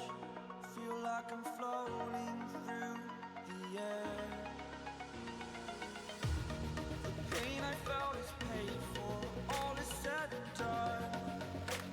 Oh, I am restricted, fixed upon the web. I need to kick the habit that my mind is breathing in. Break out, I've got to see. Spent all my life holding all of it closely. I played it innocent, a feel of discontent. I'm finally facing it all, fearless.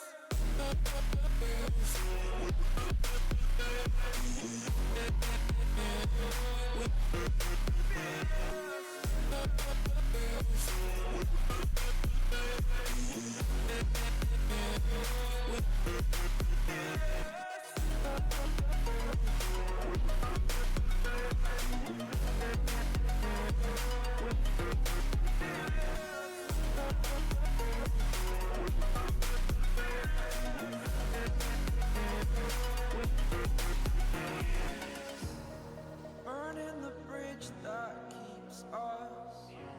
I'm here and I'm feeling fearless. Exaggerated, that's what you assume. The story's over now, I must conclude. I am conflicted, watching where I step still, hanging in the balance. Not the life I want to live, I want to take it all. Standing tall, fear outweighed the person you are. Oh, break out, I've got to see. Spent all my life holding all of it closely. I played it innocent, a feel of discontent. I'm finally facing it all, fearless.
for nothing.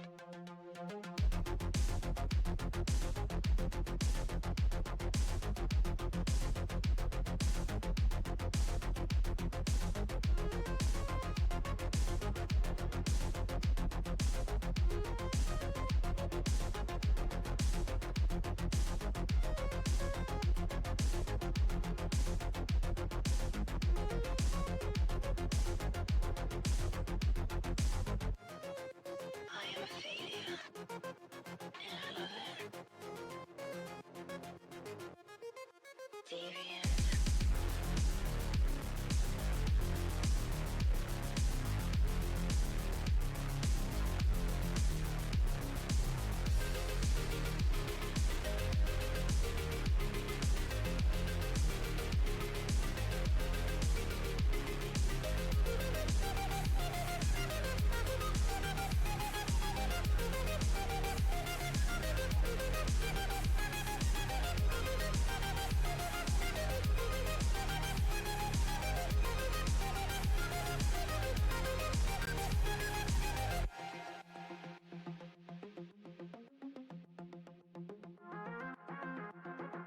Die for nothing.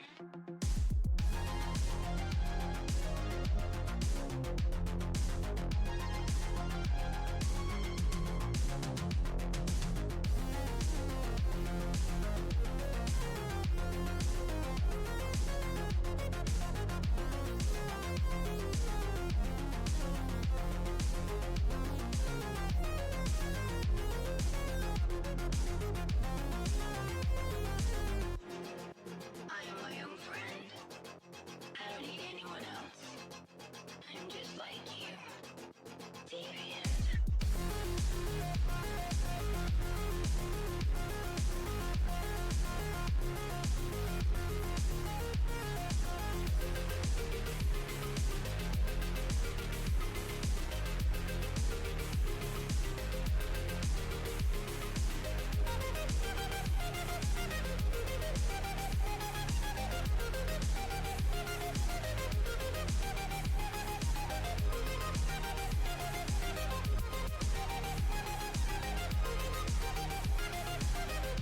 This one's for you.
Sick yourself, Skywards.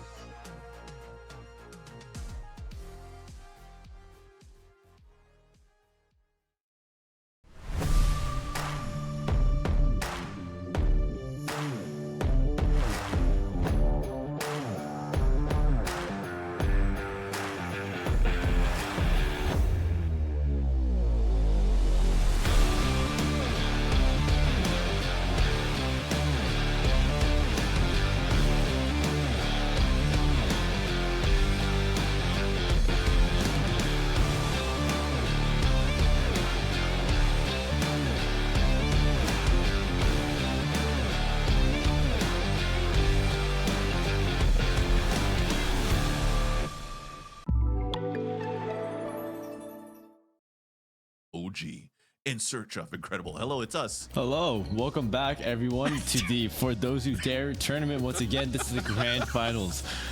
Sorry, Vance, I was just doing a little ad read right there. It was I was doing the same thing. Literally. Yeah, no, it was crazy. But yeah, we have today for our grand finals we have Core versus Did you come Washed. back with glasses? Sorry, yeah, I just had to see what the heck was going on in that Core Turtle Ship game. That was insane, man. That was. We really picked the wrong semi, man. That other one was crazy. Went to OT on the second one. Really heartbreaking for TTR there at the end. Yeah, especially when they were up like what 7-1 or something or 6-1 on. Yeah. Even that was crazy. That was an insane comeback out of Core. I mean, I respect resilience. Everyone in that server absolutely super talented. So this is gonna be a crazy grand finals though. But before we do that, let's talk about our second giveaway of the day. Moving in, we have the sorry about that. The peripherals. You got it. Yeah, sorry. I found it. Okay. Well, for our second giveaway, we have the ROG Peripherals package, which includes the ROG Carnix microphone, the ROG Strix Flare 2 gaming keyboard, the ROG Impact 3 WL gaming mouse, the ROG Balteus Chi mousepad with wireless charging. This is from our presenting partner ASUS ROG. And if you guys would like to enter, type RAZE, that is Raze, or RAZE for the Canadians, according to Vansily. Of course. and speaking of US and Canadians, if you are not one of them, then you might not be eligible because you have to be a lawful US or Canadian resident over the age of 18 to be eligible. You could marry one of us. One of us. Not it. Okay, well. Oh my god, what are you praying? I guess I didn't get the memo of glasses, man. So dude, you gotta have my plate. I was eating while we're waiting here. Production, come on. There you go. You still have your paper plate in the background. It's not paper, dude. It's fine china. Oh, my It's bad. a fine china plate. Oh, I didn't realize you were a man of culture, Vance. That's awesome. Come on. I try. Awesome. Do we have the maps yet? Yeah. Actually, before we get into that, we gotta showcase who the hell's in the finals too, right? So, as we were waiting for that second match to finish, so Core had like a 3-mapper against Turtle Troop, and I think even the second map or something like that went into overtime. So it was a pretty insane BO3, a gauntlet that was being run through by Core to finally make it into the grand finals. So this is actually going to be a fun little thing to witness for grand finals, because you have on one side a team for Wash that just won against 2-0 in a speed run pretty much every time they played their attacking sides, and they're coming in waiting for this BO3 to finish, while you have the other team that just came from a BO3 gauntlet. So who's gonna be more tired than the other? And sometimes just active waiting is tiring, just like me. That's why I'm off. Yeah. I'm off the chains right And now. Core have such a cool story because they were definitely like middle of the pack, still growing when it comes to challengers, and Turtle Troop, second mid-season, the mid-season cup. Like Turtle Troop were definitely the favorites to win this whole thing and to put up a good fight against a team like TSM and 100 Thieves. But it has been a long day for them, and to just trip over their shoelaces at the end. Sad for TTR, but exciting for a team like Core, who have made really great additions. It's really only Snarly and Nerve who are the core of Core, I guess, from challengers, and it's cool to see how much they've changed. Yeah. I mean, they've already lost 3 players, right? So T-Dog that went to TSM, Ziff that also went to TSM, and then Zeldris, where I'm not sure if he's trialing or whatnot. I haven't really gone through to see where he came across, but yeah, there is a lot of brand new firepower coming into this Core roster, although some veterans that's been grinding through Valorant since like 2020, 2021, Alexander, so he's gonna be one of them. I think was even back then at some point part of the EG roster, right? Ethos? Yeah, that is on the co-ed version. Yes. Yeah, that's it. Yeah, that's it. When Potter used to play for EG, how crazy is that? That is crazy. But Potter and Claudia back then. So yeah, he's still around and grinding. Alexander on Andbox was also a demon, but most importantly, Alexander on Squirrel Warriors was just the best iteration. That was with me as well. Hashtag Go Nuts was our hashtag. But I love Alex, and he's great. Also, I got to scrim with Logan before as well. They're the new additions to Core. They both had great games, and they both had, some slower starts on some maps, but we both know that these guys can do it. They are the new faces to the scene, and I really like to see them continue to put up those numbers. But man, Wash, they just seem consistent all throughout. So hopefully, hopefully they can keep that up too. And this is a crazy first map to go to. We have Sunset picked up by Core, and Core just went into an extended overtime against Turtle Troop 14-12 on this. And then if you remember the sort of speed run from Wash, 13-9 with some goofing around. Oh yeah, that was Wash yeah. played a very speedy Neon Sunset. So I wonder how those styles are going to clash. Yeah, it's going to be very fun because I think for both sides, I think you already have some tape on how, you know, Wash is going to play it, how aggressive they are. And then literally while Wash was in the sidelines waiting the whole time, Haven was literally the last map of the series between Core and TTR. So there's a possibility here that Wash could find something else. Although we're going to be in for a treat with the amount of Raze action that we could probably see here from both of these teams on Sunset and Haven. Oh, absolutely. And I am excited to see if, you know, Rose didn't quite have the answer for, you know, defending against Wash's just over aggression on Sunset. Maybe Core does. I want to see if they are able to learn anything from that match and see if they can try and adjust to that incredibly aggressive playstyle. And we'll see if the Clove comes out again from Washed and how that will help them. I don't know if they'll be able to run amok in this lobby the same way, because Core have definitely proved that they can beat some of the best. I mean, I don't know if y'all would consider that an upset, but just from just how much I respected Turtle Troop, like that big turnaround from Core, despite what being down 1-7 at one point on Sunset, like for them to come back is really impressive out of Core. But do they still have any gas in the tank to finish up this grand final? We still have a best of 3, and the winner of this goes to the main event, and there's no second chance. I think you bring up a great point, because when you look at that roster for TTR versus Core, is TTR, they still have, you know, a main 3 that's in that roster. They brought in 2 new players from Fluffy Aimers, and those 2 new players were actually cracked when we were able to cast TTR just earlier on tonight. So to see that those guys got dismantled by a team that actually lost 3 players from their main roster after Challengers Season 2, or Challengers number 2, then it also comes to show that Core, under the guidance and the coaching of Ocean, for example, Kyle still did a great job, you know, building fresh new talent. And for those of you in chat that actually never heard about Ocean before, only heard about Ocean now in Valorant, like, he's been around the scene for the longest time, even in CSGO back then, Ethos, when I think you were playing CS as well. And the amount of, like, great players that he found under SKDC, Twist being one of them, Stewie2K being one of them, like, he is able to find diamonds in the rough, and, like, look at how they are playing now today in CS2, and how successful they are in streaming as well. So lots of power, lots of respect that I give to Ocean, and I think it only makes sense is to see, or maybe it shouldn't be that much of a surprise after all, now that I think about all this, that Core was able to get that win against Turtle Troop. Yeah, I mean, you know, one way or the other, Ocean is a legend, and, you know, Turtle Troop. He's also a bouncer. he's a what? Yeah, I think Ocean used to be a bouncer for a club called SKDC, which is why he's got that SKDC name. Oh, what? I had no idea. I'm pretty sure. What? I'm pretty sure. I don't know if at this point it's so late that I'm talking out of my butt again. Oh, wow. But I have a feeling that that lore is correct. We should ask Kyle next time we see him. Yeah, I just know him for the, you know, the A main flash and the cat smoke. Yeah, that was some of my favorite just moments on CS. So, bro, look at Sabrosa just carrying the team, man. Look at Sabrosa on the top of the scoreboard, bro. Flash A. Flash A. Really throws his own flash from trying to smoke.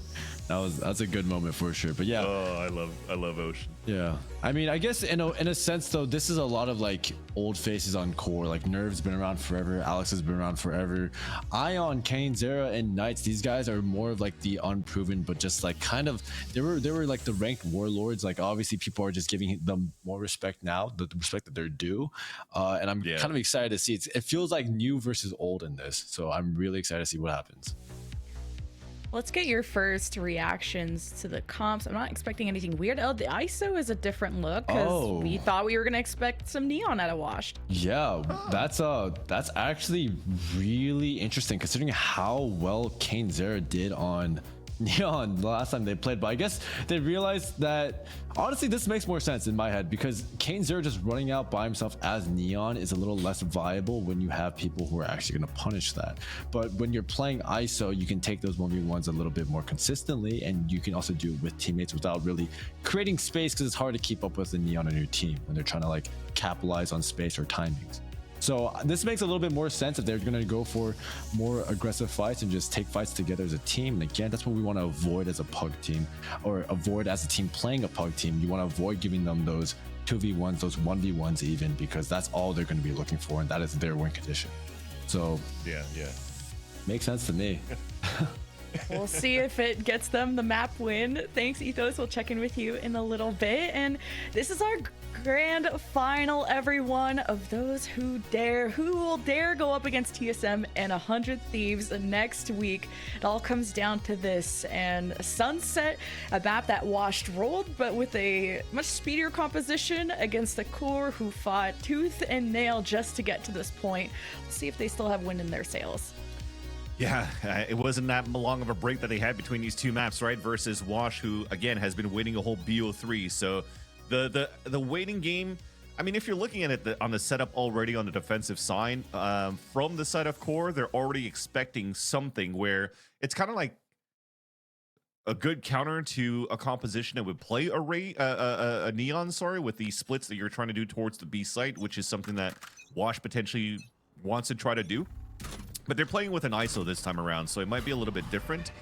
So we'll have to see how that pans out.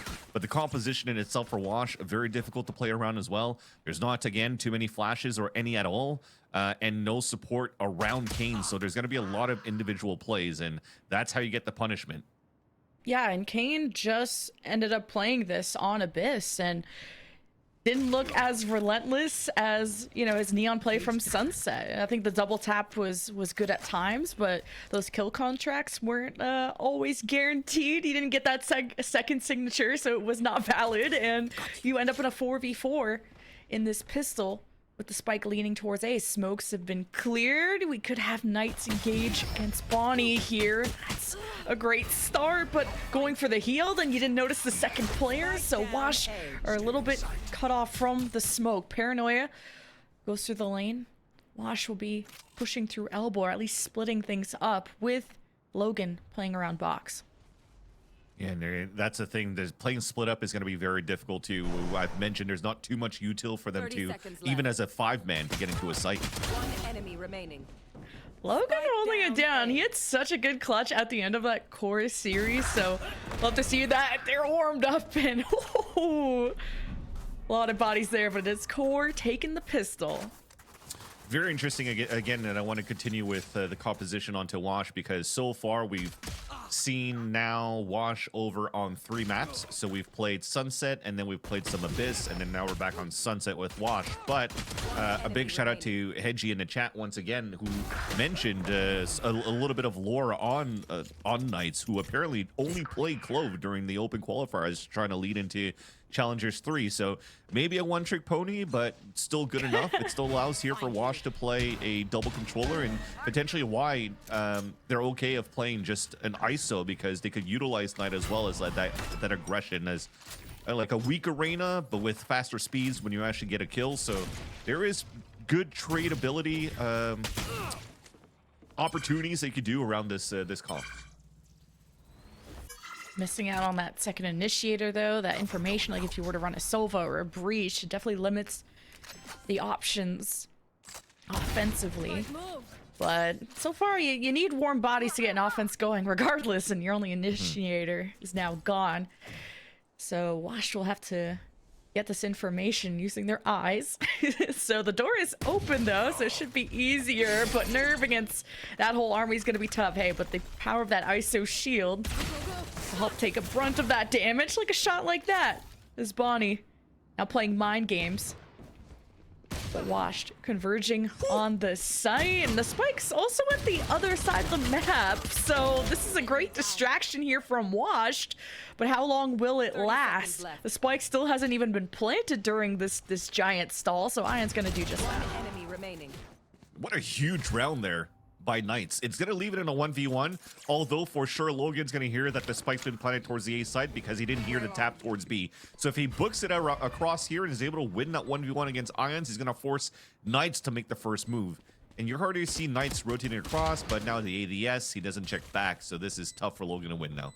Thrifty. It's the timing of Knights coming from behind, not even needing it. An Intel Thrifty on our second round. Glad to see like both our teams are really showing up, because you remember how Wash started Sunset before. It was like a 7-1 lead at the beginning.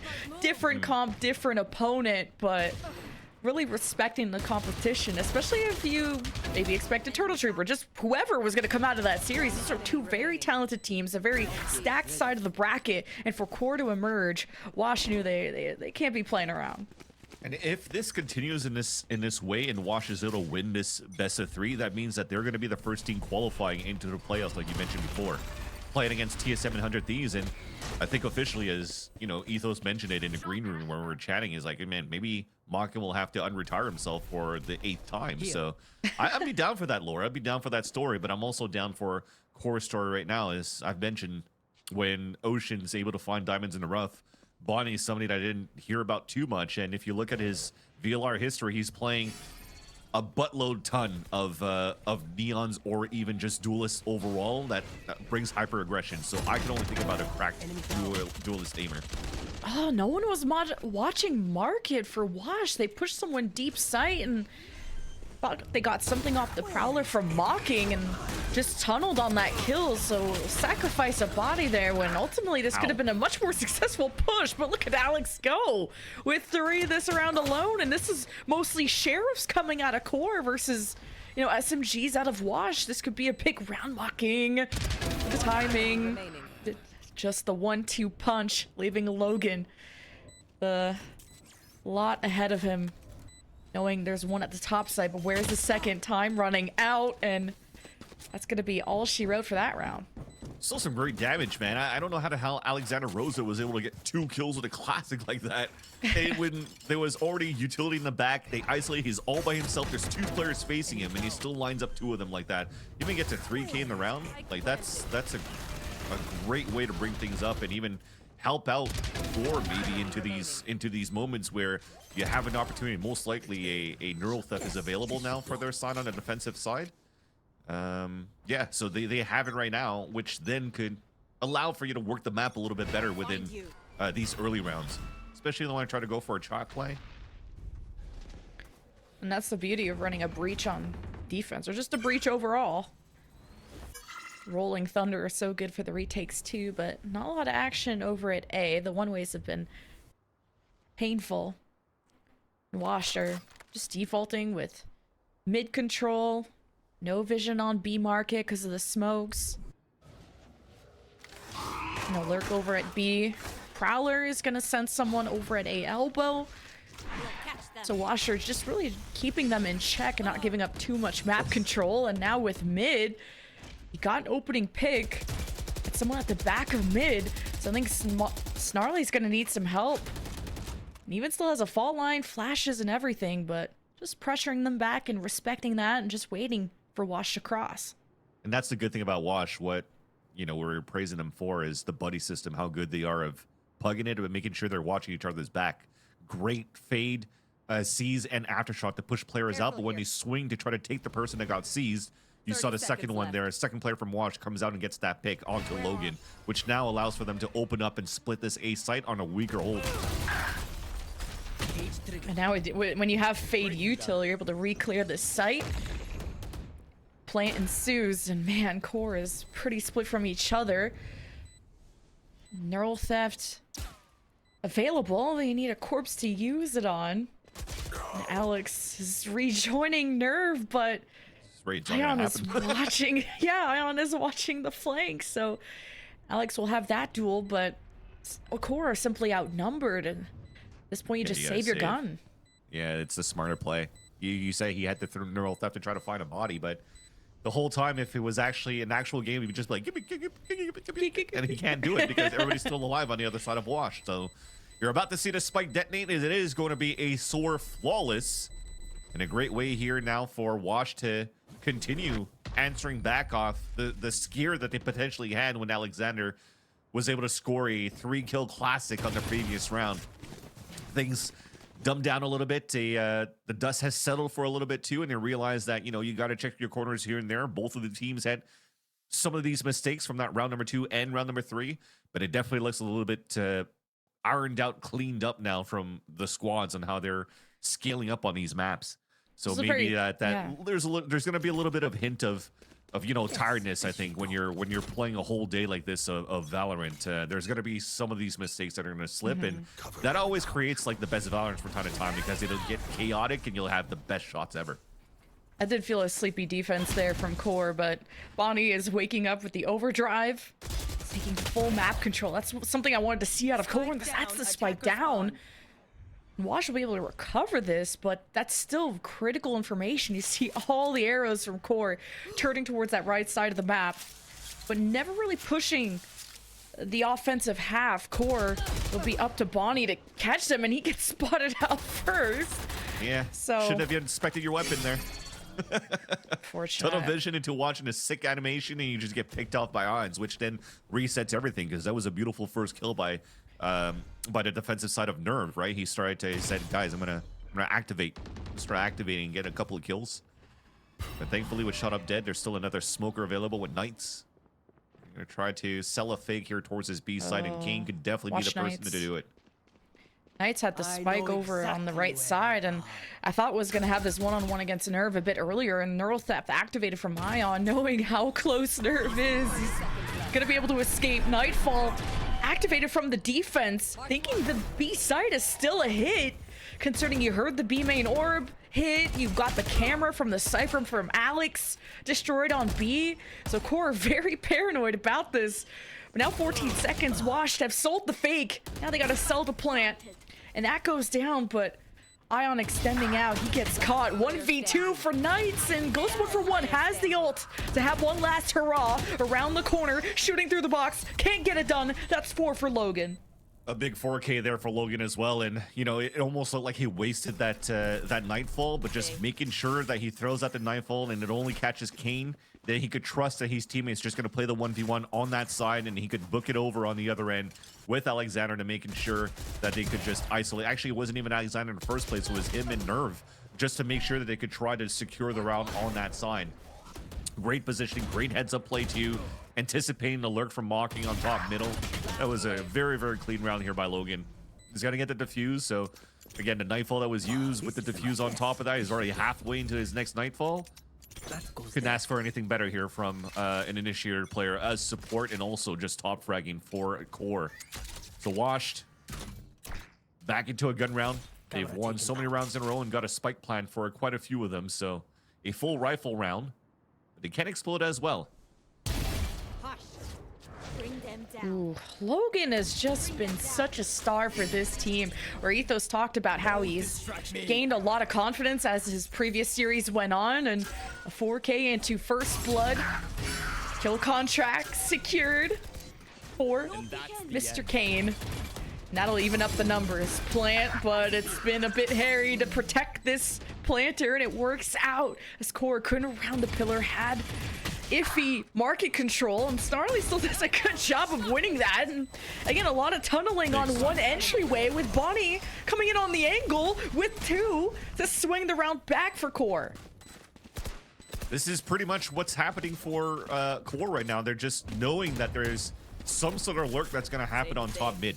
And it's been a different player almost every single time, right? I think the last time there was Ions on that previous round. The first round, I think, was Mocking trying to move up.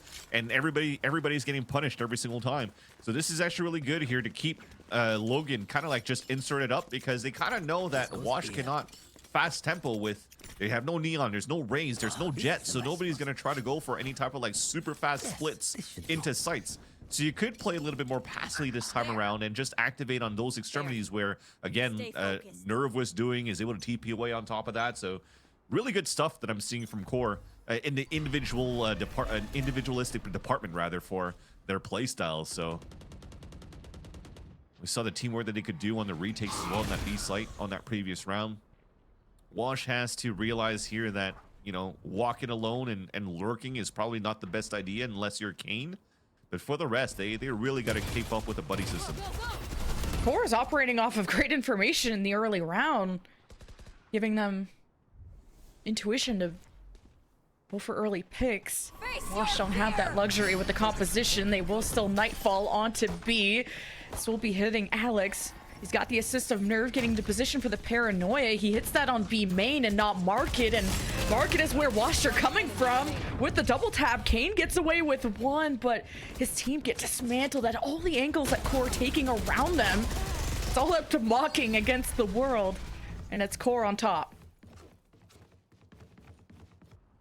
I'm trying to figure out what you could really do here with this comp of trying to death ball through, because so far throwing the convergence wall from Kane to yes be able to move into a straight line into Market, it doesn't really cover you from trying to get into or covered from the boba cross or even from the ledges into the B site. So they really don't have the best amount of utility unless they want to start leveraging more potential Caterpillar smoke with an Omen flash, so they could really get a real death ball into these sites, and that might be the case this time around. And that's what they were good at in their last BO3. What?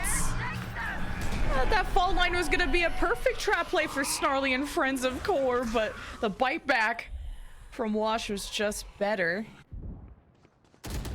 You follow through on your push towards elbow, take advantage of this, and Kane unleash, but Bonnie on the other side makes this difficult, but still a 1v3 while blinded.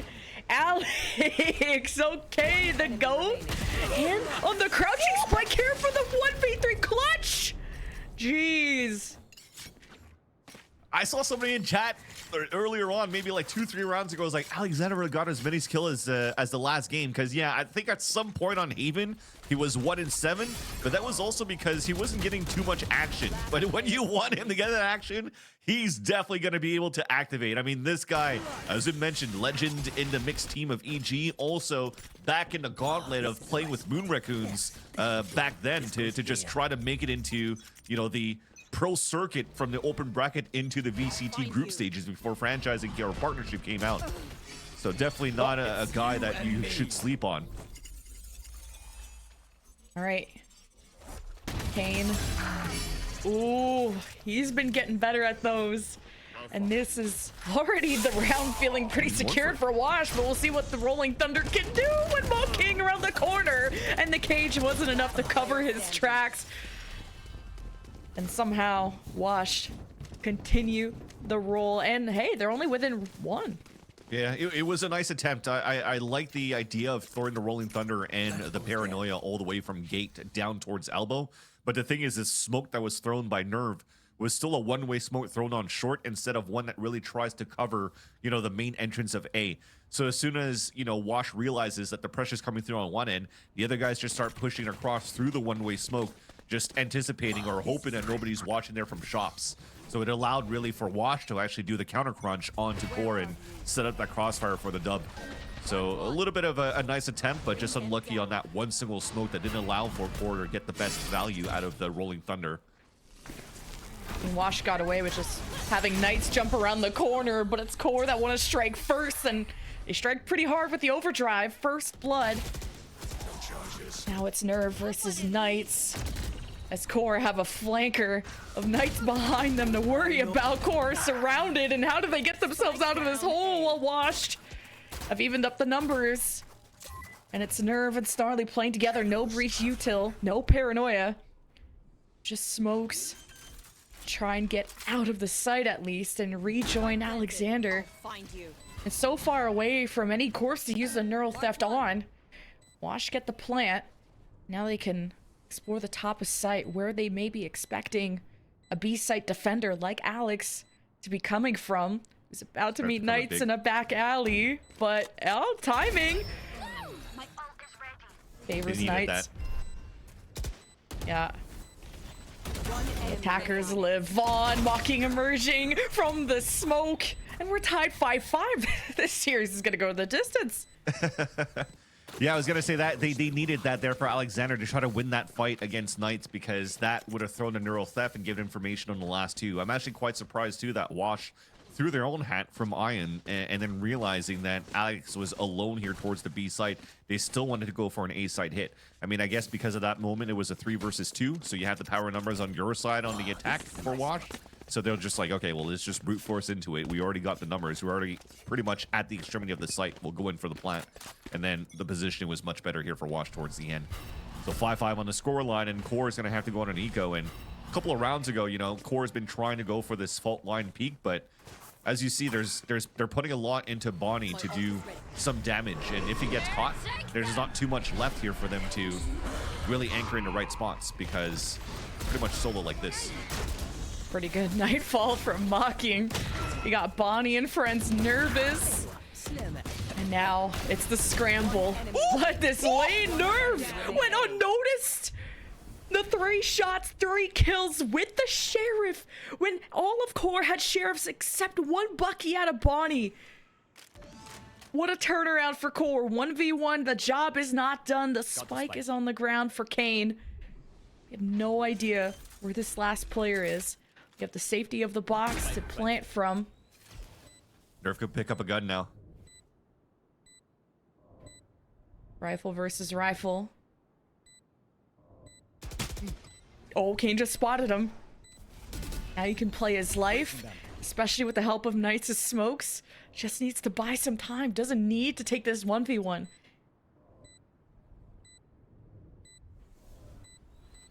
Nerf still got a second smoke, but he's thinking that Kane's going to try to push him like he always does. It's taking too much time for Nerve to get through all the smokes that were placed late. Spike tap, Kane getting close, up close and personal, and it's Wash with the lead. Dude, if anything, though, we'll probably see in the replay, and if we don't, then whatever, watch the VOD later, chat. But that triple kill that he got with the Sheriff was freaking sick by Nerve. Just coming out towards short, bam, bam, bam, clicks here, but right here. Like, that is some quick shooting, and that's how you activate for sure. But leaving it on a 1v1, you had to circle all the way around, try to pick up a rifle. You played the mind games, and you know, you have to play against a Clove too, so Knights, while from the grave, is able to drop up a smoke so that Kane could still play around all of that and create that extra chaos here that Nerf could not convert the 1v1. But this is a much closer game than what Wash had against his opponents before. Bonnie, unfortunately, once again, punished. Kane says, you're not getting away, not yet. See the result of that in a second, and yeah, wins it against Logan, and Washed, as soon as they dodged that fault line, they pounced to make sure Core could not escape. A good round for Wash, especially at the end, but Nerve is trying to get the jump on them. 1v3 for Alexander the Great, it would be possible, but 7-5 will end this one going into the next. Yeah, he's just gonna be Alexander in that round. But maybe like 10 rounds ago, definitely Alexander the Great when he got that clutch. But this is a great little half that went back and forth just in between rounds, not just the round, or sorry, in between the rounds in the series at the half and not the rounds itself, right? They've done some great reading from both of the teams, some great trading capabilities, some great ways to find the weaknesses too from each other. And some great highlight reels that we're seeing from players stepping up, right? On one end, Logan and then Alexander. Nerve with that 3K. On the other end, though, for Wash is just finding out the death ball seems to be working in their favor finally, and they realize that, which allowed for them to get those 4 rounds in a row in that first half. So now that we've switched sides, Core has the opportunity to be a lot more quicker than how Wash was trying to execute within the sites. Fade Haunt sees nothing towards middle, but this allows here for a potential hit towards the market. There's a trip waiting right there and 3 players on top of Wash to just try to push forward and try to help out shot up inside market.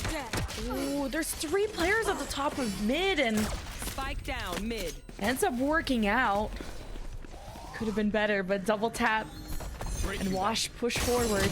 They have Spike down, and man, there's no one touching this thing, but there's enough damage done into Alexander. We'll get to recover that, and well, in a second, once they deal with Knights, and shot up his 20 HP. Right here. Barely an advantage for Washed. Drop in a smoke. But having the spike down is going to be difficult. One enemy remaining. Well, Knights is just going to hold it down. It's all up to Alexander. And again, these solo scenarios, But Shot Up has closed the door and isolated themselves over at 30 B. seconds left. So if Alexander can take these isolated duels, it's very possible if Knights is gonna play with his food like that, trying to go for the jiggle peek. So I like Spike this, though. back in their hands. The reposition from Shut Up at the top too, because you're gonna have to break the door, try to cross a trip. There's only 10 seconds left, and then you could set up the crossfire on the top. Very well done for Shut Up towards the end.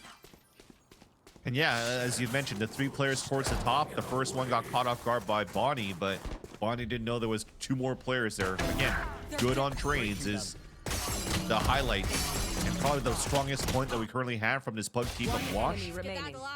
And then these individual plays that come out from Knights, or sorry, yeah, from Knight and from Kane Zero.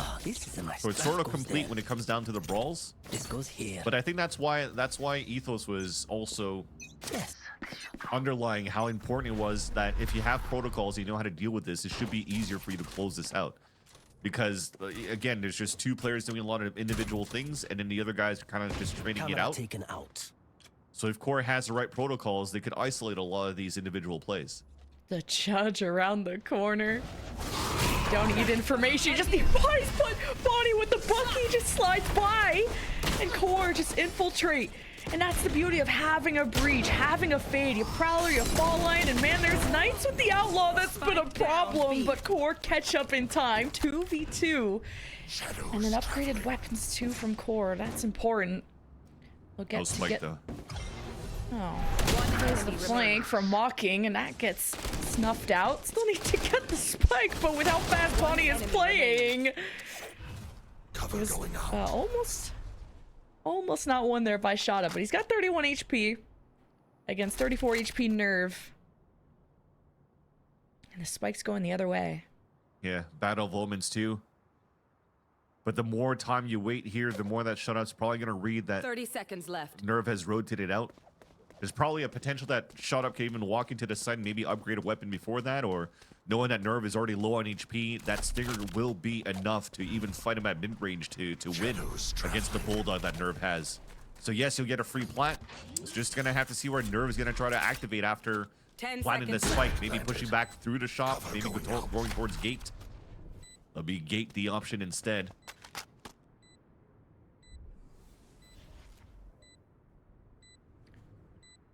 While watching the back, Nerve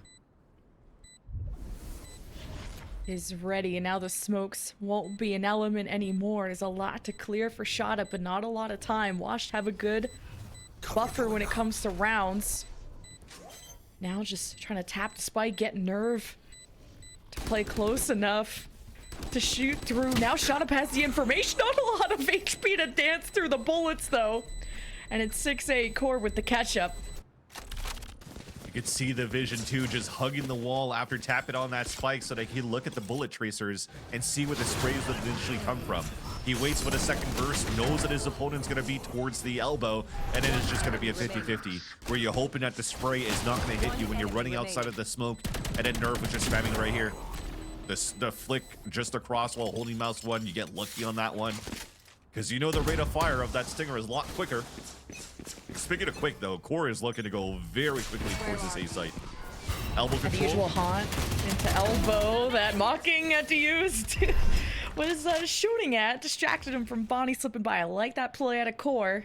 Now with elbow control and the close smoke in the way, we'll have to slow things down. You still have all your breach util. You're kind of just waiting for Wash to step up or even sell it. Maybe they've just gone to another site, so I like the pace change from Core. But Wash isn't extending in any kind of way. You did just hear Kane run around. Well, especially when Mocking is the first one that falls, they have no opportunities of finding mid-round info. Oh man, Bonnie gets caught! And man, Kane just barely gets out of that at the double tap, and then the Bucky to go 1-for-1, especially when he had his back turned. It's kind of best case scenario to actually get a kill out of that. Now a 1v4 with just a Sheriff. This will be Core closing the gap by 1 in a second. See what Shot Up can build up though, and how expensive he can make this. Okay, 1 rifle down, 3 more to go. Ooh. Good read out of Logan. Yeah, I was trying to do a nerve cosplay, saying, hey, if you can hit those cherry shots, I could probably do the same thing and one up you. But he's able to do the Omen diff, but not like choosing not to upgrade any weapons to off Nerf's body to try to do some more damage. Just trying to catch his opponents into different positions. Yes, this should do. Looking at the wrong places. Spot. And unfortunately here, not the case for the last player trying to retake the site. So Shadow gets picked off, and as you mentioned here, Lemon Kiwi, closing the gap is Core, and for another round, just going for that elbow control. So the Haunt's going to come out again. Flashes on top. There's 2 players waiting this time around towards the elbow. Oh, shocking. I love that. Holy crap, that's so nice. First blood, Core just bulldoze their way into the site, and Wash don't have like a breach or something to really force them back or to trap them in. Aftershock, speaking of that, not able to catch Knights. It's the one-man advantage for Core, and smoke dissipates, and Snarly gets the jump on Knights. The play goes through, hat thrown from Alex. And Shut Up and Ion, the jig is up, and they just get crunched on, and it's Core tying things up. It was still a very high risk that they were trying to run with that last strat from Core, because you're just guessing and hoping that nobody's really playing there on shops and on the left side of A main again. But being able to sneak through the way that you did, and you're counting on that because of the amount of util that you're initially throwing towards the elbow, so that people be focused on that side, knowing that Bonnie already got the pick earlier on onto Mocking that previous round. But instead he goes on the left side and throws a relay bolt on the right side, so that concusses players. There's a fault line that comes out, there's an aftershock, and then a Haunt or Prowler on top of that. There's just so much good utility that didn't allow the double elbow to get any value, and here's Bonnie doing the pressure and the punish once again onto Mocking. So Wash put their Omen on that side of the map to have an option to blind, to throw some util at Core, who have just been speeding down the lane, and fully blinded. Bonnie gets into elbow, still gets a kill on the Mocking. It's so ridiculous. The power of Neon on this map, and especially in the hands of someone like Bonnie. And that's the tough spot, the tough part rather, because your only flasher that you have in your composition here for Wash is an Omen. So, and you're playing against a Neon. The Neon gets blinded, you slide, and if you go close range, you're paranoid. But so you could still, you're basically nearsighted, right? You could still see close to you. So he goes toe to toe against Mocking, who's literally in front of his nose, and he's playing the way that he does. There's no way that Mocking can win that fight. So it doesn't give enough util to stall the aggression that comes out from Bonnie so far, who keeps you guessing for going left and right continuously. Oh, the util. I just thought it was cool that Ion missed the Prowler and managed to surprise someone with the headshot. You know, every kill matters. And Core, who were down 5-8 at one point, have now taken back the lead. And Core, can't ever count them out, especially how they came back against Turtle Troop at some pretty heavy deficits. So it's cool to see that both these teams still have this much firepower left in them after a grueling day of battling all the way to the grand finals. Yeah, and definitely with the composition that you're running right now with the Neon in a breach, you're starting to see more leans towards the attack side with how things have been moving across here in Valorant on this map with this comp. On the other end though, Washed, I mean, it's still a pretty decent comp that they had on the attack, but it's so hard to hold, to find info, and see how they're getting caught every single time with Bonnie and getting free space. Free real estate. It really is. I mean, you had the early paranoia from Shot Up that came up A, and Core saw it coming and thought, who really can stop Bonnie? They took mid control, and all they do was slide top mid and clear the back alleys. Finally get shut down, Kane. Great chance there, but 1v3 is tough task even for someone like Kane, who was by far the MVP for Washed in the other series. Because Bonnie this whole time has been keeping Kane towards the spawn. He's been, I mean, look at those X's around the map. They all happen towards Boba and spawn on the other side for Watch where those deaths happen. So by the time Kane wins that 1v1 against Bonnie, the spike's already been planted and you've already wasted 60% of the timer trying to just move back into the site. I think this is another one of those scenarios where it's unwinnable. You got to save your weapon. You got to save it into the next round. A hero rifle on Kane could be the weapon that's going to be able to help you win the round going into this one.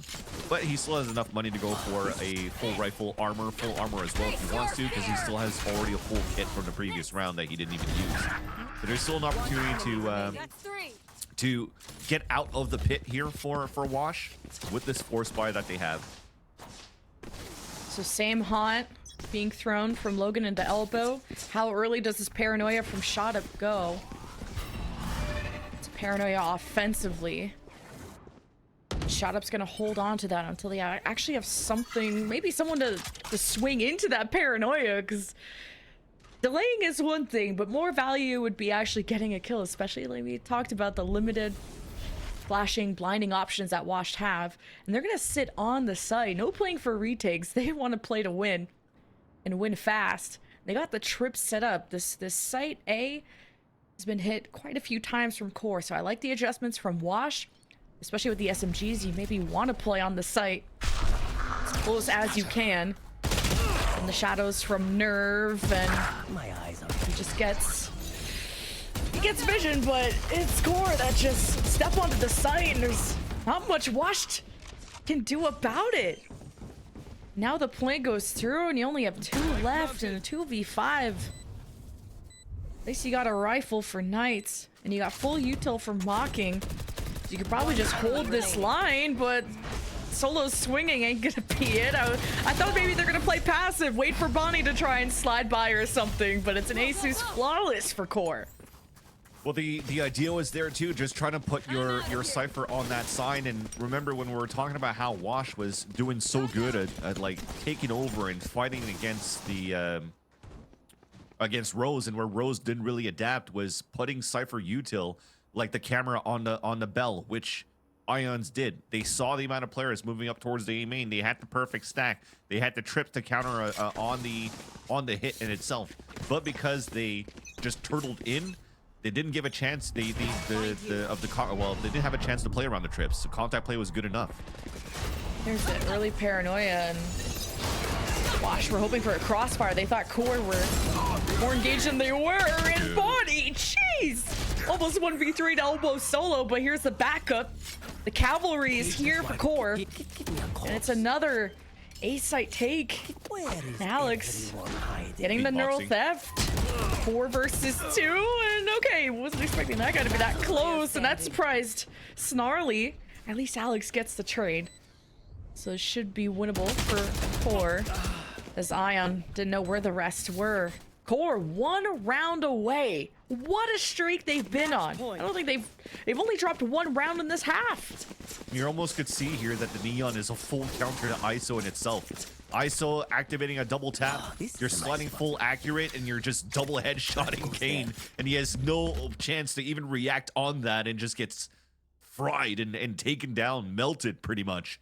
And that's going to be probably, if they had to rerun this map, if they had a chance to replay this map, I wouldn't be surprised here if Kane decided to take the Neon instead.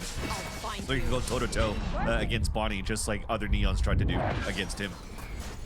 Man, Wash have been trying this paranoia play and just now get rewarded with it. Now Nightfall. Wash want to finish off what they started, and it's Wash just hosing down the fire. It's this map 1 of Sunset. Alex will go down without a fight. Well, man, 3 is too much for even him to handle. So Wash will continue to extend Sunset.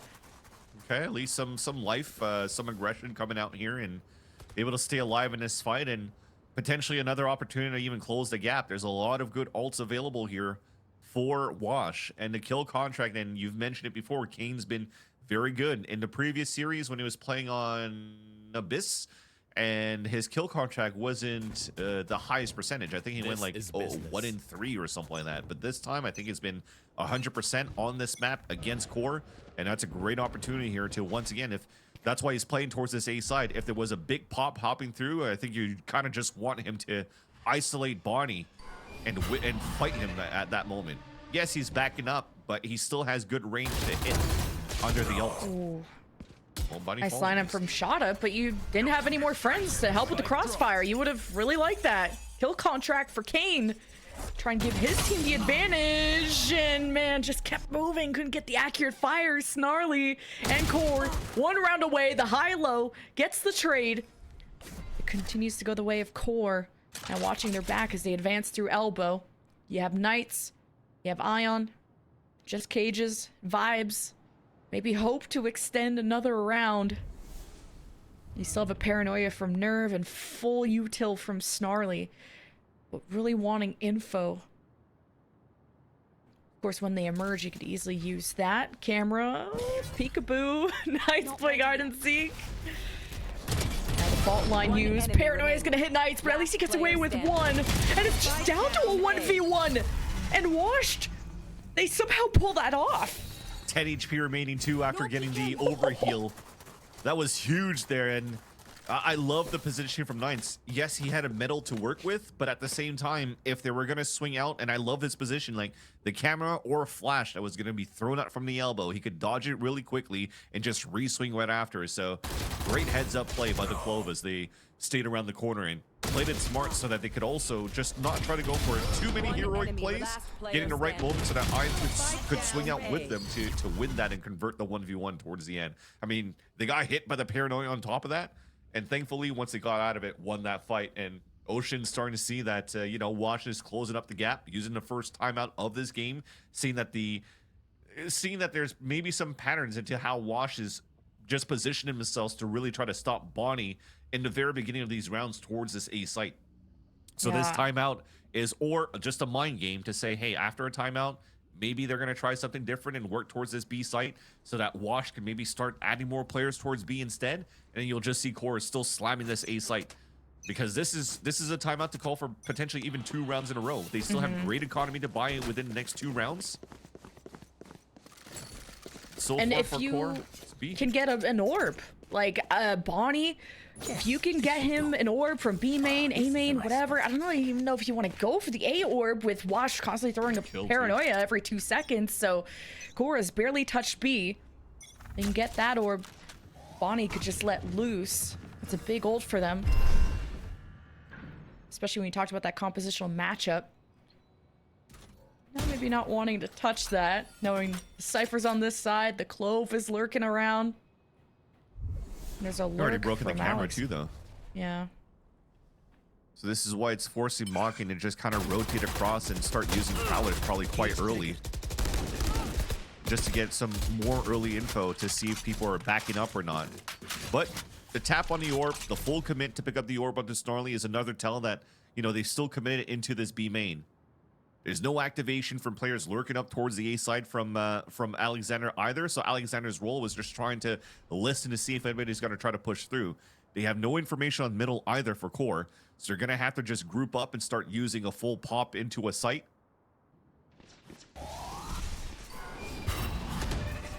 Kane Catches some players. good info, good stall, but if open elbow, I mean, to be fair, Bonnie has been steamrolling elbow, so I don't blame them for just wanting to just watch the entryways from the site. And Wash just playing retakes overall. Now the Core have left the spike, cut through mid, and Wash have a good read on it. You have 2 on the site. See what kind of damage someone like Shot Up can do, but no paranoia, just Ion with a neural theft, and Spike Carrier down, 9 seconds left, and it's Logan with 2, Bonnie with the cleanup. It all comes down to the 1v3, and Bonnie activates the overdrive. No time remaining though, and it's Wash that force yet another round. Both teams so far here, or both players from both duelists even, Kane and Bonnie, finding good timings to get behind enemy lines, but Core just took a little bit too much time to sell for a double pump, faking towards B, faking towards A, walking through towards B, and as soon as they break open that door, that, for me, could have been a wait a bit at that moment, because as they heard the TP away and also Bonnie made it through towards shops, there was an opportunity to run back here towards this A site and then Bonnie to be inserted, cut the rotates. So there was a, not necessarily miscomm, but there was definitely a miscomm in terms of somebody needs to watch their backs as they're walking in a triple push into market, because Kane was able to move through and get a 3K right after when they were able to pinch from the B site. Like right That over was- here. Look at that mini map. Look at where Kane's at. Right inside the smoke. Gets this kill, and then the second one there onto Kane 0, while the rest of them, or sorry, not to Kane 0, but onto the Cypher, which is Alexander. So again, they were really covering their angles as they're pushing through. So I think maybe of an overcook at that moment on that timeout from Ocean. So he's gonna have to call a second one right away just to try to close it out. Yeah. And maybe it's gonna Talk be about the something as simple ults. as pop through the ults, yeah, of the Nightfall. Because I was wondering why Snarly got the orb instead of someone like Bonnie who was one away, Alex who was one away from their ult, and maybe if Bonnie would have had the overdrive earlier, then that could have been an easier round, and of course he activates it with no time left. But hey, that means Snarly's one away from Rolling Thunder. You got Nightfall, you got Neural Theft, surely, right? These are the keys to success. An immediate Nightfall as soon as barriers drop. The paranoia from the defense to slow down the market push, and Core wastes no time. Take advantage of the paranoia, the blinds onto Wash, who hold their ground and are stacked on the B site. So Core got a lot more fire than they expected. They lost Spike again. Spike down, a shot up is right on top of it. At least Core are together. Only one flash left for Snarly. Neural Theft from Alex gives them an idea, at least what the setup is. Now that that's gone, it's mind games.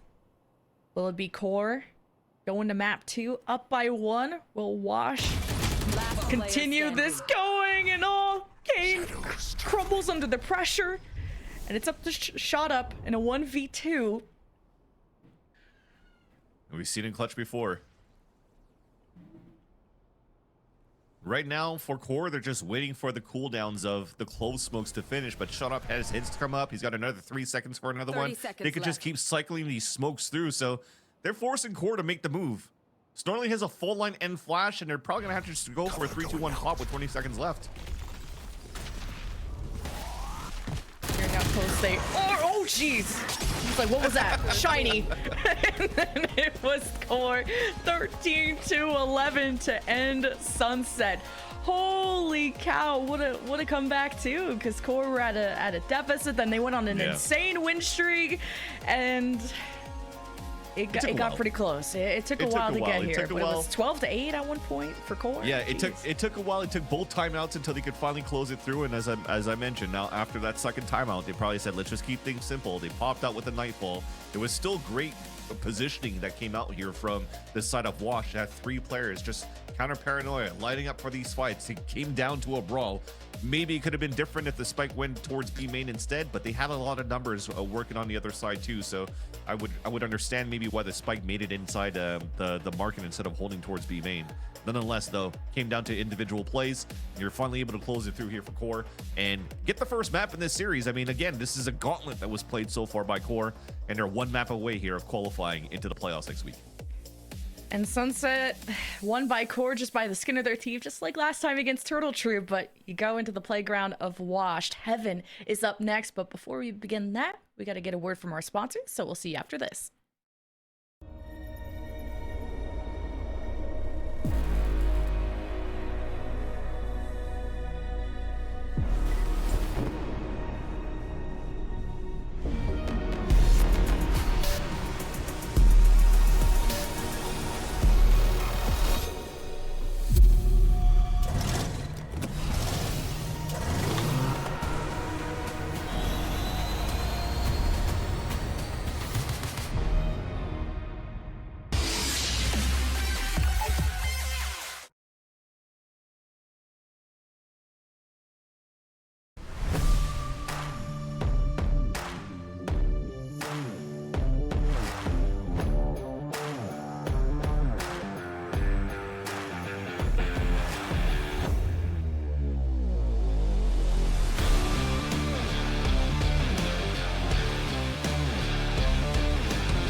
Welcome back, ladies and gentlemen, to the For Those Who Dare tournament hosted by Soar Gaming. I'm joined by Vansili and Lemon Kiwi. They did a great job casting that first game. It was a really intense game.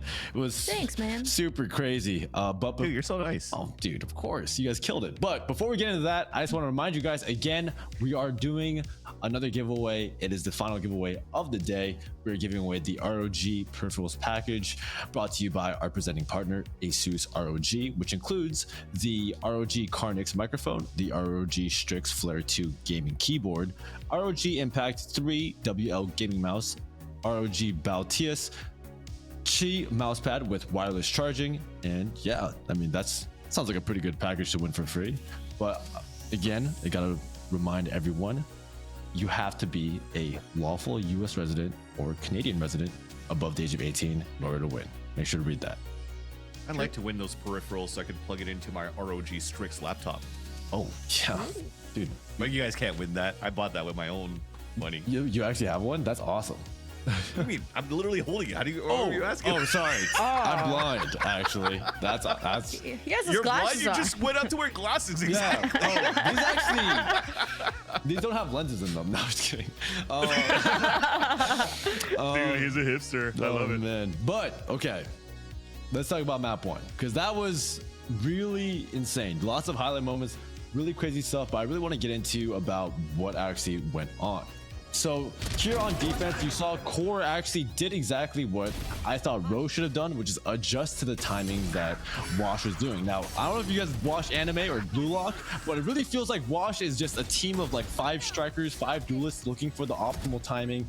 They're all trying to make that hero play, go for that win, find that win condition themselves and win the round themselves. So if you leave a gap, expect them to be there.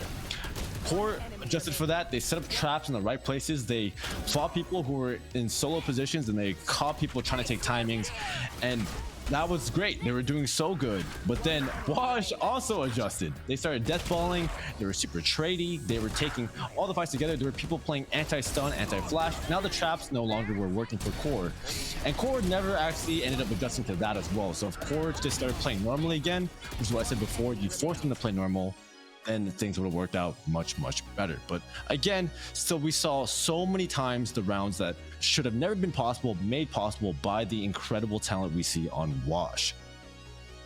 Especially Bonnie, like just being able to get like not all 16 first bloods, but a lot of first bloods coming from Bonnie, just being able to slide around the initial corner and not having a lot of answers on the other side to blind, stun, flash, anything.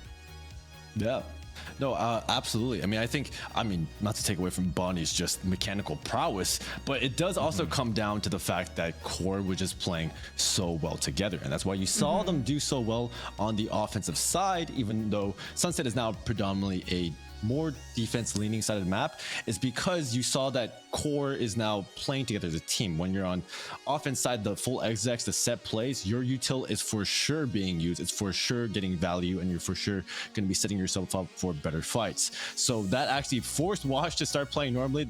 They were giving up a lot of space. They were playing back. They seemed a little bit more scared, and which is uncharacteristic because they're a very confident team from the previous series, right? So you saw that Core actually forced them to play normal, and Wash was really trying hard. You could tell that they were a troll team, but they were actually trying hard to win there.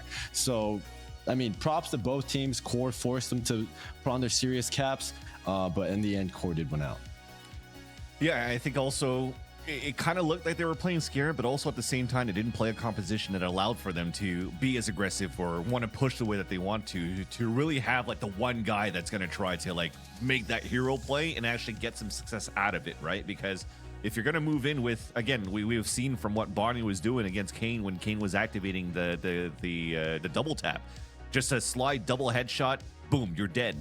And there's nothing that from that composition that allows for you to just dash across and break crosshair placements or even break ankles for you to get the best value out of these cracked duelists over at Wash.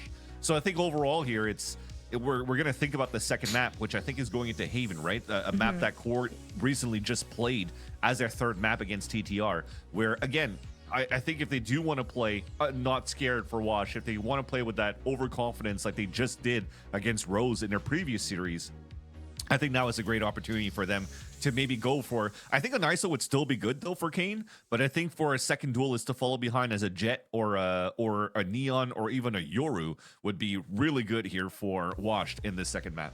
Yeah, and Washed pretty much played the same composition with the ISO Clove, but with a Sova instead, obviously. So they didn't play a second duelist when they went up against Sad, but it was still a pretty dominant win, 13-8 for Washed. And just a reminder of the score was 13-9 in favor of Core when they played around the Neon. So is the fast aggression gonna continue to ring true for Core? It did go 13-11, so it's not like it was that big of a compositional gap, but I wonder if we're gonna see Kane go back to something that could, you know, fight fire with fire, just bring the Neon too. Yeah, absolutely. I mean, I think that this is Washed's best chance right here on Haven. They just watched Core play, right? They just watched them play Haven. It was a really intense match, and they have the answers now. But if Wash actually want to take this seriously, then they cannot troll too much on this comp. It is Haven after all. So for example, on Abyss, they ran no Sentinel. If you run no Sentinel on Haven, I do not care who you are. You should not be winning. There's just no way you should win. I will accept the double duelist, right? You go Sova, Omen or Astra, and then Killjoy or Cypher, right? And then you can have double duelist. But if you forfeit that Senti, or if you forfeit your Sova, then you are cooked. There's just no way. So, but Haven is a playground for lurkers. It's a playground for people who find those timings, find those 1v1s, and that's what Wash is so good at. So this could be a very good map for them, but they cannot troll the comp. Please don't troll the comp. Yeah, definitely. They were definitely looking at the map back on Sunset, as we've mentioned and pointed it out, the lurk plays, but it was aggressive lurk plays too. You know, the ones that are trying to get mid control were doing solo plays, but not waiting for their teams to pull or rotate before they actually moved up. They literally just went up and tried to just win a face-to-face duel. But a map like Haven now, there's a lot more different avenues they could do right now as well, where you're trying to go from B, go from Garage, and have your team work those extremities, right? So I do agree with you. This is a great spot for them. It's just the comp. I do agree with you. And it could be fun for Wash, because now in a 3-site map, maybe you can get away with doing more hero plays. And if Knights drops another 26 kills on this map like he did against Sad, then it's gonna be great, because if you're not going to provide as much team util, or at least in terms of flash and entries, you know, playing Clove instead of another initiator, then you really got to frag out. And I think Wash not having a Neon, they're not able to just go in for free, and it's been difficult to try and stop Bonnie, but I'm excited to see what Wash are going to look like on their map choice. Yeah, absolutely. I mean, I think if they could run the Neon, but the reason why Neon's so difficult is you need that breach as well, right? And I don't know if there is someone who's willing to switch to breach, because realistically you can't do double duelist if you're running Neon, because you need a breach. And if you're running a breach, you still need the Sova, you still need the Sentinel. Haven's one of those maps where there's a lot of variations you can do. You see people try the Viper, the Harbor, the Ashes, like double smokes. You could do a lot of lurks, but really if you want to run Neon, you need that proper setup. Yeah. Let's see it. Okay, the same comp, yeah, just the Neon versus the ISO. Any thoughts? Ethos? Same thing as against Sad, right? Yeah, pretty much. I mean, here again, this is fine. I think they're not doing double duelists. They are doing double smokes, but Clove will act as that, you know, that pseudo second duelist. They don't have a space maker, but again, Haven isn't a map that you necessarily need to rely on that space maker, because it is so good. You can draw rotations, manipulate the map, and find those gaps. And this is the perfect type of comp for that. But because while you're doing that, you need to have info. The Cypher maintains the other half of the map, while the Sova pushes up the other side, and that's exactly what Wash has. And I think that Wash could do a really good job here if they can find out how to counter Bonnie on that Neon Breach combo. All right, thanks, Ethos. We'll check in with you after the series. It's Core up by 1 on series point in our grand final with a chance to go to the main event next week to face either TSM or 100 Thieves. And we'll be qualifying another team tomorrow, so you'll want to stay tuned for that. But will Wash be able to force another map and truly exhaust Core to their limits? It'll be up to the fragging powers of, I guess they quote, pseudo-duelists there of Knights and Kane on the actual duelist. And I just realized Knights was able to change his actual name, so that's pretty dope. Neat. It's not Knights OBS 09 With a anymore. K. Yeah. so now it's just Knights, where it's almost that time of day for me too. Actually it is. It's 11:45. But also with that, it's an open site for C for the taking, as Irons was looking for a trip kill, but the smoke never came out. And I think he was counting on that when you go for these single executions into the site. Jump kills always told me when they happen to be anyway. You would think the aim would go crazy, but that's big for Logan. And the smoke's in place. Wash just trickle in one by one, and bodyguarding at the front is Snarly with the least amount of HP, so it's good bait. And eyes on Garage as Alex just able to swing in and out. One enemy remaining. Shot Up does a good job of putting a dent in, but this has been a Core round from the start, it feels like, when they're able to walk for free into C. They get the first blood. Almost lost Snarly, but at the end, Core wasted no time. Yeah, and just to finish that point that I was trying to say, when Core was playing contact up on the C side, and usually when you're looking at an exit and you're fully going and swinging into the C side, the most basic thing is you're going to throw an open smoke on the garage ramp, you're going to throw one into the spawn, and then just go for the full exec and fight within, you know, the C site in itself with somebody hiding in there rather. And Ions was just waiting for a trip kill through the smoke, but the smoke never came down. So as the trip came through, he swung out.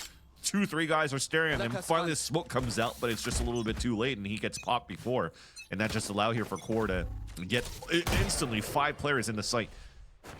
And then hold a very good pulse plan towards the end, only losing 1 player in the process, and now playing the anti-eco. And Core is about to do the same thing. Walk up, walk up, walk up.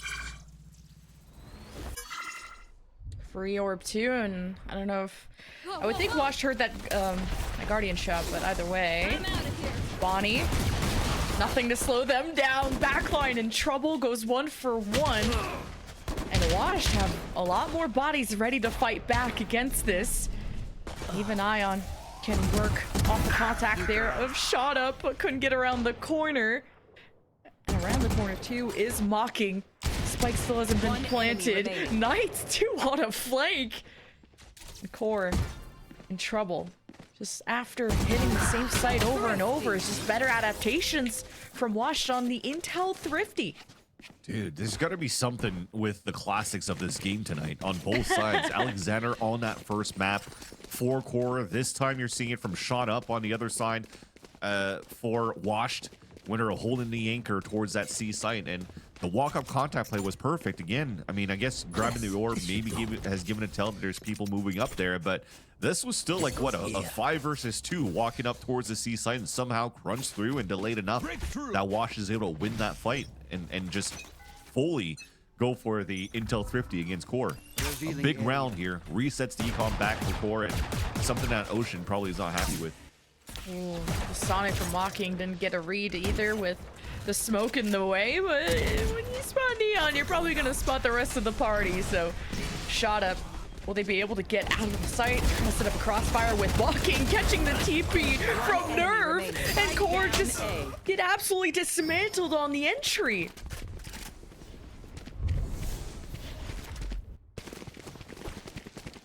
Well, trying to go with an eco here and try to push through, and I love the repositioning that we saw from Shot Up at the same time, and the trap play was just a simple vulnerability thrown by Kane, and Shot Up just went to go for a pre-fired shot, hoping to just do some double damage with the Vandal. Did some damage, but no kills, but then right after that, just a TP across. They didn't expect it here as Bonnie was just jumping across and trying to spot people as if you're doing a jet dash into your own smoke. Just try to scout around the area to see if anybody's playing in that close corridor and go for the instant trades. Now things will finally start getting serious. A full gun round for both of the teams. Jiggle Peak coming out, and an ADS that fails here from Kane Zero's side. Kane Deals with Bonnie. Deals with the util well. Double tap maybe expecting Bonnie to have the reinforcements that they usually get. Logan's waiting for the overextension. Both just barking on the other side of the smoke, and that's spike down in garage, and that's just the worst place to leave it. Not like Nerf really had a chance in a 1v4, but now you've just made it impossible. The only element he has is he's slipped through the defenses, and Knights will still snuff him out. Love the selfless play from Kane on top of that. Trying to just throw his weapon away so that I think that was Mocking that could upgrade inside the garage window. He runs down, picks up that weapon, left on the ground after he got the kill onto Bonnie, and sprays a full clip so he could bait out the push inside the garage and give free kills and free trades for Ions to not give a chance here for Core to get a full control into garage. So nicely played, nicely done.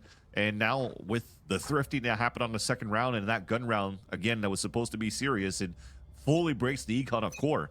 And that was an opportunity for Core to really run away with a beautiful pistol round on their side.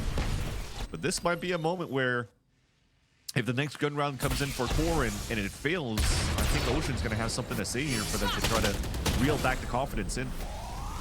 Just carving right through mid, but losing Bonnie now in back-to-back rounds. It's a great pinch from Washed, who had a paranoia and even an Odin play from Mocking at A long, and it was an easy rotate to just pivot their eyes into B. And it's Alex who gets chased down by Knights, and quite a little streak that Washed has built up now, 4 in a row. Yeah. Unless the timeout comes down now, I want to see what ults we have here. We have a Sova ult and a Neon ult. Seems to be relatively quiet, so you're still trusting the process on how you want to attack Core. Right now, they haven't really tested like a real default of like I guess they kind of did with the garage play that kind of failed earlier on, but now they're just gonna go for a full hit towards the A side control. The Omen should TP across here so they can take sewers potentially. Yeah, no A short push from Bonnie this time, just right through A long, but the kill contract against Bonnie, and not the ideal gun with the Bucky to do it, so kill secured for Wash, but the plant continues. Look how many smokes are just all over the site. Wash wouldn't even know how to retake. They're gonna drone in just to sort of figure out the setup, plus Hunter's Fury to push back, Rolling Thunder too. I mean, Wash will respect it. It's a few seconds shaved off from the retake. Eyes on heaven. Logan will call that out, and the one-way in place. Like, Core have had plan A, plan B, and plan C. A big investment, but maybe one that they Core desperately needed, with just where the economy is at. Beautiful one-way being thrown too on the attack side for Nerve. And you see here, it looks like Shot Up was trying to just backpedal back into heaven and try to do some econ damage because of the amount of rounds that they've won in a row. I mean, already after losing that round, you still have a player at 9K on the side of Wash, so they're pretty happy and content with how the first half has unraveled so far. But this was a very clean hit for Core in the end. Although the grab from the kill contract from Kane Zero was perfect because it really nullifies all of the util that's available for Bonnie, so he has nothing left but a Bucky to work with. Can't even get his overdrive out that he already activated, so that's a huge trade-off on the ults. But unfortunately cannot win the round after winning that duel battle against Bonnie. I love this push. Core has been looking for, what, 2 rounds where they walked up C, now 2 rounds where they're working down for the A control, and not too much focus on middle. So a big risk coming out from Wash. They're able to cut the rotate. Yeah, and where Knights put the smoke at A long, just forcing Core to stay in this spot, and Knights is just a terror back here, and Bonnie can't even do anything about this. Knights is going for the ace, and it's the Omen around the corner, switching up the gun. That's the wave goodbye. Soar ace, 4 washed. Dude, that was so sick here by Knights, but also at the same time, not that great for Core because everybody just swung one by one. If you're looking at it from this position right here, after this first kill, it's just great crosshair placement, pre-firing shots, placing it at the right moments, and then look at that. Every single one of them is one by one by one. They're trying to play the off angle, wide swings. Knights catches him off guard and gets that pick. And as I mentioned, They didn't need to stop that momentum somehow. The tempo that's being owned by Wash so far, and here's the first time out being called by Ocean, where they're like, okay, well, we got to go back into something that allows for us to figure out here if Wash wants to go for these type of aggressive pushes once again. Because you're looking at the comp, this is something here that Ethos mentioned before. They're only really running like a true initiator, which is going to be mocking on this Silva. And if they're going to try to play him towards the garage or going to play him towards long, then there's still some weak parts that Wash cannot get early information for. So they are pressing it a little bit more forward. We talked about the confidence that they needed to come out on their side. Although, for me, I said they should have changed compositions, but they kept things pretty much the same way, but still wanted to push more aggressively within these last few rounds. And Core needs to punish that a little bit more. Core using those 2 ultimates, not the previous round, but the one before, the Hunter's Fury, Rolling Thunder, bottom around, but look how many Washed have stacked up and running that double controller. Yeah, you sacrificed that initiator you talked about, but look how much map control Wash were able to manipulate because of that. See what Space Body could do. It doesn't matter how concussed he is. The Bucky where the sun don't shine is gonna hurt nonetheless. And Core get some weapon upgrades because of that sight take. Now Washed have annoying smokes in their way, including one in heaven. So Core just have to play time, play the crossfire, and Washed Huge. just have Kane to really lead the way, and he's sitting in heaven. As Knights takes all the attention, Kane wants to capitalize with a slam dunk and gets completely shut down by Logan. So this is a Core round. Knights opting to not try to get some weapons down because this is pretty much a thrifty coming out here from Core. They had a Bucky and a Guardian with pistols, and just a Bucky enough is going to allow for 3 players to get free upgrades, or at least 2 players to get free upgrades from Soar as an A site. So very nicely done here from Bonnie to start. I'm not too sure if the timeout was considered for this round right here. I think it was more for the round after when they would finally get their economy right. But man, this is going to be pretty good. A very important gun round for Core still coming up, because Wash, despite losing that round, is going to be another one of the scenarios where they're going to have a pretty clean buy no matter what. I mean, you have Knights still at 8K, you have Mocking at 8K without before buying, so they could still buy for the next 2 rounds. And at this rate, potentially for the rest of the half, if they start going into like half shield buys too, racking up with the bonus rounds that they have. So this is why Core has to be a little bit more pristine here since the timeout, to make sure that these rounds continue to stay clean and that they don't lose too many players in the process, because that's going to eat into their own economy that could swing back in the favor of Wash in terms of the half ending in their favor. Yeah, and for Bonnie to get these short slides, so he doesn't have to take too much damage before at least being able to get a trade. So it's a big opening and a big round for Core. Like we already talked about the buy, and now it's start to settle their economy a little bit. 5-3, trying to where go for a vulnerable ult here, Lemon Kiwi, I think, because you already have this vulnerability getting ready to come out from Kane. Throws it right away. There's that Hunter's Fury, but a nice little dodge from Core at the very beginning. So they're already pivoting towards the C site, and they're going to tempo up here. yeah, Core were able to get C-Site for free in the early parts of this game, but the cages may delay things. Half of the site is theirs. Paranoia to delay things at the back for Washed. Aftershock to continue pressuring back. Core still haven't planted yet, but you've inserted Logan and Nerve at some pain points for Washed. And the Clovolt to disengage and give themselves a chance to push again, but Knights didn't get the backup they were hoping for, and Paranoia didn't come out from shot fast enough to give themselves a chance. It was a small window they had to execute on. Now Core just have to watch Garage and backside. That's where they know the last 2 players are. Again, this is Wash that could buy into the next round too. Trying to do some econ damage. Smoke dissipates. Nerves loses his life. Wait. Oh my god, this might be doable now. Last player standing. Wait! Okay, good util out of Core. That was looking pretty dicey with Shot Up just locking in. Don't get stabbed. Bad way. Now we are within 1. I mean, the leads have been pretty swingy, but when there's a comeback, man, it's close. Yeah, and good thing Bonnie was still around too with that single relay bolt that he never used in the half, or in the round rather, in a great moment to even stun those players running across. And even nullifying the Odin that was purchased from Wash to attempt to retake that C site after the opening that we got here from Shot Up. But overall, I love here from Core where they've conditioned so many times that they're trying to get this control towards the A site, over towards the A choke point, that you see Wash trying to go for just an early trap play with the vulnerability with the ult. And easy for Bonnie to dodge. They wasted a lot of util in the first place, and then they just fast pivoted towards the C site where, again, a Neon could just sprint across and meet up with everybody else and do what they were able to do here on that site right after. If it wasn't for Shot Up, though, that would have been a much cleaner round there for Core on that post plant. But because of those kills from Shot Up, as I mentioned before, they're still in a good position to buy for the side of the defensive, even if they lost the round. And for Core, the money's eating through their pockets here, as the first round loss they're about to get is only going to be 900 bonus that you're going to have on the side of Core, which then would mean that you're probably going to be on an eco or something like that with the last few rounds that you have remaining on the first half.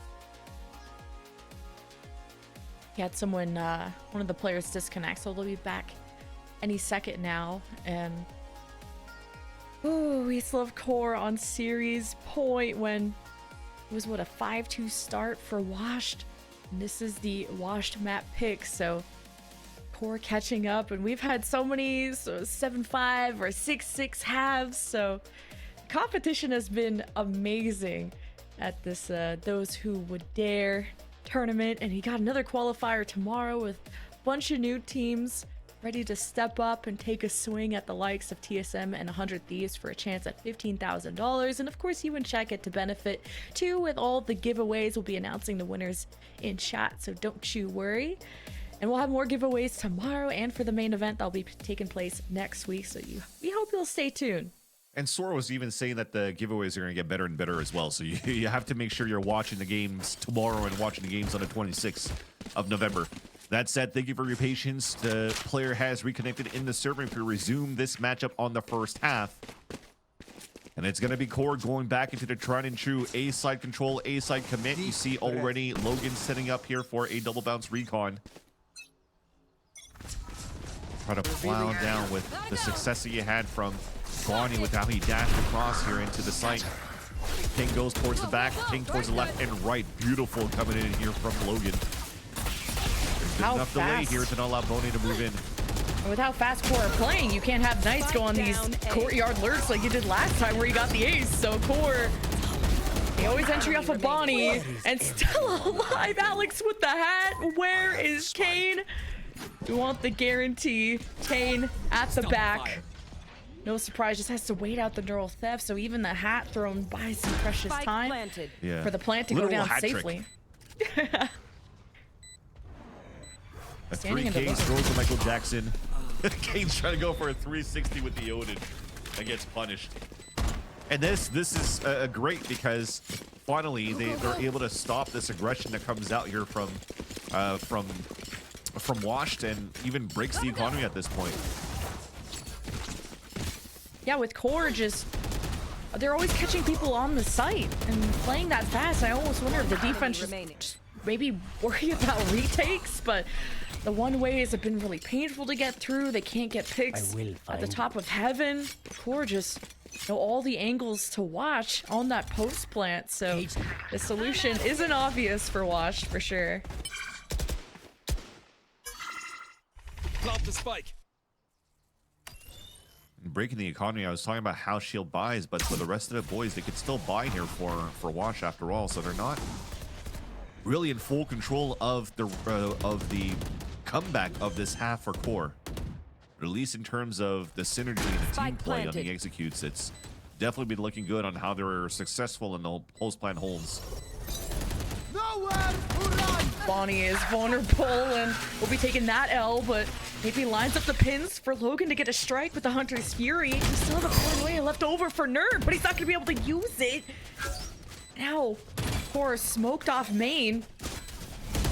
Just need to ping the spike. Oh, Shockbolt still being left is great. Logan still has one more in the tank. Diffuse getting halfway, and Shotup was trying to stick it. And here through Garage, Alex provides a great angle to keep this round alive for Core, just to buy time for the spike to go off. And Knights has no targets to go after and is going to be taken out by the spike. That's Core with the lead. That was so dangerous too on how they planted that for Core. It wasn't planted within the box in itself so that they could actually have the perfect sprays from playing the long C, you know, post plant spray style. And especially when Sean Up is throwing that smoke on top C, it's so hard for you to try to get that hit. And thankfully, there was shock darts that were still around. There were still 2 players. And I think from getting the plant that they had, it's a blessing that Snarly was still alive, because it seems like the aftershock going through the wall had enough range somehow to even reach into potentially that default spot. So doesn't seem like it if I'm looking at it from the minimap, but somehow maybe my eyes are too old and they fail me and I'm just seeing different things. But nonetheless, we're still able to commit into that round. Yeah, maybe I need those glasses. Yo, Ethos, can you mail me those glasses? But last round here at the first half, and thankfully Snarly also did not need to use the Rolling Thunder on that 2 versus 1. So this will be a big key component into the execution towards this A site. It seems to be where they're heading towards to at the very beginning. But on the other side, I do respect the contact play, because making such early noise will allow for Kane Zero to stop them in their tracks with another kill contract to move in. All these ults are going to come out. Just depends if you can have Ion alive long enough. And there's a Rolling Thunder leading in as Bonnie kill contract. Didn't get anyone, yeah. So Core exploring before Wash could even walk in. Core already, the firing squad, taking them all out. This has been 4 unanswered rounds for Core, so it's not over yet though. 3-2 with Ion finally getting the neural depth online, but how useful is that information when you're dead? 7-5 half for Core.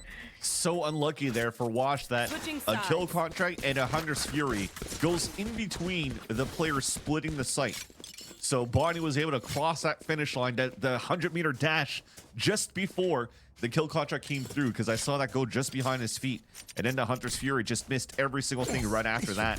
And that allowed Core to just smother that site and spray towards that spawn, because after those 2 initial ults gets nothing, and you're already there, you might as well try to push through and try to get the fights. 1 here by Core, and they take the lead by 2. But that's just by 2. That's not a comfortable one. Core won this pistol, but Washed have had their number in terms of how many pistol rounds they've had. So, be droning up C as Wash can't be as nuts. You know, they don't have a Neon that can just run things through. Will be a default where Wash haven't spotted anyone. Paranoia, of course, can wall through. It's the ISO that could lead that charge, and you have a recon for Mocking if he wants to throw it at the back of the B site. So many corners, no pings on that, smokes in place, and Washter even gonna try to pinch towards A, and it was Core that thought the play. I mean, the play still happened, but Core were trying to still set up a retake, and Wash took them all out at the heel, leaving Nerve and Alexander to pick up the pieces. I'm trying to get creative, coming through the backside, and Nerve already made contact before Alexander could do anything about it, and it's an Asus flawless for Washed. I'm ready. See what their buy is. An important round 2 to catch up, because if Core would have had that pistol, I don't know, could have been some serious momentum. Not that I think in a lot of these maps, I mean, anti-eco bonus hasn't always been won by the team taking the pistol. Guardian Frenzy. See what Core have in store. The recon in long. Also Mocking with a recon there. Good for Logan. I like that Bonnie's playing aggressive too with the shorty and maybe just willingly taking that recon so he could give a sense of security. And there's Bonnie jumping around, eventually gets the kill, but Logan, the bait play worked out. It took a bit of damage in the process. We're still left in a 4 versus 4. Sometimes when you see somebody jump across like that and break the L drone, you should have an inkling and an idea that somebody could be close, because you're kind of just throwing your life away to try to bait something out. And it seems like they were ready for it, but thankfully, you know, Bonnie was able to still get one before he falls, and you'll respect it. It's a 300 credit investment on that shorty, gets a kill out of that, and the rest are just probably just gonna look for exits or die to spike. And I love the full pivot on the other end as well, because at the very beginning here, Wash probably understood that there was a stack towards this A site, so you could ring around the rosy, catch some players off guard, especially with that fault line. Yeah, the fault line coming from spawn's not a bad idea. Gave a chance for Core to put a dent into the site. Here's the flash, and Knights did his best to avoid it. Kane with 3 this round, 2 away from the kill contract, is gonna help things further down the line, especially with Wash being able to tie things up 7-7. This map, this series could go the distance. And yeah, Core are doing their best to play catch up with Wash to now hit this B side back to back. And even on top of that, you got 2 kills while he was actually hit by a stun. So you got to respect the aim here that Kane has brought tonight so far for those who dare in this tournament for the Open Qualifier #1. So very nice shooting coming out from the young lad. As now we're, as you mentioned, we're tied up 7-7. An eco that you saw in the previous round for Core. They had to go for a full save after losing the pistol round and not even going for a sheriff buy. They want to make sure that they have the best in terms of utility. So everything is full with the exception of a wall not available for Bonnie, which is fine. He seems to be moving forward to want to play around just a Venom and full shield because he's going to be the tip of the spear. But for Wash, they just want to tempo up. Quick split in towards the C site. Maybe force a rotate. Even the spike on the back of Iron still. Oh, wow. Nice Through the bang, box too. And Kane, his position was already discovered by an early trip. Placed in garage. And now Alexander's back against the wall with no help coming his way either. His Wash been hitting the B site back to back, so Core may be expecting a pivot, still keeping 3 stacked at A. So perimeter secured for sure for Core. As Wash will go through middle. Alexander's camera. We'll see this coming if he checks it.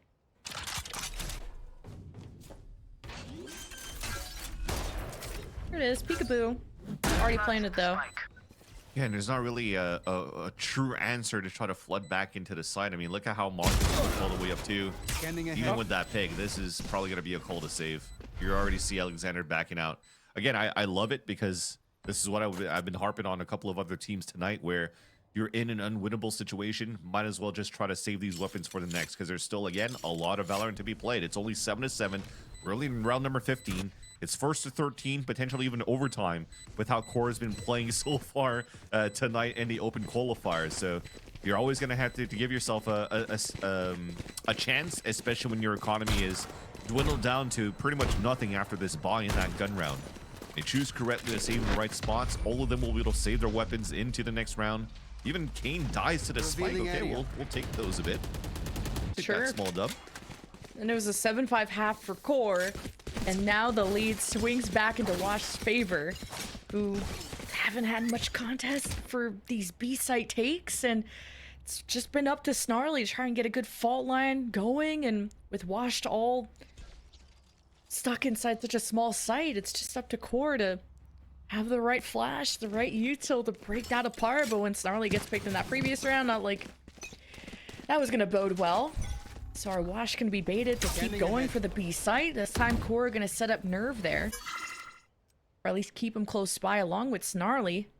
Maybe pinch from angles if Wash still just want to keep running through mid map. Seem to get free real estate every time here for Core, who think they might have free real estate, but every time they're doing this, Wash seems to have free real estate on taking control of garage and finishing towards B. So Core needs to change the positioning a bit, or be a little bit more quicker on these rotates once they realize here. I mean, look at the forward position you already have from Bonnie, and Logan is still holding behind him instead of trying to rotate away. And as he rotates away, but look at where everybody, they're already inside garage, already inside B. Yes, Knights dies here, but it's going to get instantly traded from this push from Kane. Yeah, pushing through the smoke into B, it's a big risk with who knows how many corners are being held and the camera that would spot you. But Wash will make the most out of their garage position to converge into C and to bring the spike in the process. So at least you still have Snarly up with flashes and aftershocks and a flank from Bonnie. Relay bolts against the concuss there of Mocking. It works out flank activates for Core. This spells trouble for Shada, who doesn't have Paranoia. And Ion. No, maybe of course he's a neural sept if you really believe, but you know exactly where Snarly's coming from. 1v1, and Ion is just healthier and just better. 9-7 for Washed. And that's Ion coming up huge here, being that second to trade behind. And it seems as though Alexander was never ready for a second player flanking behind from spawn. And, excuse me, I'm about to sneeze. I'm gonna mute myself. Okay, sounds good. So, not only does he get the kill, but he's able to already set a camera towards grass. There's a trip towards the back. There's a trip towards spawn. So he has full utility to allow the team to get the best in terms of information. But that 1v1 that we just saw through the replay of, I don't know how Bonnie was able to slide through, gets hit by the trip, and still accurately slides to get the kill and slingshot it back. I mean, Neon's too good right now, dude. We gotta be capping for anybody that's not playing Neon at a professional level right now until Neon gets that nerf. I don't think I've seen anything as crazy as this. All right, Sheriffs. Tough round for Core. The deficit could increase unless they get some kind of intel thrifty going. Logan's just gonna go for a cheeky peek, at least knowing that they're still in spawn, and Kane's like, I got this. Right? Right? Okay. I just didn't want to cast a cursor too nasty, but yeah, trip at the front of B, trip at C, camera not in B this time for Alexander.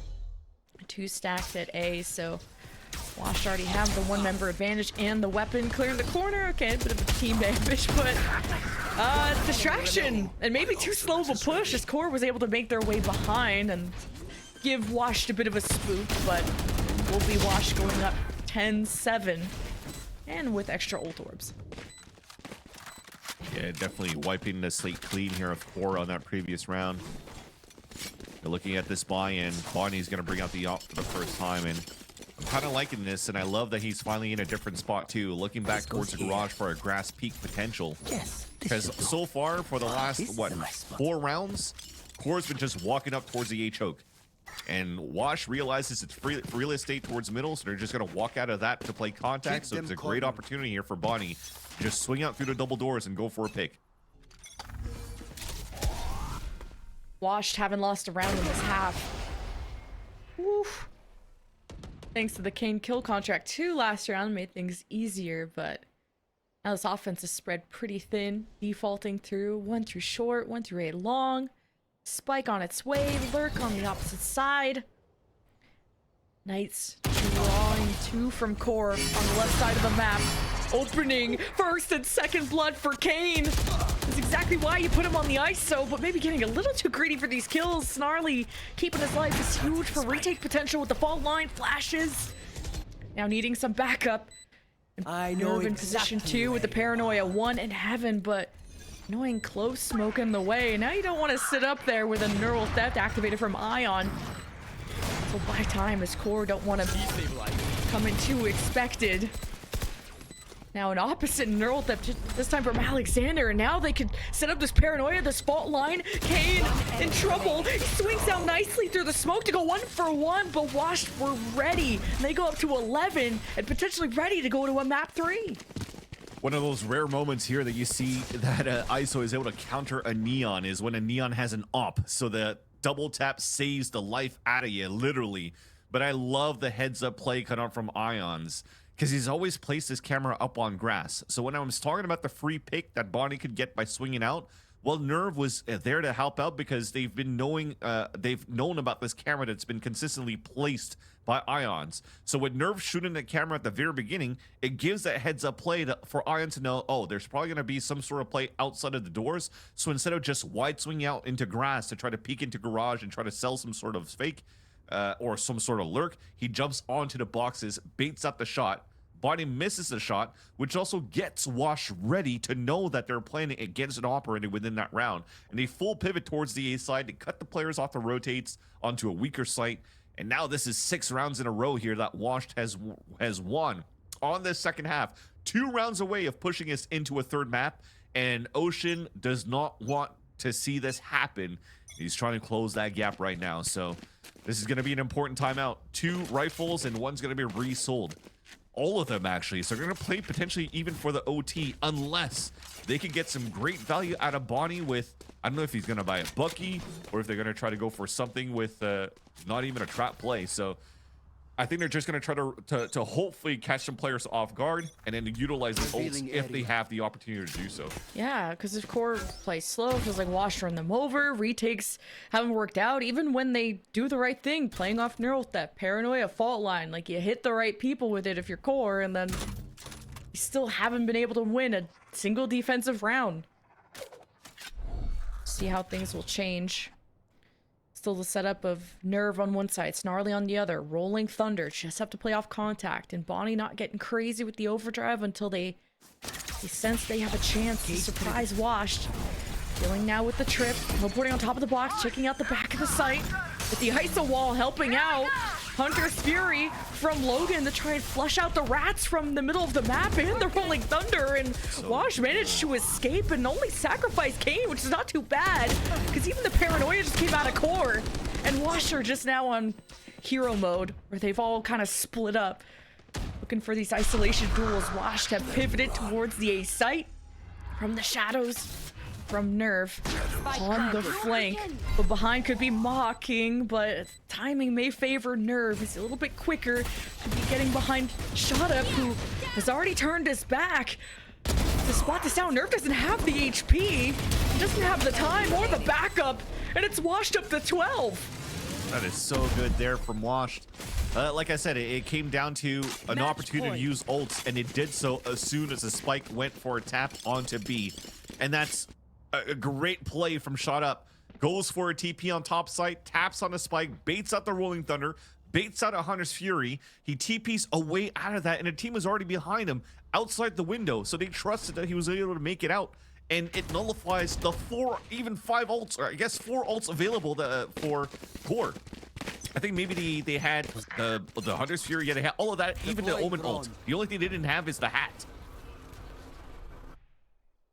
So now they have a gun round for 4 and 5 rounds to try to come back in the game when they don't have any ults they could cycle through, and they've already lost 2 players in the process. Kane's kill contract didn't hit anyone. Let's cope for the core fans there. Got 3 more ults you gotta dodge though. Yeah. And that's the thing. That's why you see Mocking all the way back towards the spawn. So he's going to be the flank watcher and also the guaranteed dub if Wash could at least get into the C site and plant. Might not be the case. Trying to spam through. Paranoia blinds too, and that sets up Alexander to be great. And it's up to Mocking in the 1v3 to send us into a map 3 or 4. We'll continue to be like cats and have like 9 lives. You got a lot of rounds to be perfect on. But what a paranoia from Nerve. That was huge. Mocking needs to lurk on the Twitter feed a little bit more, because I've seen that position where Silva's walking up and goes for a double recon by bouncing it on the top of the C site. And I think that was Petra even playing against Shopify Rebellion, and it forced 2 players to look at the dart, allows for her to swing out and get a double kill at that spot with the clutch. I mean, that could have been right for Mocking, but fortunately here, just a beautiful hold on the defensive side. 4 core, a 4K for Alexander. So the whiffs that they had on the Laura buy with the ults, but saved by the synergy on slowing down the actual hit from Wash towards the C site. Triple push inside Garage. Hasn't happened too often, and Nerve gets caught. Nerve feeling the pressure there. Definitely nervous. And now Cora will have to try and turn this around. 4v5. This big timing. stakes. Oh no. They're just gonna be right next to each other and be like, wait a minute. You're not on my team. Oh no, this is gonna be. Oh, I was gonna say free kills for Alexander. Wait a minute. There we go. Well, 1-man advantage continues for Wash with the Hunter's Fury. Going through, making sure no one else is at C. And here comes Core through Garage, but trips, smokes in place. No place to go without Core being discovered. Here. And now no vision to even Get a lucky headshot or anything. You got fault line that begins. Body jumps in and cut off at the heel. At least Logan's there for the trade, and Logan with 2 brings us to a 2v2. Logan is clutching just like he did in the last series. Oh, Shot no. up. Shot up. Oh, the targets are so loyal. One enemy remaining. Just has to play the life of the spike, and there we Attackers go. win. The clutch for Washed. It goes to map 3, the decider on Ascent, to see who will ascend to the main event next week. Whew. I was just about What to a mention series. they probably would never expected who was it shot up towards the back of the spawn because he pushed all the way from the A site. But then they just decided to go through the C garage, pick everybody off somehow. Logan was popping off at that point. But thankfully here, that one-way smoke that was thrown by Shot Up made them think that he was playing towards Long C, and just did a great job here to play that clock, play that timer, not give his position away when they were tapping on the spike. So under heavy pressure, under these heavy moments, Shot Up still able to clutch up, and Shot Up still able to show that he's one of the strong players to look out for ever since Valorant started here, and he's been grinding for the longest time. And I'm more than happy to see and witness this third map between these two teams, because we're in for a nice little treat so far. We were in for a nice treat so far, and I think we're in for more treats in the third map.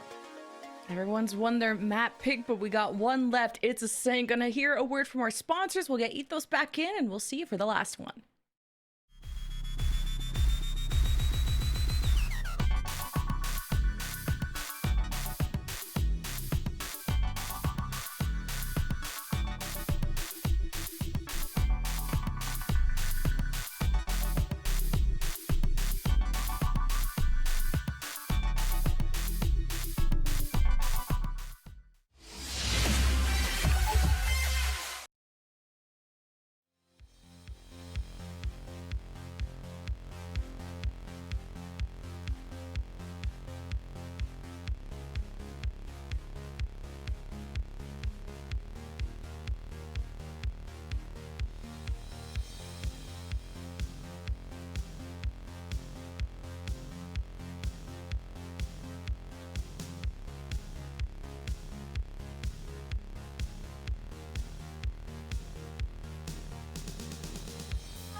Welcome back, ladies and gentlemen, to the For Those Who Dare tournament hosted by Soar Gaming. Joining me is Vansili and Lemon Kiwi again.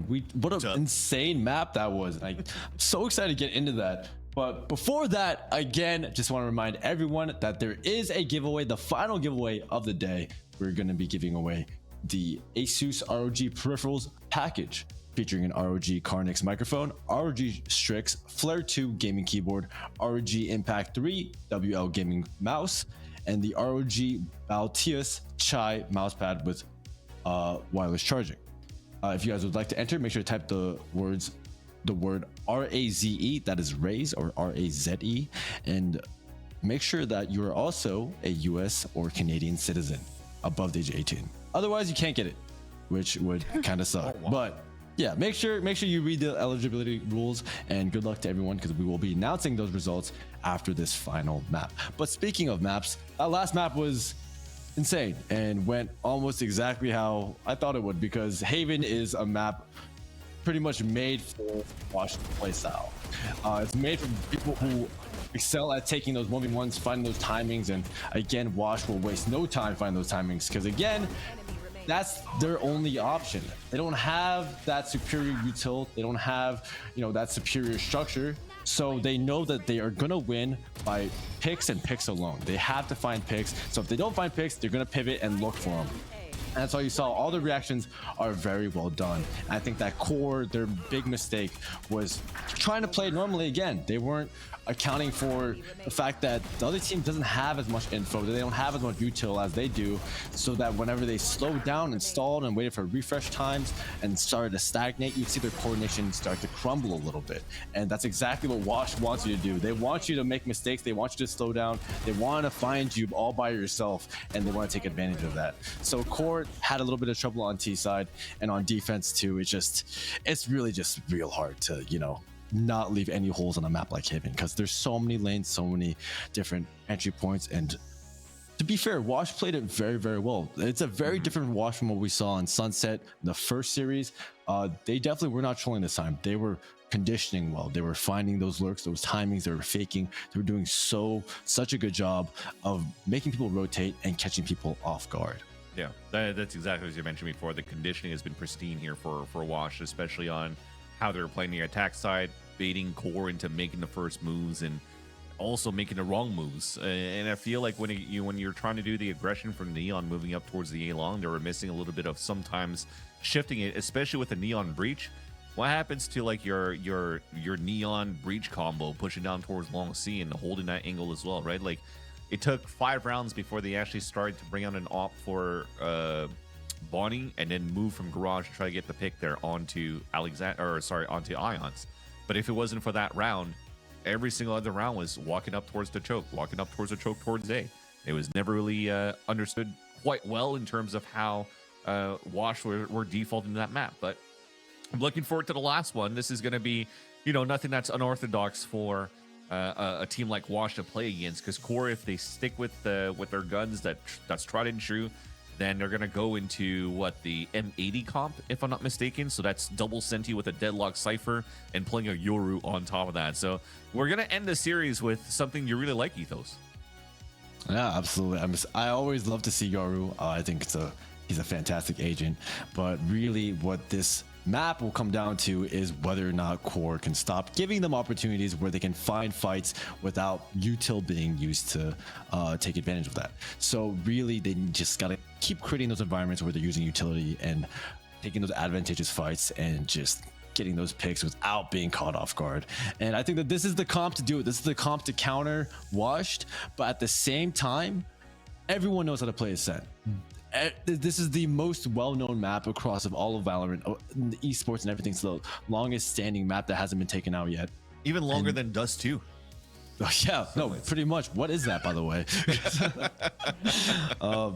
So really, this map is like a Pugger's playground too, because everyone understands how to play this map correctly. So it's not going to be as much structure leaning on this side. Oh.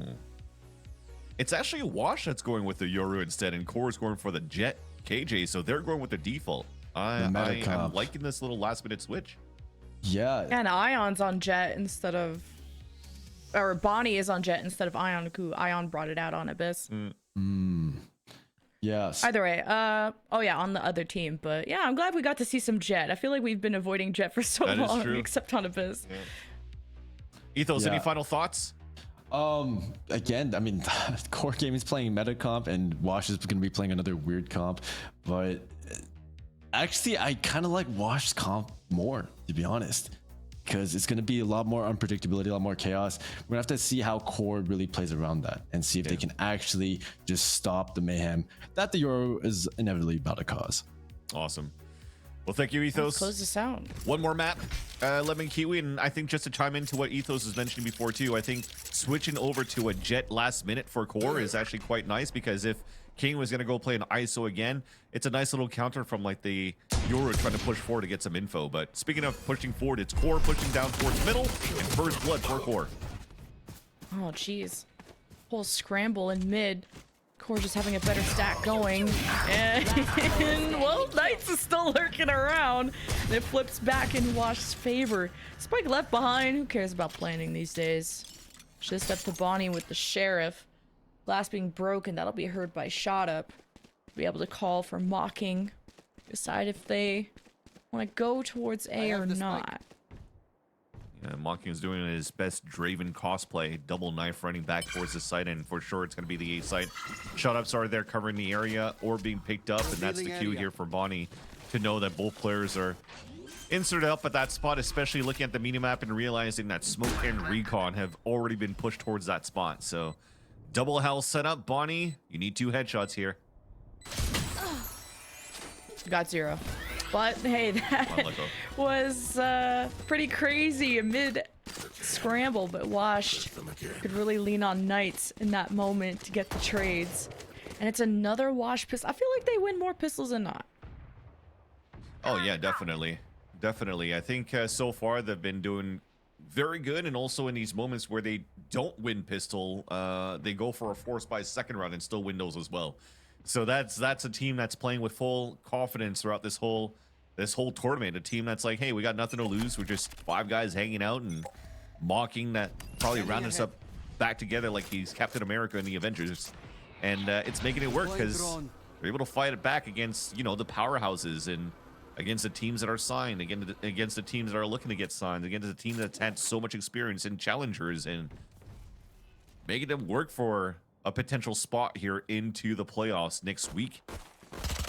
But at the looks of it so far, by winning this pistol, it could be Wash themselves making it to the playoffs next week on Tuesday, who are now in this anti-eco, walking up towards the middle, using their clove to try to scout out in the first place to see if the alarm bot was there. With no alarm Not a bot, lot of everybody's info. up for A. And Wash has just been trying to pre-fire to get the attention of Core, bait them in. Now Wash is on the hunt, and they're always pushing numbers, so it's hard for Core to fight back. And it's not like they have someone in heaven to contest this plan immediately. It will have to be a retake, but we saw how much of a struggle that was for Core on the previous map. But this is a different scenario, but maybe similarly built to like an A Haven. And Kane's just gonna take the initiative on this one, but with the flurry of bullets, he would be taking a smarter approach.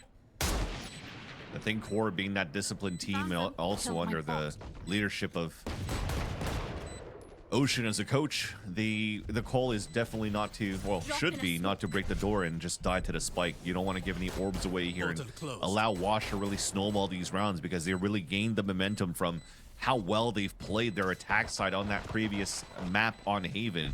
Going flawless on that side, breaking the door. Kane's trying to move into behind to get a double kill. Only gets 1. It allows here, I think it's nice so that Bonnie's the one that got the kill, so that allows for him to activate closer to the Blade Storm in the next few rounds.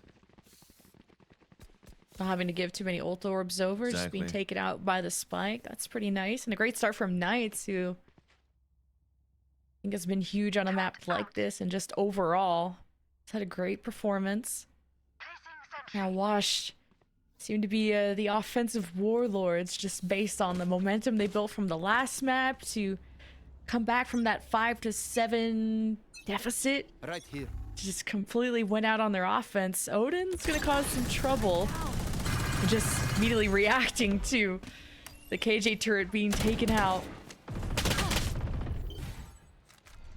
But you ping that it's only this KJ, who's usually the lurker, so Core just better watch out. And they've always had eyes on mid, and this time Bonnie takes a safer approach, uses the smoke to get back into tree, and Washer left at a pretty big deficit, and they just lose more.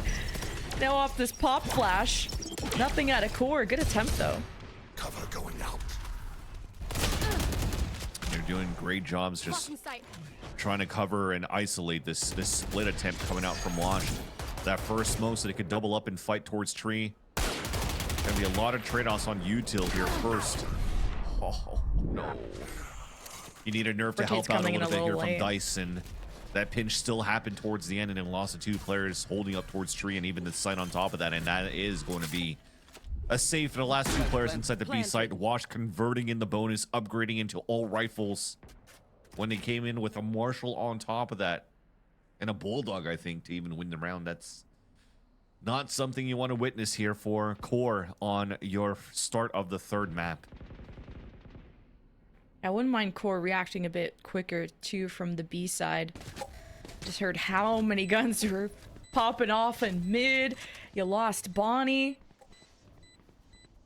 Either way, Wash have been pretty successful at the A side. At least Logan will be able to keep the Odin. It's an expensive one. We'll keep B locked down. Wonder if that would... if Alexander would think about stacking the KJ stuff over at A, if that's going to be an adaptation that comes this soon. You really like to keep 2 on the B site. And if you keep just 1, just not even play them on the site really, but Wash have been able to do whatever they wanted offensively. And they'll continue to do so within this round. I think realizing that the last 2 players that are saving their weapons is probably an Odin towards the B site with Logan.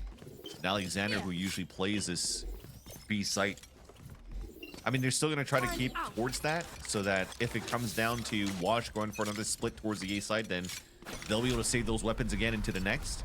And if there's an actual hit for Wash inside the B site, at least both weapons could help out to hopefully, you know, trade off the best kills and somehow turn the scenario back in their favor. But the read is better for Wash, going towards higher numbers for Core, but the lower weaponry. Placing swarm grenade. Swarm grenade out. Again, free mid control from Washed. And Catwalk, Bonnie's gonna be pushed back just because of the smokes, I think. And not having a crossfire and glass, so Wash just take any map control that they want. And wrapping all the way around.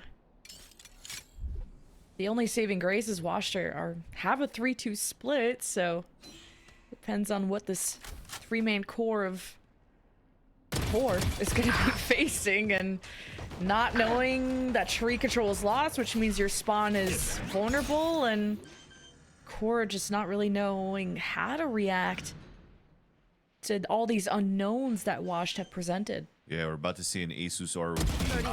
Flawless. No, we're not.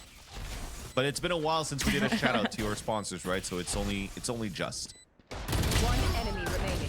But the results, no matter what, remains the same. Washed being able to cancel out the util, and seeing that Alexander is not able to save his weapon into the next round, this is it's not the best play. I mean, yes, he could still buy, but it's a half shield only, and is only able to afford 1 nano swarm. Could have had much more value here if he just went for the full save in the weapon, and 1,000 credits would have been good enough to get the full util around.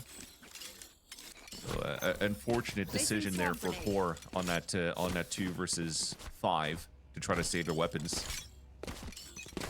But they have an opportunity. At least Bonnie has an op. They're going to try to settle him towards the entrance of B main, and what I've mentioned before, oh, the gun's sticking out. Here. Free kill. Ooh. Finally, Core get to start off a round on a good foot. And a quicker reaction to try to get some rotates to help support mid, help support A. There's just no eyes on mid if for the defense. But man, all this KO util has been such a pain for Wash. It delays them from getting through A main, so Won't be unlimited map control for Wash. Gives time for Core to maybe wrap around through mid, provide another angle of attack, because Wash went back into tree as like to get some cover, and it's walking right into the hands of Core and Mo and Odin. That's peppering down the site. Wash will do a good job making this close, but with no HP. Wait. No way. Wait. He's 11 HP and he has 4 kills. Be so for real. It's shot up still. He's too good. Bring him back on the VCT circuit, somebody. Yeah, that is definitely going to be a momentum breaker there for Core. A timeout just to reset things and reset the mental here for the defensive side or the defensive team, because that is definitely a demoralizer after seeing Shut Up getting a 4K out of that one. Everything worked perfectly from the beginning of the round. I was going to say, like, Living Kiwi, we were able to cast a different event over the last week, and I was saying how, you know, when the jet overextends and uses the up to break the turret, you're giving your position away. You're letting your opponents know you're playing with an op. So it's not a good idea for you to just go for the wide swing. So you hold the tight angle like that, and if your teammate's going to break the turret, you could swing out. And if your teammate doesn't break the turret, well, at least you could hold a tighter angle and avoid the turret ping and still get some good map coverage. So that worked perfectly for Core. But somehow just moving inside the site, they had the perfect wall bang too. Logan pinged into the default spot that forced the planter to move into the plant towards the heaven sign, and somehow just Shut Up dancing around a generator wins the whole fight and breaks the econ for Core on top of winning the round for the team. At least it's the start of potential for Core, with a lot of good delay coming out of Snarly. It's just, how can you really take full advantage of these pop flashes, these knives, these delays that you cause out of Washed? And now Core just gonna decide, well, if this A side keeps getting hit, well, screw B, let's help support mid, let's provide quicker assistance to the right side of the map, but it's not gonna be an obvious A hit for Washed. And as they get eyes in mid, finally Core get a punish. But it's 4-4. Still an A hit looming. Owl drone with Bonnie knives out, ready to pounce. Hearing at least a sheriff. Dimensional drift available too for Kane. He wanted to get some guaranteed info at the back here, but Wash are just gonna try and duel against this as Logan keeps the door sealed with the Hunter's Fury. And this at least indicates to Kane that there's still people rotating from the B site, so he can go and take care of that. As in the back of the spawn, this tree area, this glass open for Wash to pull through, and it was a big wave for Wash to get some backstab or unexpected kills. And this completely destroys Core. A 1v3 is not impossible, but you got a paranoia, but at this point, you just save the gun. King just try to TP, spawning it backside, it doesn't matter. 1 versus 2, Nerve comes across, and that was just a nice TP from Shut Up inside the site to get the information of whoever was inside A, allowing Mocking to just spray with the Odin. Lure by the from Core, but a winnable scenario, and not anymore. I mean, there was a lot of overextension, a lot of confidence that came out of Watch that potentially would make them lose the round, because, you know, we're just pushing the push, as you saw from Ions moving forward. And right over here, single swing on a triple stack. Stand. And it ends up here being around, no matter what, saved by Wash because of Walking's Odin. So no shenanigans, no thrifties coming out from Core, and we have a 6-0 scoreline. And yeah, things are looking pretty good for Wash, especially this is an attack side. I'll handle this. Cutting through. Dimensional drift now for Kane, who was able to conserve that from the last round. Just spotted the Omen. Smoke off into tree and called for the attack from Wash, and it got met by some trouble. You don't have smokes in heaven, but Core aren't very antsy to meet that right away. Just trying to play off the contact from the drone thrown by Logan. And hey, at least you're not letting Wash just walk through glass for free. Well, now you have an Odin in place who can just tickle your toes coming through heaven. You can honestly keep spamming through the smoke. Not trying to give away his position away too fast. Got the longest gun in the game and is trying to hold an angle behind the smoke. I love it. See if Kane can get a good surprise with the judge, the 1-2 punch, the teleport out, and Wash just can't be stopped. Oh, dude, that is just so funny to see him try to hold the outside smoke with an Odin, thinking that just holding the ledge on heaven would be a tight enough angle for him to surprise some players, but judge position towards the door, and Core really has no answer overall. And you know, when Ethos is mentioned in a composition that kind of favors Wash at this point, he likes what he sees. I think it's just because he saw a freaking Yoru more than anything else, because you're still lacking like a very strong, I mean, I guess maybe not as much, since you have the flashes from Yoru that could counterbalance the lack of KO flashes. But the type of Sentinel that we have as well is not going to be a huge trap player either, so for them to get 8 rounds. I'm about to say 8 rounds because this should be a round no matter what against the anti-eco. Okay, there we go. It's good. We're good. But yeah, 8-0 is what you want here on your attack side when might not be the best defensive composition that you may have to Wash. And this Odin for mocking brought Logan down to 1 HP, who Logan did a good job of putting damage into Wash, but another mountain to overcome for Core with just the Sheriff. So what kind of defense can the Core take the defensive round, or have they hit the end of the road at the finish line when Core had already done a good job of having an upset in their semifinal and getting to this point, going up against a very chaotic, I guess, puggy team, quote unquote, as we were talking about with Ethos. Yeah. But these are just kind of, I don't know if it's just silly or just unsynchronized pushes, just like Snarly coming out of A main when Bonnie was on the retreat after getting pinged by a Sonic, I think, for mocking or something like that.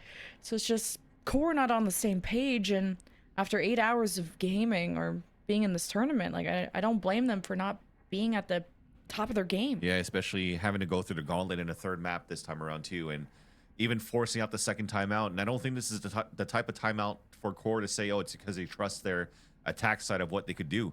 Because yes, you're playing a default comp, but you don't really know what Wash could pull out here on their own defensive side.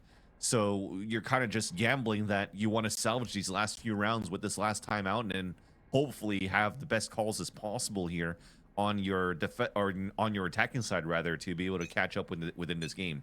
Overall, though, quick shout out to Temet, by the way, who's double dipping in terms of Twitch chat. He's currently watch partying with a lot of viewers. Hello to the viewers over at Temet, but also just chatting in their own chat here on Soar. I guess he wants everybody to spam Raze, R-A-Z-E, for a chance to win some peripherals that are going to be announced here by the end of this third match. We're going to choose a winner here.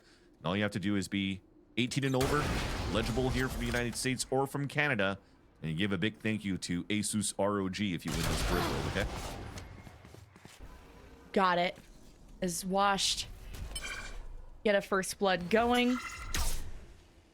And that's what I was mentioning, right? Lemon Kiwi forced out himself to break the turret with his op, gives his position away, simple swing from Ions while the other one's reloading, and wins that fight. This could have been avoided if he just watches a tight angle instead and covers the whole B main. But thankfully, there's a lot of activation in terms of flanks that might not be ready here for... as I say that, it looks like Logan just turned around. Would have been a great opportunity to catch some players who are just looking for a full exec inside the A site. Maybe just someone to help with the immediate paranoia play. And you got 2 flashes left from Snarly, who just doesn't even need it. Converts on a double kill. Finally, Core. Get the angles. They may just win their first round on defense on this map. And there's the flank ringing true. Knights in a 1v3. Gets the crossover. And 21 seconds. I don't think you can wait for Core to come out. Washed Knights have to take fate into their own hands. Spike down in no time. Maybe just keep it. The gun will be ideal here. Yeah, 100%. Economy still blooming for Wash because Ion's already maxed out. Mocking's about to get maxed out in the next round. But it's just you don't want to give the ult orbs over to Logan or somebody else to just that could maybe snowball these rounds back in their favor. And again, that backstab was a lot. for Core to really just put a wrench in the wheels here for Wash's attempt to just go for a double pump back into the A main site. So Core finally finds some sort of like a little glimpse of a light at the end of the tunnel, but slowly walking towards there and hoping to reach the end of it. But you're gonna play against Washed here with a Yoru ult, Kane with the Judge through as well through the Yoru ult. And this is probably gonna force Core to play the retake. Time to jump. That's maybe just fine. Just trying to do damage in a 2 versus 5 when you usually only hold 2 on B is already difficult to survive. So retake will be the plan. A lot more entryways too, but Wash already checking top side, checking mid. And the turret from the KJ is gonna ping through spawn. You should run. Paranoia gets no one from Nerve. One less option, but 2 flashes available. Then the Sonic and the Shock Bolts. It's just not a fun alleyway to push through if you're Washed against a Sova with util. Even gets the wall thing. Shut up was playing up close and personal. 3v2. The Judge inserted quite deep, and Wash 9-1. After swapping over to B, they find success. Dude, at this point, you'd think that Mocking has retired, but I think he's secretly still playing ranked games and are like different aliases or something, because to still wallbang from the B site to take down the lockdown. You're even pinging in at the end on top of that. It's like, hey, look at that. I just pinged and sprayed their lockdown right at that spot, and they couldn't get the lockdown for the retake. That's exactly how Mocking sounds, chat. But that doesn't look good here for Core this time around. I mean, look at the buy that they have around number 11. House shields across the board, which would allow a lot of success on Ions with the only one with a Phantom so far. We could use that distance to get an instant headshot and a fight win. Going to a clean round. Owl Drone to clear out the site, but it doesn't clear Kench Bench, so this is still a good opportunity here for Bonnie to get something. Yeah, your saving grace if your Core is... You hope that Wash get a little too overconfident. Mid. There it is. Spike does get recovered. Yeah, I like that Core trying to fight for mid more, because that was a little too free for Wash throughout most of this map so far. Yeah, I mean, the last 2 maps, it was so passive by Core on the defensive side too that Wash is able to do everything that they wanted. So it's nice to see the little proactiveness, and I love the Bonnie backing up, re-peeking back, and going back towards Kench Bench to get the second kill in the round. So I like to see him activated now. An opportunity to salvage the second round. Clean shots. Down B. Yeah, Core need every round they can get, and for this to be at a half buy is not bad, and an Asus flawless. So we gotta pay the bills. Shout out to them for getting a flawless going. Last round. And this is still a big gap in the score that Core have to overcome, and especially even having a lead in the last map and ultimately losing that. It's been heartbreak, but usually Core have been the ones to deliver that heartbreak. Core are the ones that are used to coming back from large deficits, just like they did it again in their semifinals. So Core haven't given up. The last round of the half. Blade Storm available, instantly popped here by Bonnie. Going for a shark attack back into main, and unfortunately none of that util blinded the players holding out towards the front. An easy kill, the first one to fall. They have an off-butting attack on top of that for Wash. So anybody else trying to push towards middle will get instantly punished by Kane. Now map control's back in favor of Washed. They're thinning out the defenses. Mid is very, very weak. Hopefully they could delay enough here, because that knife is actually going to slow things down for a bit. The more that you wait, the Hunter's Fury is going to be an important piece of ultimate to hold here this A-side push. Wait, he's gonna stick this on top of the box. Okay, that was a great angle, and this player in hell is cooked. Yeah, Alex is gone, but the defense reinforcements are here. The plant just goes down around the corner. Got recon, shocks, no paranoia, and op. Now playing from main, and on the flank is Nerve, but it's on the outside of the fun. With a turret, his flank will be detected, so Kane is gonna hold this angle unless he misses the first shot. Should be able to do well on this. And the Jiggle thinks Nerf's playing a good mind game, but all the time Nerf is wasting is more in favor of Wash, but running out of time and brought down to 42 HP and Walking holds his own. 10-2 at the half for Washed. Wins it with a classic on top of that. Nerve was almost gonna activate one more time. But I mean, this is not bad, right? Coming out from the second timeout and went back and forth. You salvaged 2 rounds. You kind of wished you were able to get a little bit more off the first timeout that was called by Ocean. And this is almost an impossible feat here for Core. Playing out the hardest side on their default composition, not knowing what Wash could come out with as they have like come together for the first time as a pug for this event here. For those who dare. And they dared come with a different composition. They dared come with a Clove on every single map with Knights. They dared play double controller with an Omen on top of that. And every single time we've been harping on bad compositions they've been pulling out, they're still making magic out of it.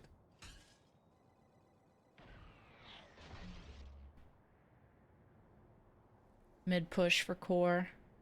Actually did more of this on defense, but gotta switch it up. Knight smoked off. Can they at least go 1 for 1? Got maybe a paranoia that shot up could help with. That didn't come out soon enough, but then you got some crossfire action with Kane and the late paranoia to make this a bit easier. It's just a pain sandwich and Core are caught in the middle. Oh, it's Alex. A 1v3 and he took some shock bolt damage, which does not help. Wash 2 rounds away from securing their spot in our For Those Who Dare main event next week to face either TSM or 100 Thieves for $15,000. And Wash, it was just pure domination on their offense, and Core's already shaken up. Yeah, there was so many flashes to fight back on that catwalk. So the first point of contact, Nice just holding W's, being selfless. He gets a kill on top of that, which has done his job. I mean, that was perfect to get that first kill. And then you saw the paranoia from shot up. Flashes out from Kane. They pinch on both extremities. They get a backstab kill on top of that. There's just, unfortunately, no answer coming out from Core. Forcing a bye in this second round. And also forcing to their grave. Ares double kill. I mean... They gotta change their name from Washed after this, right? To Clean? Come on, sure. But then people will assume they bathe, and you never know. They do. Well, they're definitely going to be bathing in the tears of all their opponents tonight, coming in as a pug and making it to the playoff bracket next week. So that I'll take it. And you know, it's only fair, and you got to give the respect to Core as well. I mean, we're live now for 9 hours and 20 minutes on Twitch. You know, these guys have been playing the game throughout the whole day. 3 VO3s. Core playing at least 2 of them that went the distance, including this one here. So you're definitely going to be running out of gas at some point. So unfortunate for them is that they're running out of gas where it matters the most, because it's only a best of 3. And Wash peaking at the right moment, especially when they had a 2-hour pause on their side. They probably had a chance to take a nap even on top of that. Eat some bananas.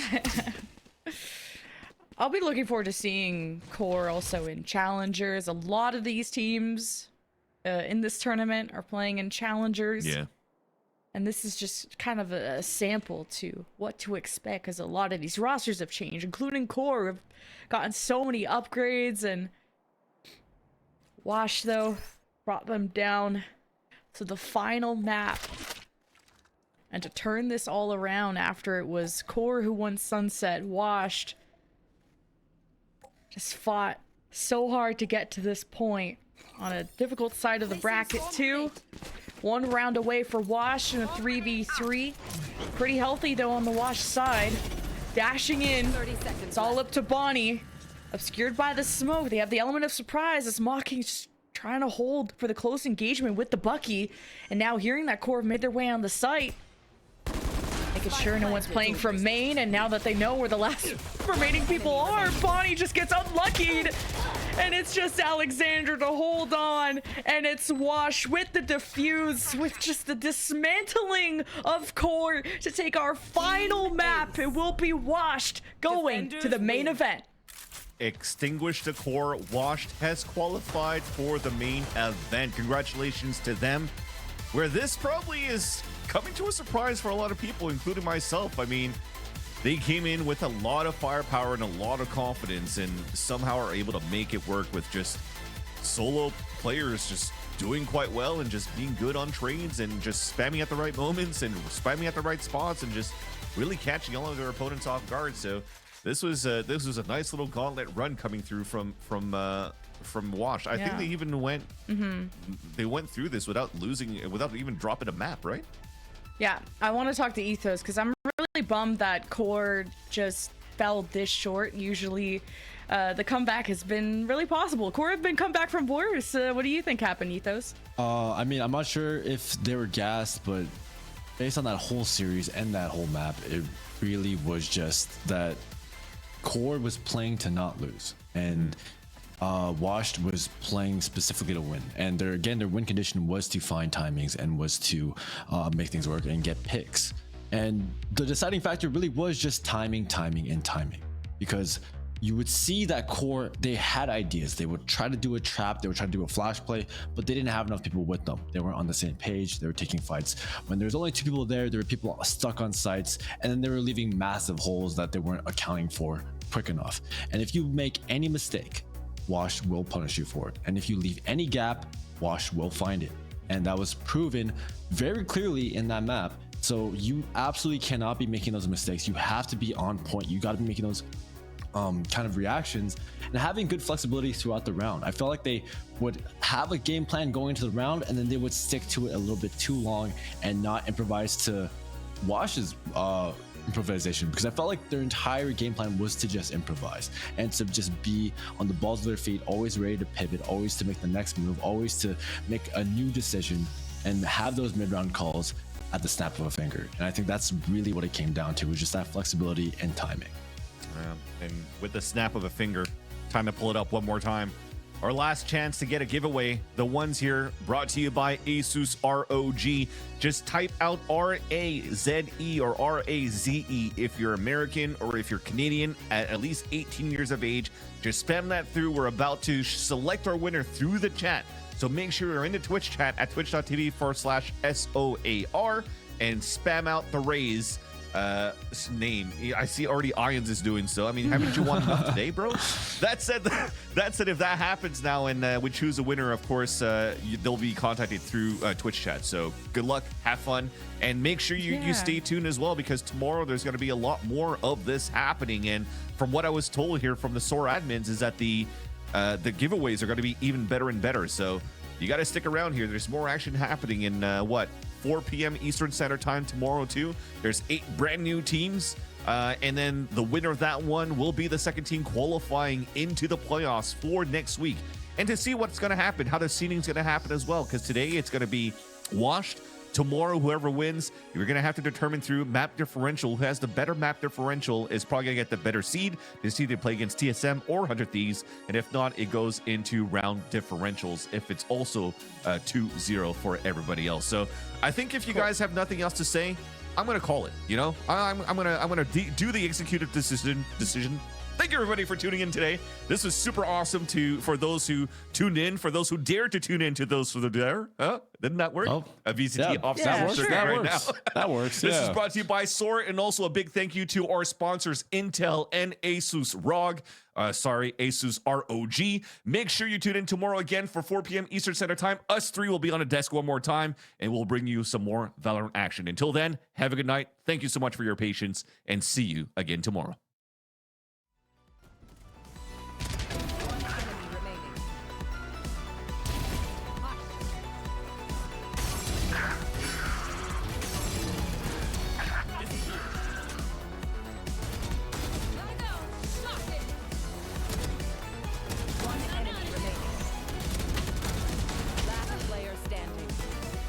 One enemy remaining.